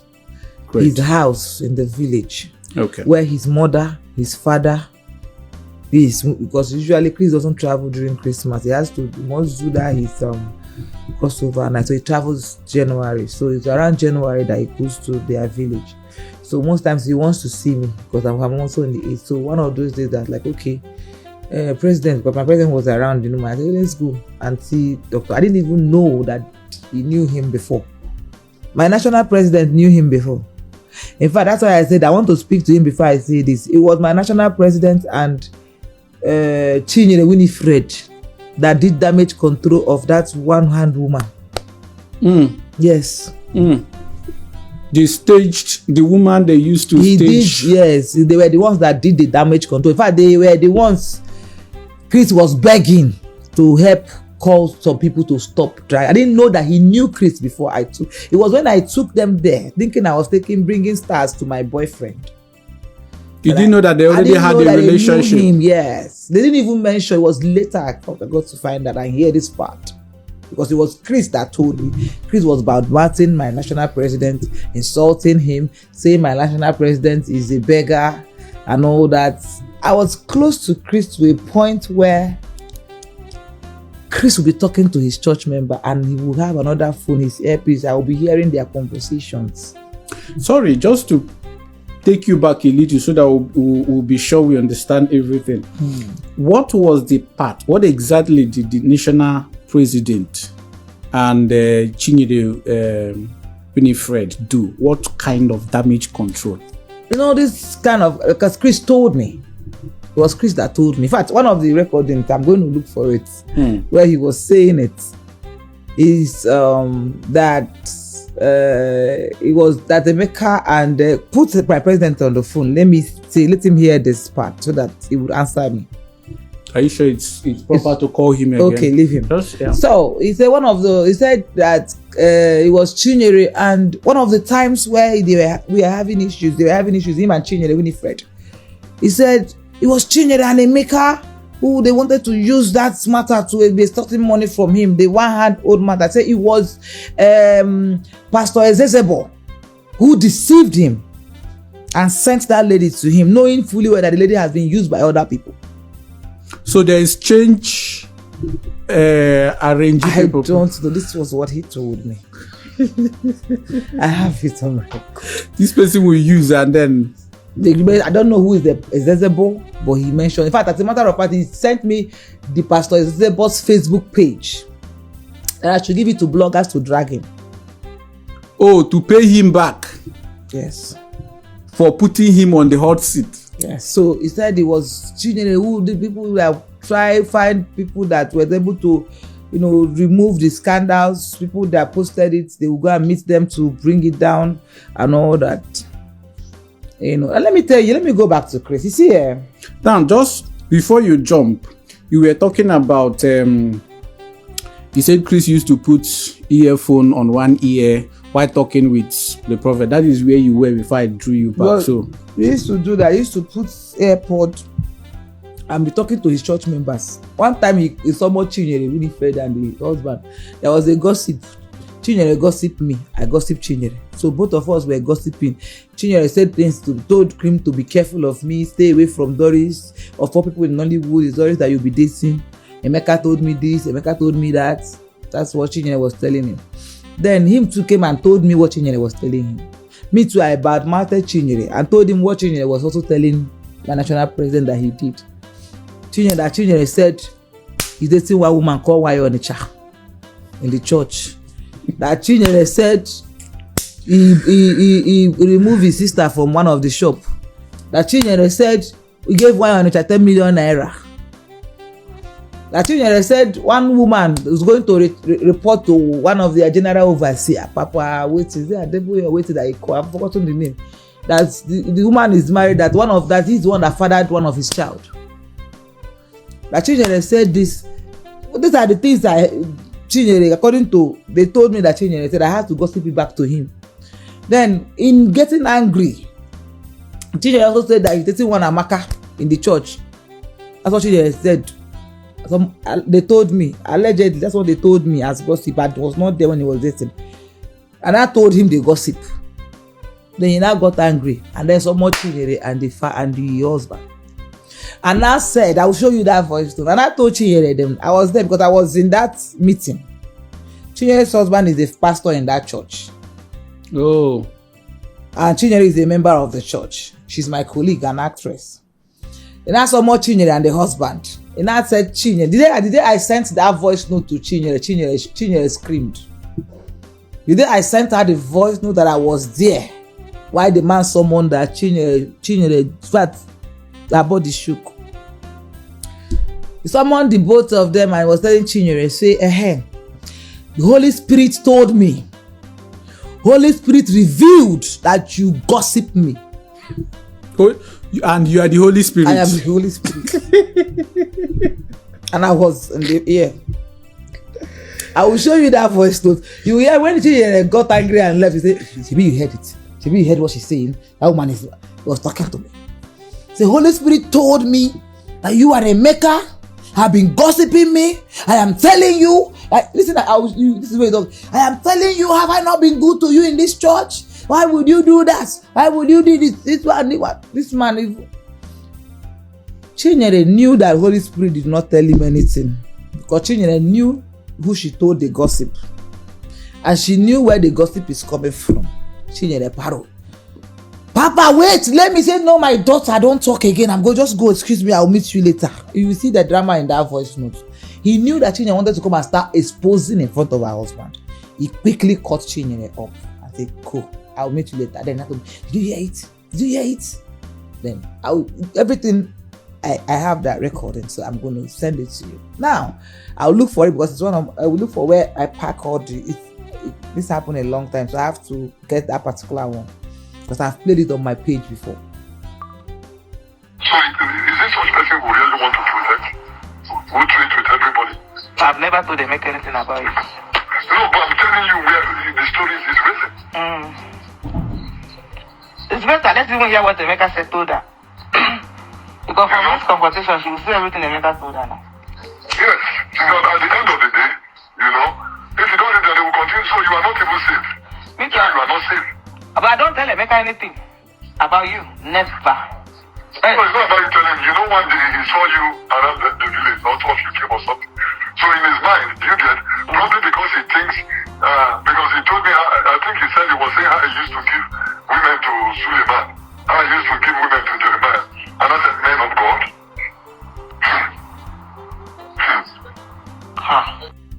Now, this is how close I was with Chris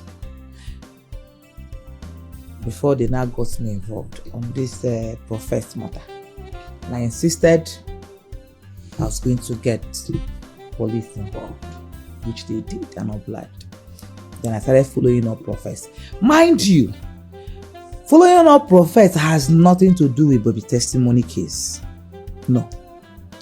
Following up prophets, like I said before, prophets was blackmailing them on a different matter, especially Prophet Jeremiah, on a girl named Comfort who was pregnant. For who? According to prophets, that the girl was pregnant for Prophet Jeremiah. But I eventually found out that those stories may not be true.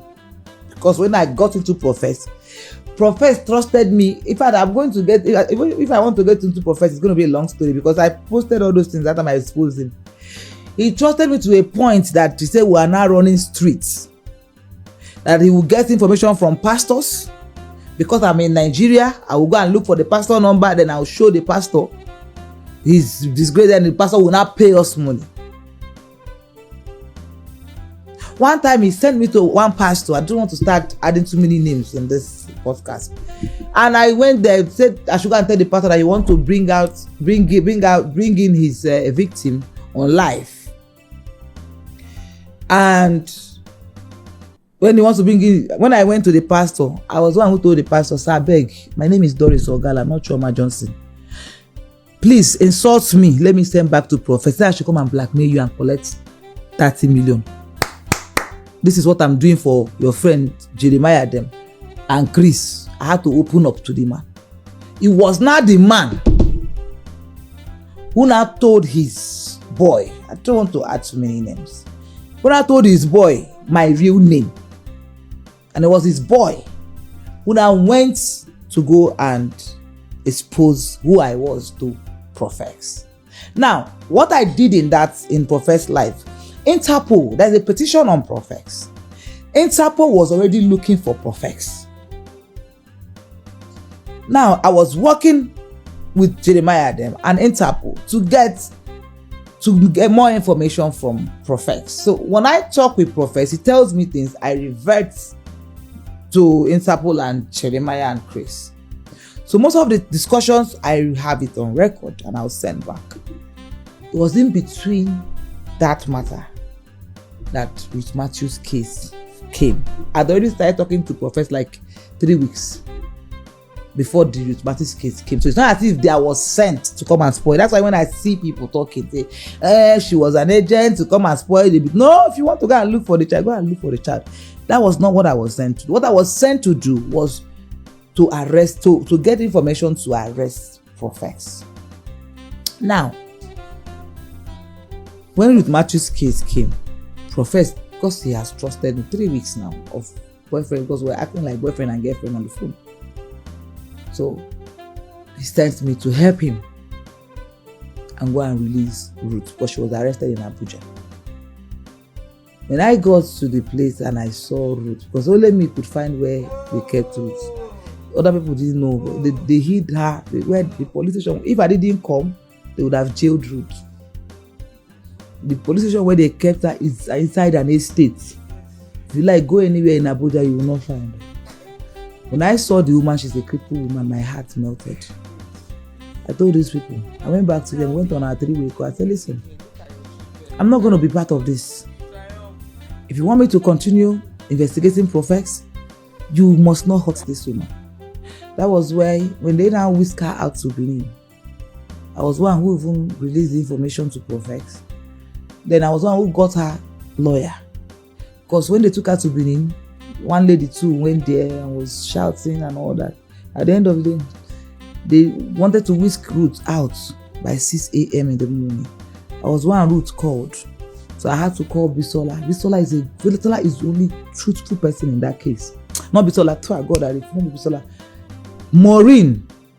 Bisola, I don't trust, I can tell you Bisola compromised. But you see Maureen Badejo, that woman, she doesn't like me. She calls me out too. But I will tell you because I was in the middle of everybody. I was the confusion that Jeremiah said he sent to their midst.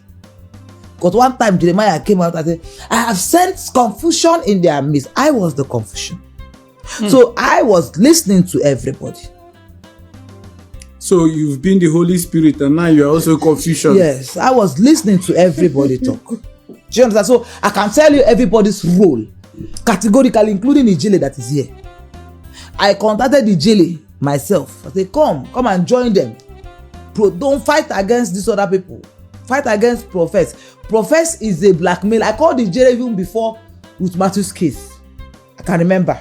If you really can remember, I called him during the comfort. The first call I made to Ewuilo was during comfort.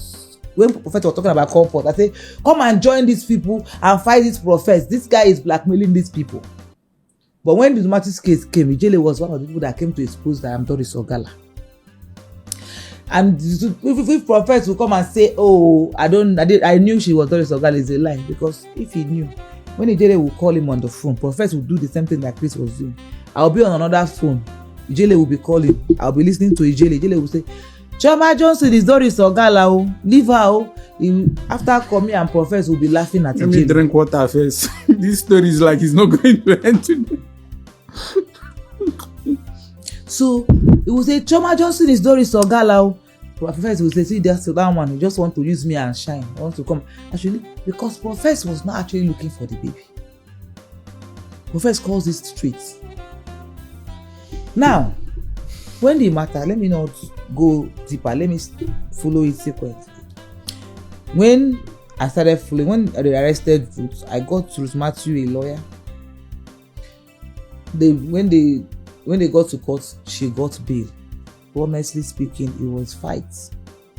Because Prophet Jeremiah was not happy that I helped to release Ruth. Chris was not happy. Mind you, I have my own contacts. Aside that, I'm doing this for Lord. Because Chris said I should do. And one thing I want to correct is that people say they contracted me. No. It was Chris who said I should help his friend.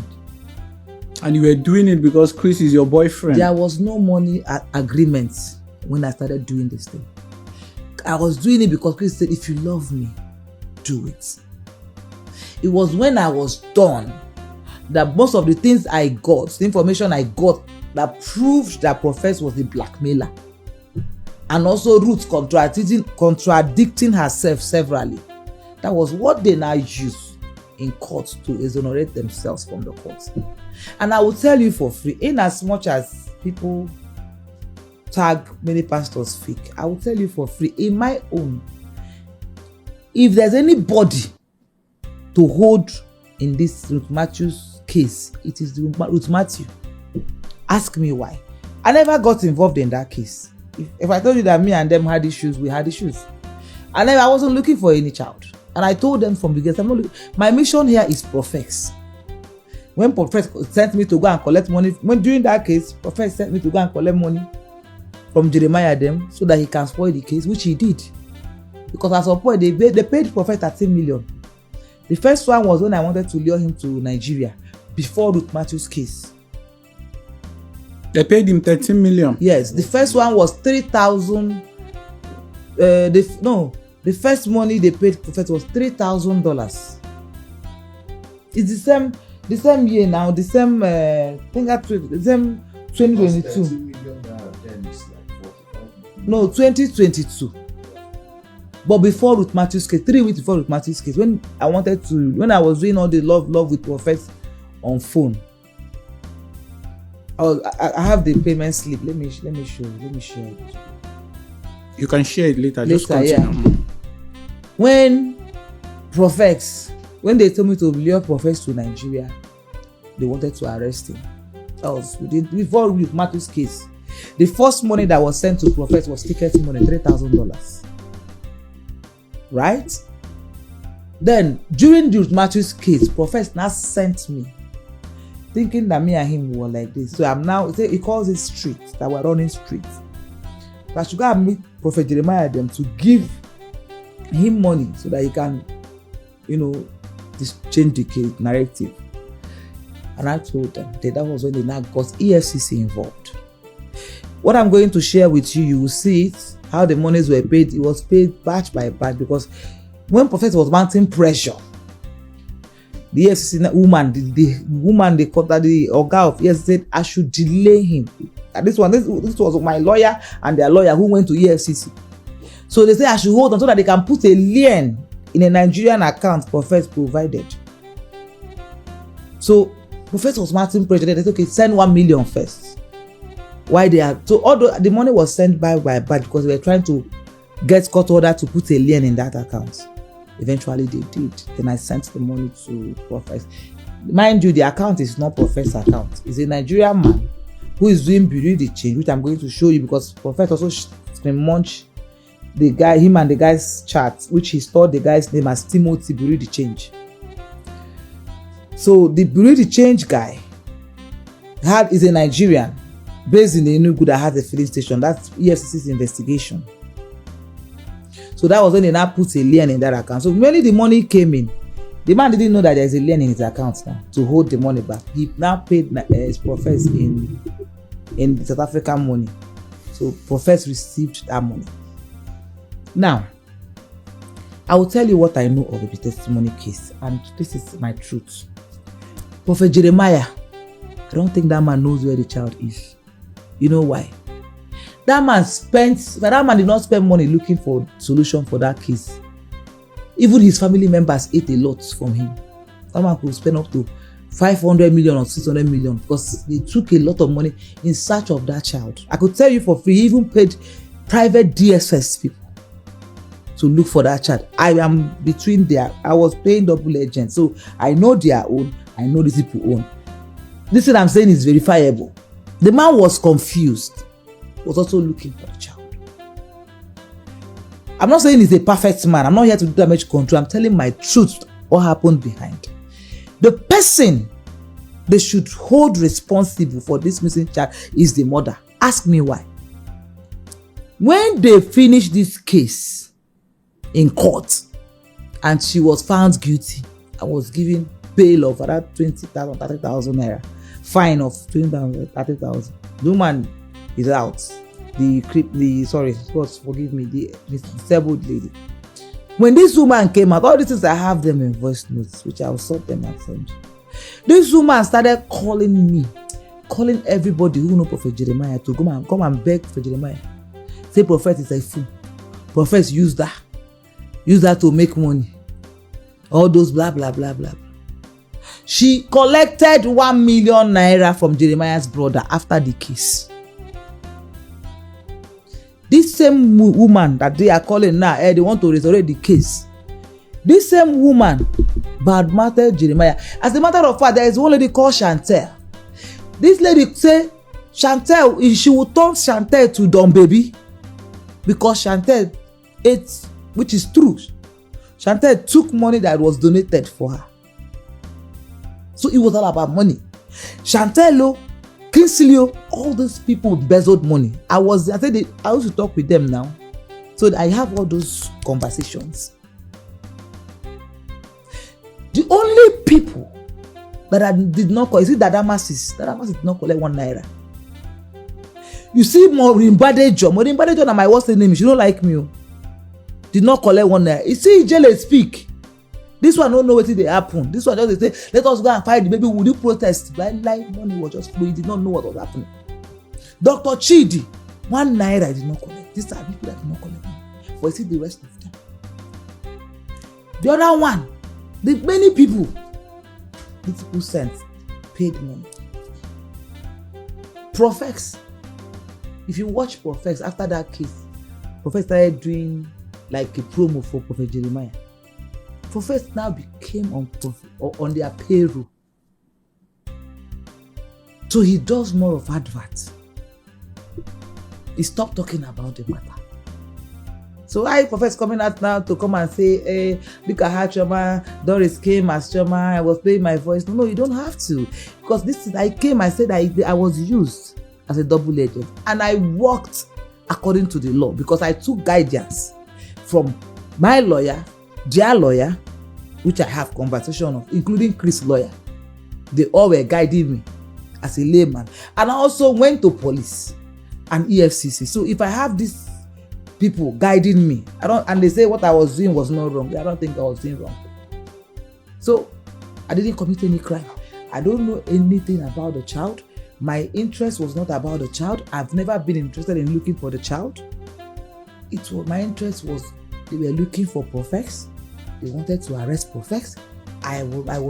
Somebody's calling out my boyfriend, blackmailing them. My boyfriend wanted to arrest. He sent me to go and help them, get this guy or get information from this guy so they can arrest him. But the one that paid me, Chris is death. Kai, God, if I was under hypnosis, God, please make your judgments before Chris. Chris told me that day we quarreled. That was Chris said, show him your breasts.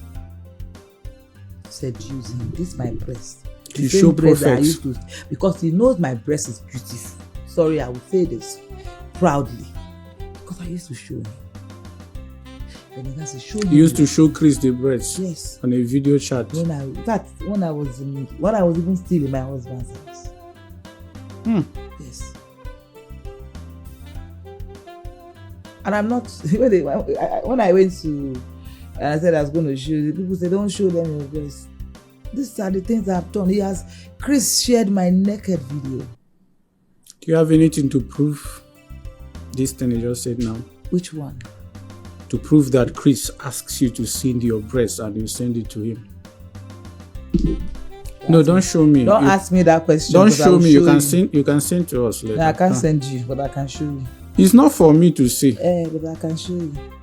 Maybe I did on my own. I have proof. It's not for me. I will for show the you audience. With his phone. I can't show my breast. No, not the breast. We're going to blur that part. I'm just the request for it. I'm not saying you should start publishing your breast, of course, but the request, the chat leading to it. That is what I want. Not your beautiful breast. Let me know. Don't come and tempt me to. I'm not profess. Nah. There's nothing I am doing for these people anymore. I'm not coming to come out and talk my truth like this. My brother. Coming to come and speak my truth like this. So that we don't waste much time. Coming to come and speak my truth. Just what we need is a chat of it. No, I won't give you my chat. They've advised me not to share it. If it were yesterday, before yesterday, I will send you. But I will show you that I have proof. What we're doing here is to ensure that we give credibility to everything you've been saying. No, except I will blur the breast and send it to you. Then you will see the chat with Chris' number. That is what we're asking for now. Okay, we are not saying send. We're going to blur the whole part. I will give it to you. So, yeah. This man said I should also show profess my breast.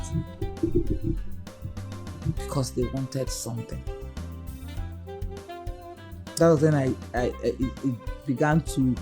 At some point, if I show you the chat, you see where we were doing back and forth quarrel. Because I now said, if this man really loved me, he would never tell me to show another man my body. That was when it was beginning to down on me that this man didn't really like me. So, long story short, the matter finished. They used part of the recordings I got for them. They took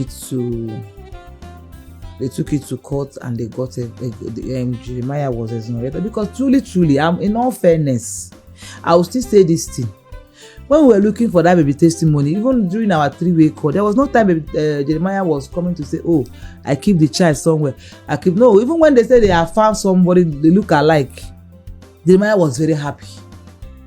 I can tell you that for free I have the proof of everything I'm saying.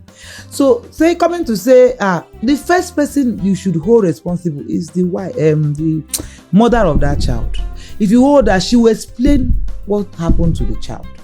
If they are to start that case again, the first suspect should be the mother. When they bring the mother, she will tell you where they kept that child. Because throughout that, she was just contradicting herself. And you can't tell me that the mother lost her child. When the matter finished, after stressing you, taking you to court, then you come back and come and collect money from the same man or the same man's brother, because it was the man's brother that gave her 1 million naira. You can't tell me that. And to the point, after the man gave her 1 million, she used to give the man about 100 missed call and say the man should give her 6 million to start cement business. Okay, now let's just forget about that woman and their story. Let's go to the main story. So the first story is that it's still connected to it because it was after that case that they gave me. Jeremiah was now happy. If Jeremiah wanted to fulfill, and now promised me to buy me a car. I should take any car of my choice. The first car I will send you the way the chat went. The first car I chose was Lexus, and he said it was expensive, which was 78 million. The second one I chose was Mercedes, 45 million. So I told them to send me money for this one, that is 45 million. I will complete it and buy the car that I want. I have that in chat. I will send to you as well. So Jeremiah said, okay, it was a 3-way call. After this thing, at this time, I didn't have Prophet Jeremiah's number. I've never met Prophet Jeremiah one-on-one in my entire life. It was always 3-way call between Chris, me, and Prophet Jeremiah. So it was at this point that Chris told Jeremiah to send the money of that car to his account. We were on 3-way call. So when we cut off the call, and I asked him, why would you say that? That I have my own account. He said no. Like, he does not want Jeremiah to have my number. Because Jeremiah has come to his, I don't know whether it's true or not true, but this is what Chris told me. That Jeremiah has come to his church before and got someone pregnant. And when he got someone pregnant, they used 10 million to cover it. This was what Chris Okafor told me. So whether it is true or not, I don't know. Now, when he said that, that was why I said, okay, use your account. Mind you, I was his girlfriend. It's my boyfriend, so whatever he says, it's okay. Jeremiah sends the money. Chris told me that Jeremiah was sending the money. I will send you a chat. So it was at that point that Prophet Jeremiah started sending the money. He said, Chris now told me, which I'm going to send you the chat, that the man was sending the money, 3 million, 1 million, because that was what he was sending to me. Pieces by pieces, to the tune of 10 million. When I now asked for the money, let me go and pay for the car. He said the man is stingy, that in fact he's ungrateful. I should not talk to him. He doesn't want to talk to him again. He's ungrateful. All these people that did not go to school, that school is not a scam. That, all these ungrateful people, I should just forget it. 6 months later, I started looking for money. I don't money for something. And mind you, people were shaming me. I did not collect money from Chris. When you were this, only 300,000 that you collected. When I was going out with Chris, I was having money. But were you able to confirm that Papa J did not send the whole money to Chris? I'm coming now. I'm telling you the story. Mind you, people say I did not collect money from Chris when I was going out with him. When I was going out with Chris, I had money. I had resources. So there was no need for money. It was love for me. It was hypnosis for me because I don't think it was love. Now my eyes is clear. I don't think it was love. I think I was hypnotized. So when throughout my dating Chris Okafor, the only money he had ever given me, which was 2023, 300,000, which was when I was asking money for that I needed money after that case. Well, at that time I wanted 1.8 million to travel. Chris now gave me only 300. That was when I said, by the way, your friend is owing me. Why don't I call your friend to I said, no, forget that one. I don't want to talk to him. That was when I reached out to Prophet Jeremiah's brother, who now told me, when I told him the whole thing I did, because I had to open up to him, then he now called Prophet Jeremiah. Jeremiah said, no, that girl helped my case. I promised to buy her car. I have sent the whole money to Chris. I have my proof. The guy now put me on 3-way call.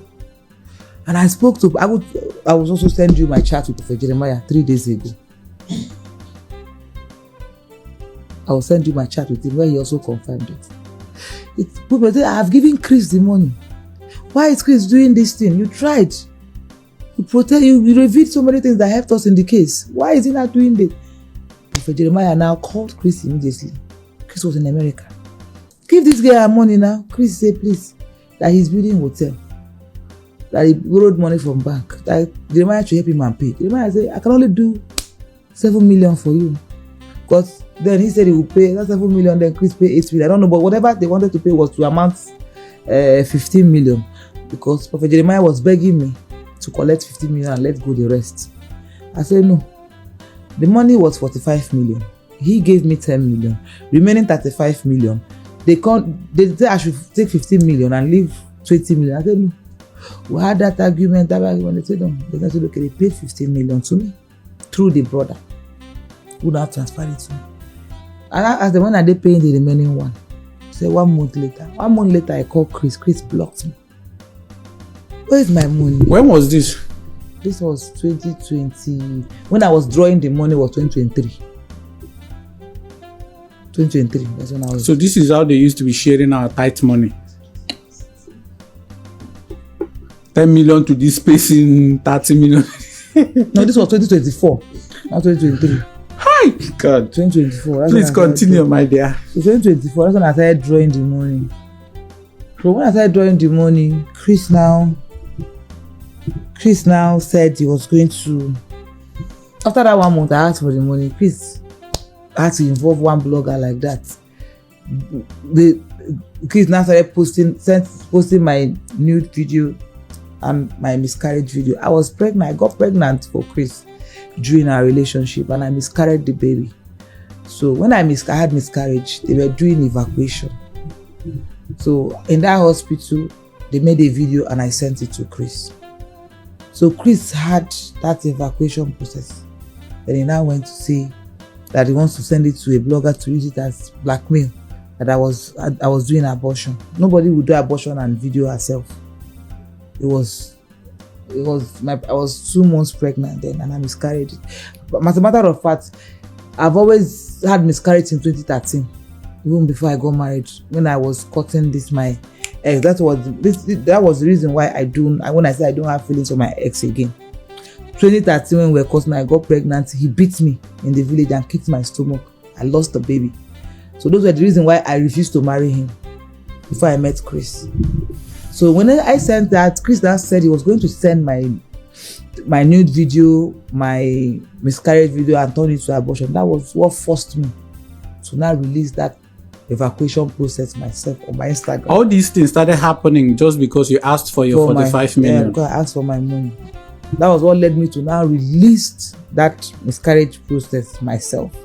The day I released it, everybody was shouting, calling. I was crying. That the priest even came to my house in Lagos then to interview me. And I said, why did you do that? I told him everything that happened that period. That was 2024. And you know that, he left. After that, he now paid 5 million naira that period. Then the remaining 15 million. It was in the remaining 15 million because I called him out on my page. Before he now paid the 5 million. It was the remaining 15 million. And now his lawyer now filed the petition at NCCCC, National Cyber Crime Center, against you, against me for defamation and cyber stalking. Then it was at that time the police came to my house in Lagos. They didn't see me. When I went to answer the petition, when I got there, I was detained for one night. Me too, I get my own contact. So I think I know if it's no maybe his contact. So I get my own too. So I had to call the people I know who put in words for me, and I was granted bail. Then from that Abuja, because this happened November last year. That's when I was arrested. From that Abuja, I now traveled to East December. While I was there in December in the East, I was with my brother. I left my brother healthy in Lagos. By November, my brother was full of him. He was a healthy boy that's a musician. And I got to my brother said his leg is paining him. I thought it was just normal pain. I said, okay, let my driver drive you from Lagos. Since I wanted to use the car, you should come for Christmas. My brother coming back, his 2 legs were paralyzed. I watched my brother. I watched that boy. That boy looked at me like this. Oh God, Chris, let me see who will tell me not to say the truth. I saw my brother's eye blurry. My brother said, I can't see.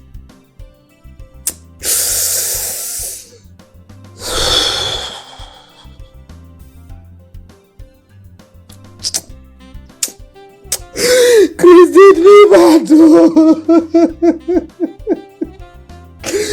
Chris did me bad. Chris must just leave me. He must just leave me. Sorry.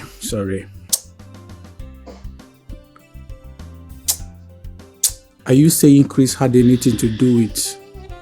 You cannot prove spirituality. You cannot prove it. Everything I've said there is what I can prove. I don't have proof. My brother died mysteriously. In between this fight, I lost the most important thing in my life. What am I living for? I'm not living for anything anymore. Everything I have.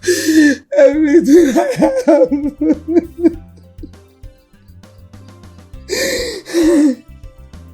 Sorry. Everything that I have. Drawer. Open that drawer, bring. That boy left me. That boy.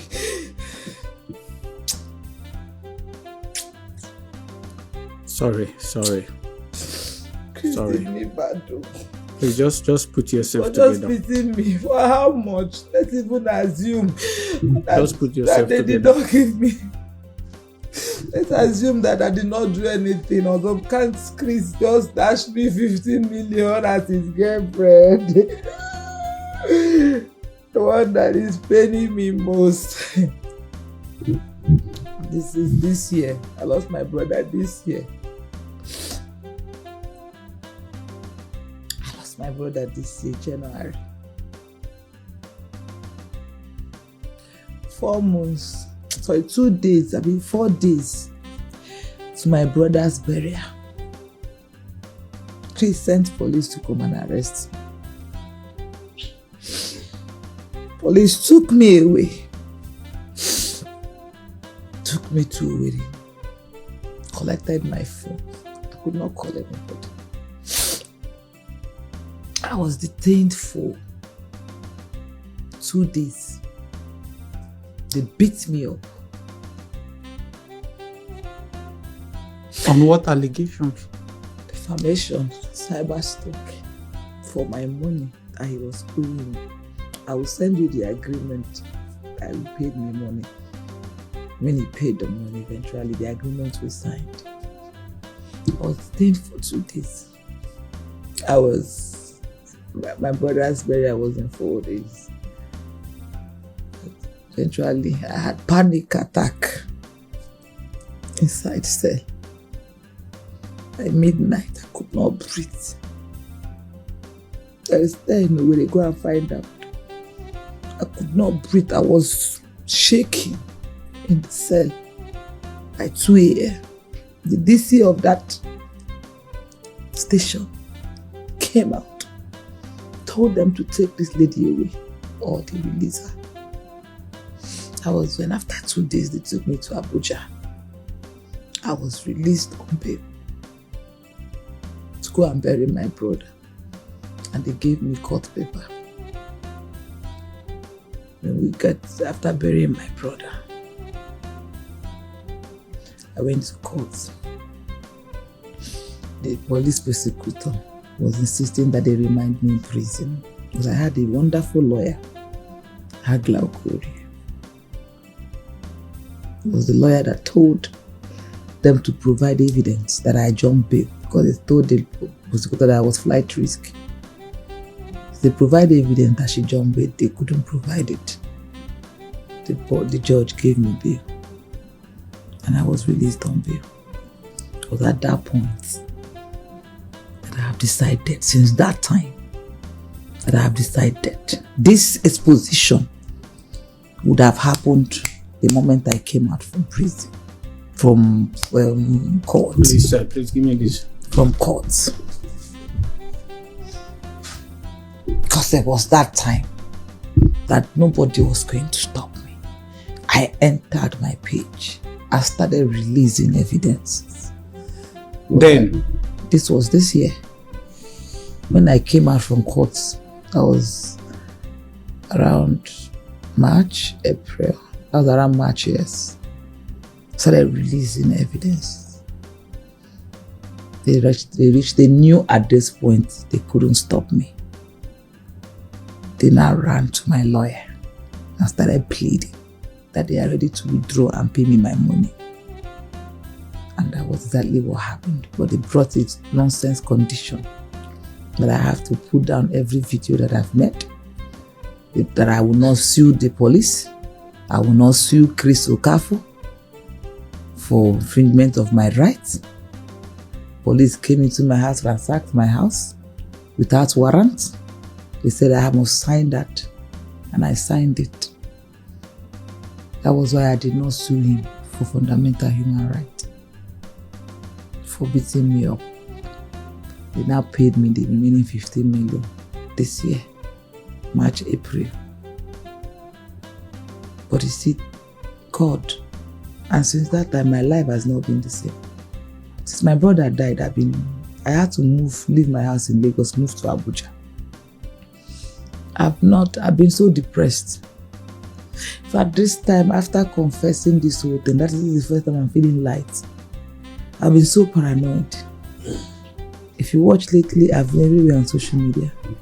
Things get me angry. I just hated myself. I fought myself. I blame myself for everything. Now,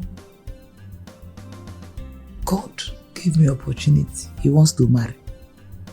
After uselessing me, who does he want to leave me for? When I say that, people think I'm saying it because I'm jealous. No. I'm saying it because I'm pained. I'm saying it because I did nothing to this man and he sent me to prison. People thought, oh, she's heartbroken. No, not heartbroken. Chris is a demon. He promised me that he was going to marry me. What did he do? Useless me. Used me anyhow. Because I was under hypnosis, only God knows. But I know that I suffered. And he wants to marry. I had to let the world know. And I know me coming out is God's doing. God wants me to expose these people. They are syndicates. These are people. I'm not fighting only Chris. They are syndicates. They are cartel. I know them. I know how they fight. They have paid people. Many bloggers you see attacking me now, they are not doing it of their own volition. They have been paid. I've been there before. I know how they operate. So I'm not perturbed. If anybody comes to shame me, talk down on me so that I will stop, I'm not stopping anytime soon. I'm going to expose a lot of things I know. I just didn't want to get a lot of people involved, but a lot of things I know, I'm going to expose it. All the things they've done, this is the first interview I'm coming here. I'm going to come here. Let me go back. This happened 2022. Let me go back and bring since 2017 till now evidences of things. Because everything I want to say, the ones I've said so far, I have evidence. Everything I will say, I will have evidence. I'm not afraid of Chris. I'm not afraid of their syndicates. They are beneath me. These are lazy people. These are poor, lazy people who refuse to work.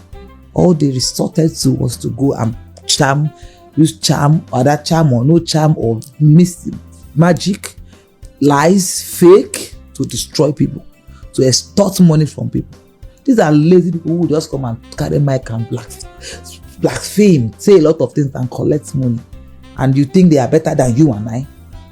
And you will see a lazy man who cannot work, making money, and you are busy calling him Papa. I didn't know all this before.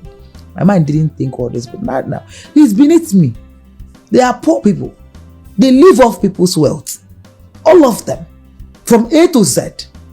They live off people's wealth. They hypnotize you. You pay your money and they did a lot of things. This man, Chris, told me.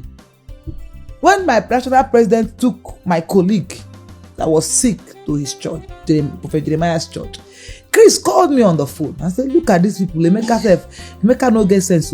They may not go they collect money from hand from this pastor. So why did he tell me that? Say if you collect money, and then he also told me, this money that Prophet Jeremiah is giving you, invest it. If not, it will disappear. It's breeze. Why did he tell me that? And people will think that they are, who is Chris? because he's taking microphone, staying on top of pulpit, pray. People are doing it in tight money. I think it's better than me or bigger than me. No, he cannot do anything. I will wait for Chris. If he says he wants us to go to court, let us go to court. If he wants us to do police case, let us do police case. Where I don't even think he has contact. I used to be his contact. This man I used to provide when he's doing crusade. He would tell me, I will go and speak to my organs. And then I will go and write an application for security. They will release 30, 40 because he used to have large crowd. Policemen, free of charge, you will not pay 1 naira. Can you fight your organ? I'm his boss. He's a small boy. I dare him. Let's try it again. We did it before. He came out and pleaded. Let's try it again and see. Who is Chris? While before we started this podcast, we started recording, you had said something about the problem he had about people that sent him money. That one, Chris is a scammer. Chris is a scammer. People should know. He works with, I'm telling you, I'm not lying. It's verifiable. He's the person in charge of that case. It's Omaka. He works with NCCC. They say it's Interpol that came to arrest him. Chris used his account to collect money from fraudsters, church account. They paid $60,000.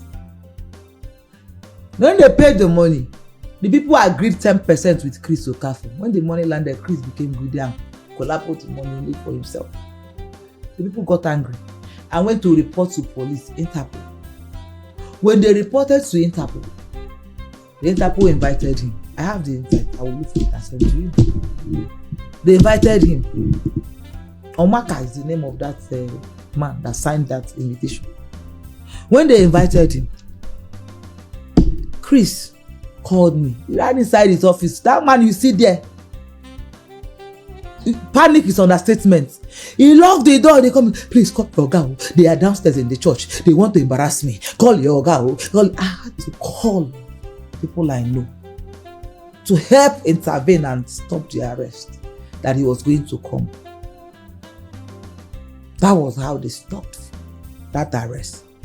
And they went back. I had to speak to the boss. I had to beg on his behalf.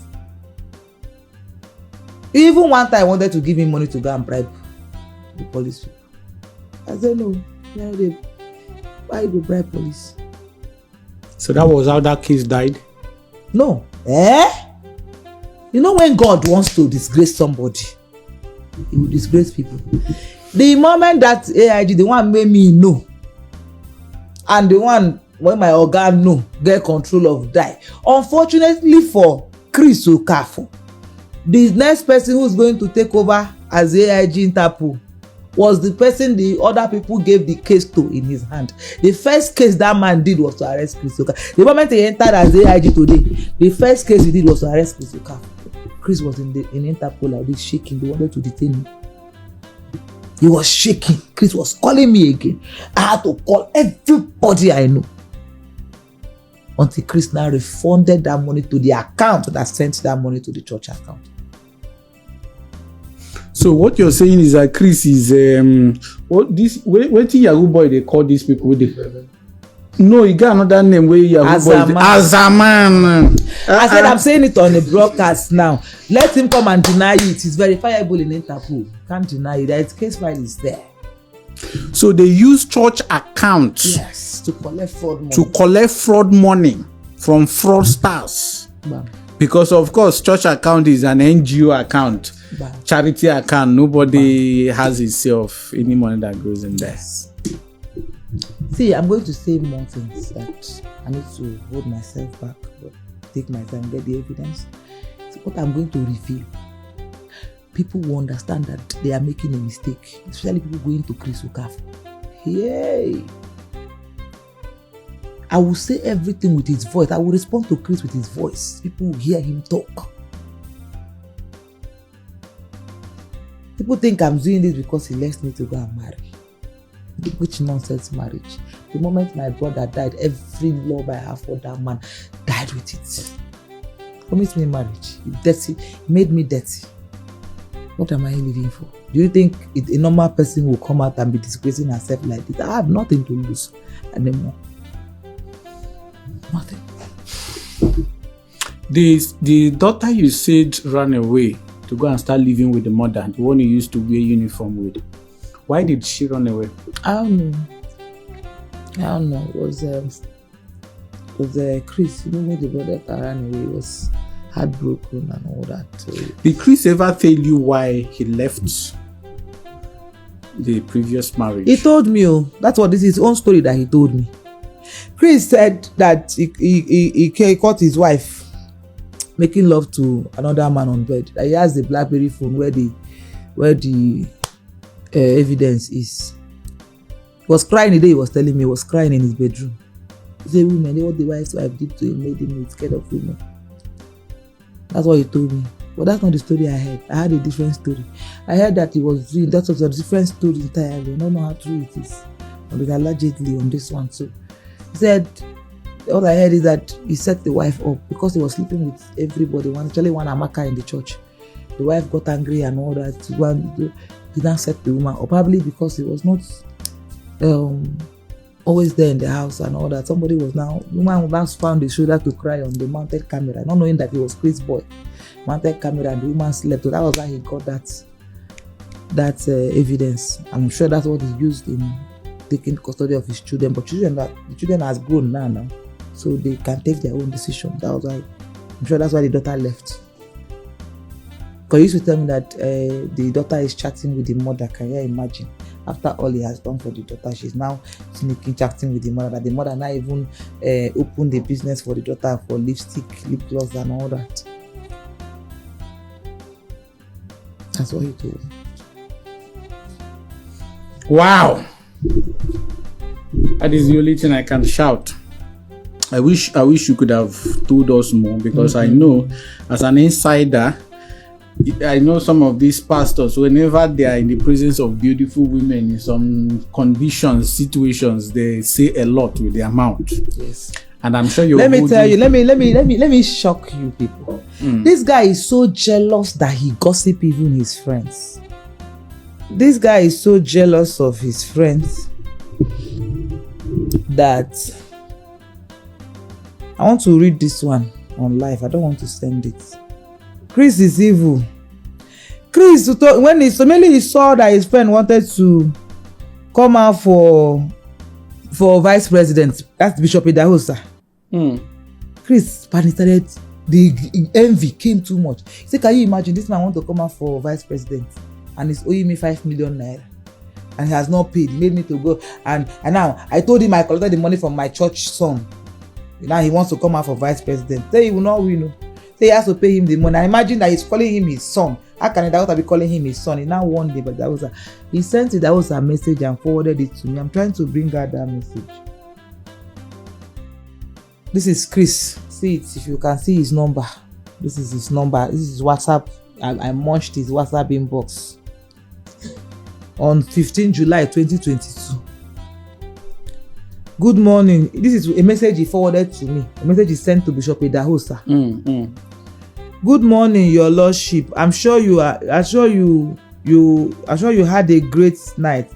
I really don't like to remind you on your obligations of 5 million balance that you made me take from my son. He lied to him that it was his son that gave him that money. Meanwhile, it was Chris that borrowed him that money. Chris told me. Yeah, I know. So he said, my son, because of my relationship with you as a friend, this is already affecting my relationship with my son who gave me his business money. On the weight of mighty integrity, it is of great importance that you do the right thing. It is not like the money is beyond me, and you know that. But because of my huge project on ground and what happened with our building, which you know and saw, every fund goes to it, and making it difficult. Now, when you're talking about the building, I want to beg EFC, DSS, they should go to that church and open that altar. Open his altar. I won't say further than that. When they were building that place collapsed. Somebody died too. But apart from somebody there is something, there's a blogger that found something on the ground. This man was begging, called me, said, "What do I give to this blogger to close his mouth?" The DSS should go and open that altar. If they let them see if they will see something. I know what I'm saying. That's all I will say. The church altar. The church altar where he used to stand, that pulpit, they should dig it up and open it. Now, everything funds goes to it and all that. Then he now said, continued, you do the right thing. It's not like the money is beyond me. And you know that because of my huge project on ground and what happened with our church building, which you saw, every funds goes in it. You cannot even write. I'm just reading at see pastor. If you see the errors here, I will give you this and you will post it. Now because I did not read. Now reading it now, look at. So he now said, I'm making it difficult for me to even ask that my son for money, that my son for any other help. I feel so constrained because of the relationship we have as a friend and family. Please, your lordship, treat this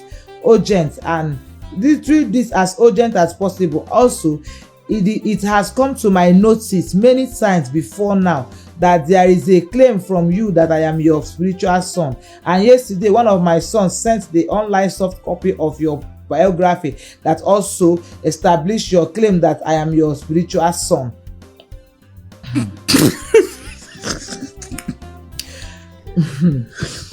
Can you please tell your team to debunk such claim, because you and I know that it's not possible. It's not a possibility.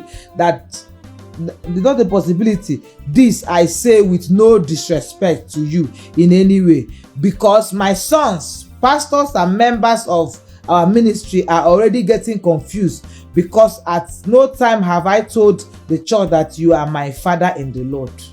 This is a direct message he sent to Idahosa. Maybe he say he don't know me and he sent that to me. If we're not that close, why would he send me a message he sent to a pastor? To me. Everything he said about Idahosa, I will talk it to. Say that one. Now 1 minute one. 1 minute you don't carry. You cannot. This is when have you heard that? 1 minute one woman. Everything say he warned me. He said be careful. This man did not tell me. Oh God. I will come with evidence so that you will hear in this. Is this? I'm laughing, but I'm actually very heartbroken, because those who are not Christians, if they are listening to all of this, if they are hearing all of this, seeing all of these things, what are they going to think or say about the Christian community? Is this what the body of Christ, the so-called body of Christ, has become? Oh, Captain.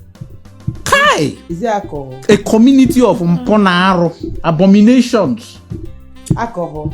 We're talking about so-called pastors with thousands of members as like.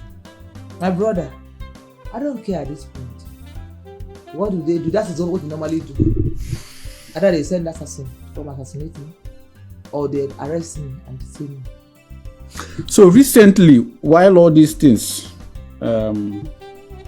this recent expose that you've been doing, has he reached out to you? They're not born away. Now, this reminds me of something. What exactly you once read from one blogger that I sued him for 1 billion. No, not even about Chris, about Senator Natasha. No, you can't do that now. You can't hold me under ransom like that. I'm an actor and a guy. You can't digress. Don't do that. Don't do that. Don't do that. Now that you're here. You can invite me. Why am I asking you? No, don't why do that. I'm asking Bro, you this? Don't do that. Just hold on. Bro, don't do that. Just hold on. I won't answer. I'm not saying you should answer. I won't answer. I'm not saying you should answer. I know answer. Why I made reference to that is I wanted to know if there is any nexus between the two Not cases. at all. Okay, not at all. Not at all. That's why I said, don't. You can invite me specially for that. I saw that thing in between this my fight. I saw that interview, but I don't want to talk about it. It's all right. And if I can show you enough evidence that of what I've said now, do you think I will just wake up and call a serving senator without having a proof? Come on, I don't want to talk about that. So I think at this point, the way I am now, this person you're seeing here, Chris come here today. If I see Chris now, You go kill me. Fight again. You go kill me. Because I'm not living, bro. Lost my younger brother. Nothing is important to me. Just take it easy, okay? I'm sure all of these things God is going to give you enough strength to carry on. I don't know. And I appreciate how good you've been with all of these things. See, when I watched some of the videos, clips, I wasn't surprised because I've experienced the same thing. How some of these people pay bloggers to malign, defame, and lie against you, cook up stories just because you have something on them. So I'm not surprised one bit. If you've watched my own personal videos where I shared my stories, experiences with pastors and all of them, you would understand why you're seated here and I can relate with your story. But I'm very certain that God is going to give you enough strength. They are going to attack you. If they can't get you in any other means, of course, they've sent assassins to come and kill me. And I survived it. I'm sure they're also going to try to do the same because these are very deadly. I've not even started talking, Brown. All right. So, Brown, when I come to their spirituality, the places they go to, the one in Ota, the one in Benin, you go front. I'm coming. Let me come with proof. It's all right. It's all right. Doris Ogala is a prominent Nollywood actress who is currently in the news due to a public and emotional conflict with Pastor Chris Okafor.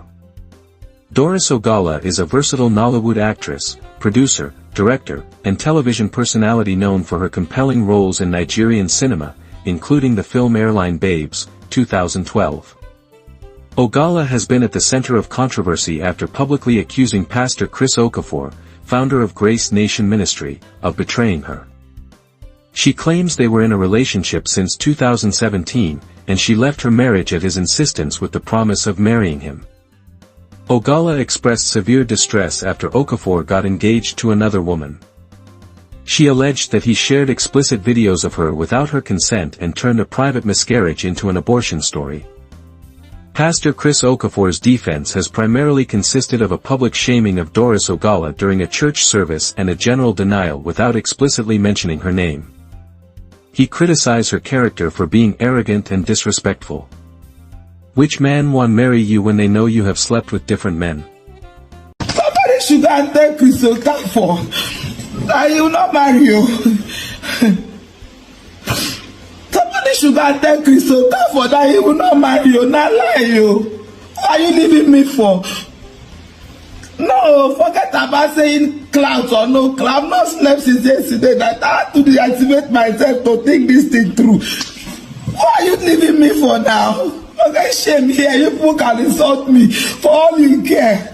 Only me know what is going on with my life. Since this man fought me, my life has not been the same. I lost my younger brother. Now. Chris, no, this marriage will not work. Who are you leaving me for? After sharing my naked video, turning your own miscarriage, the miscarriage I had for you, turning into abortion. What do you think you want to leave me for, Chris? No, Chris Okafor, it will not work. Oh. No, you will kill me first before you make this marriage work. After destroying my life, what do you want to leave me for? You, Chris, no, it's not possible, Chris. Chris, it's not possible. I'm not recovered since. Yesterday, I almost committed suicide now. People don't know what I'm going to do. I behave normal to you people. Can't you people see that I'm not okay? This man has misled my life and he wants to marry. It's not possible, no. No, nobody should tell. I lost my only brother. I can't prove juju. I can't prove witchcraft. He knows what he did. Because we are dragging money. My brother died, though. No, Chris Okafor, no. No, not Chris. This marriage will not work. He will kill me first. What are you leaving me for? After all the sex? After everything? After everything, you think you can just marry? No, now Chris Okafor, it will not work. After destroying my life, do you know I'm barely surviving? Was I like this when you met me? Can't the people say that I'm not okay? You know what they come? If you like, tell me anything you want to tell me. This did a lot though. You carried my miscarriage video, pregnancy I had for you. You brought it down to the world and said it was an abortion. Then who do you want to leave me for? Chris, no, Chris, it will not work. No, now. No, you have to give me. What am I living for now? You have taken everything away from me. You took away the only brother that I live with. You took him away. I can't prove spirituality. But you know the truth. Since that time I have not been okay. Do I behave okay to you people? Am I not mad? No, Chris, it will not happen. After destroying my life like this, and you want to marry? No, you will not. No, you will not. You will kill me that day. You be ready to kill me. Be ready to kill me, Chris Okafor. Be ready to kill me because I will not let it happen. Even if you go abroad and come back, I will drag your wife. I will come to the church and hold your wife. You will not. Why are you leaving me for? Who will marry me now? After everything, Chris Okafor, after promising me marriage and disgracing me like this, turning my life upside down, you want to marry? No, now. I deactivated my account because I saw the video and it's not adding up to me. It's not adding up. It's broken my heart. My heart is broken. You have to give me first, Chris Okafor. No, now. Since 2017 we've been dancing. You want to leave me and marry who? Who are you leaving me for? Who are you leaving me for? When I got married, you cried that I should leave the man. I left the man and came out. Who are you going to marry me for? Who are you leaving me for? Who will marry me? After sharing my miscarriage video, turning it into abortion, your lawyer carried the video and gave to my lawyer. My sex video with you. You carried my body. I sent it to your lawyer. Your lawyer sent it to another lawyer that sent it to my lawyer. After sharing my body publicly, who do you want to leave me for now, Chris Okafor? No, I don't care what anybody says now. That marriage will not hold, though. That marriage will not hold. No, it's not possible. After destroying my life like this, was I behaving like this when you met me? Was I okay? Do you think I am okay? Can't you guys see that since I lost my brother, I am not okay? And you think you can leave me and marry who? Not like Chris says it like. No work. No work.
Nations are waiting.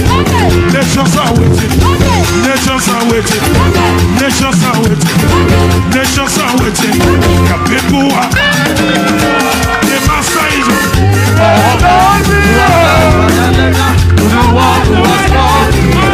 I will let Jesus run. La la la la la la. Hey, I will let Jesus run. Nations are waiting.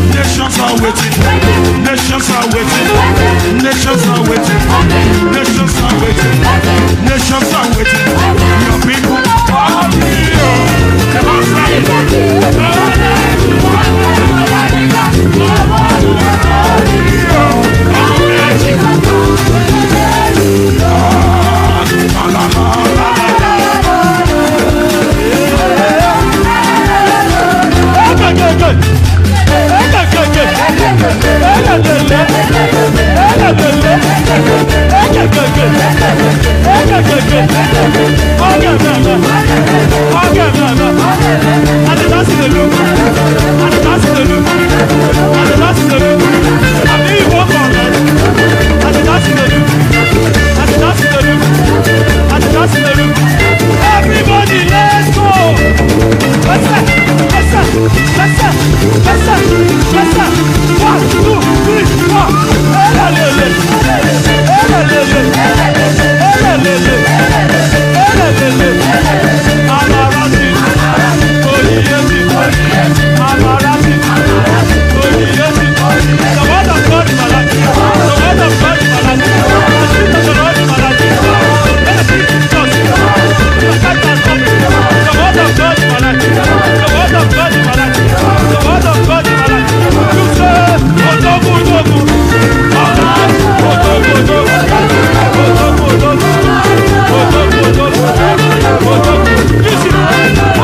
Listen, there is power mighty in that door.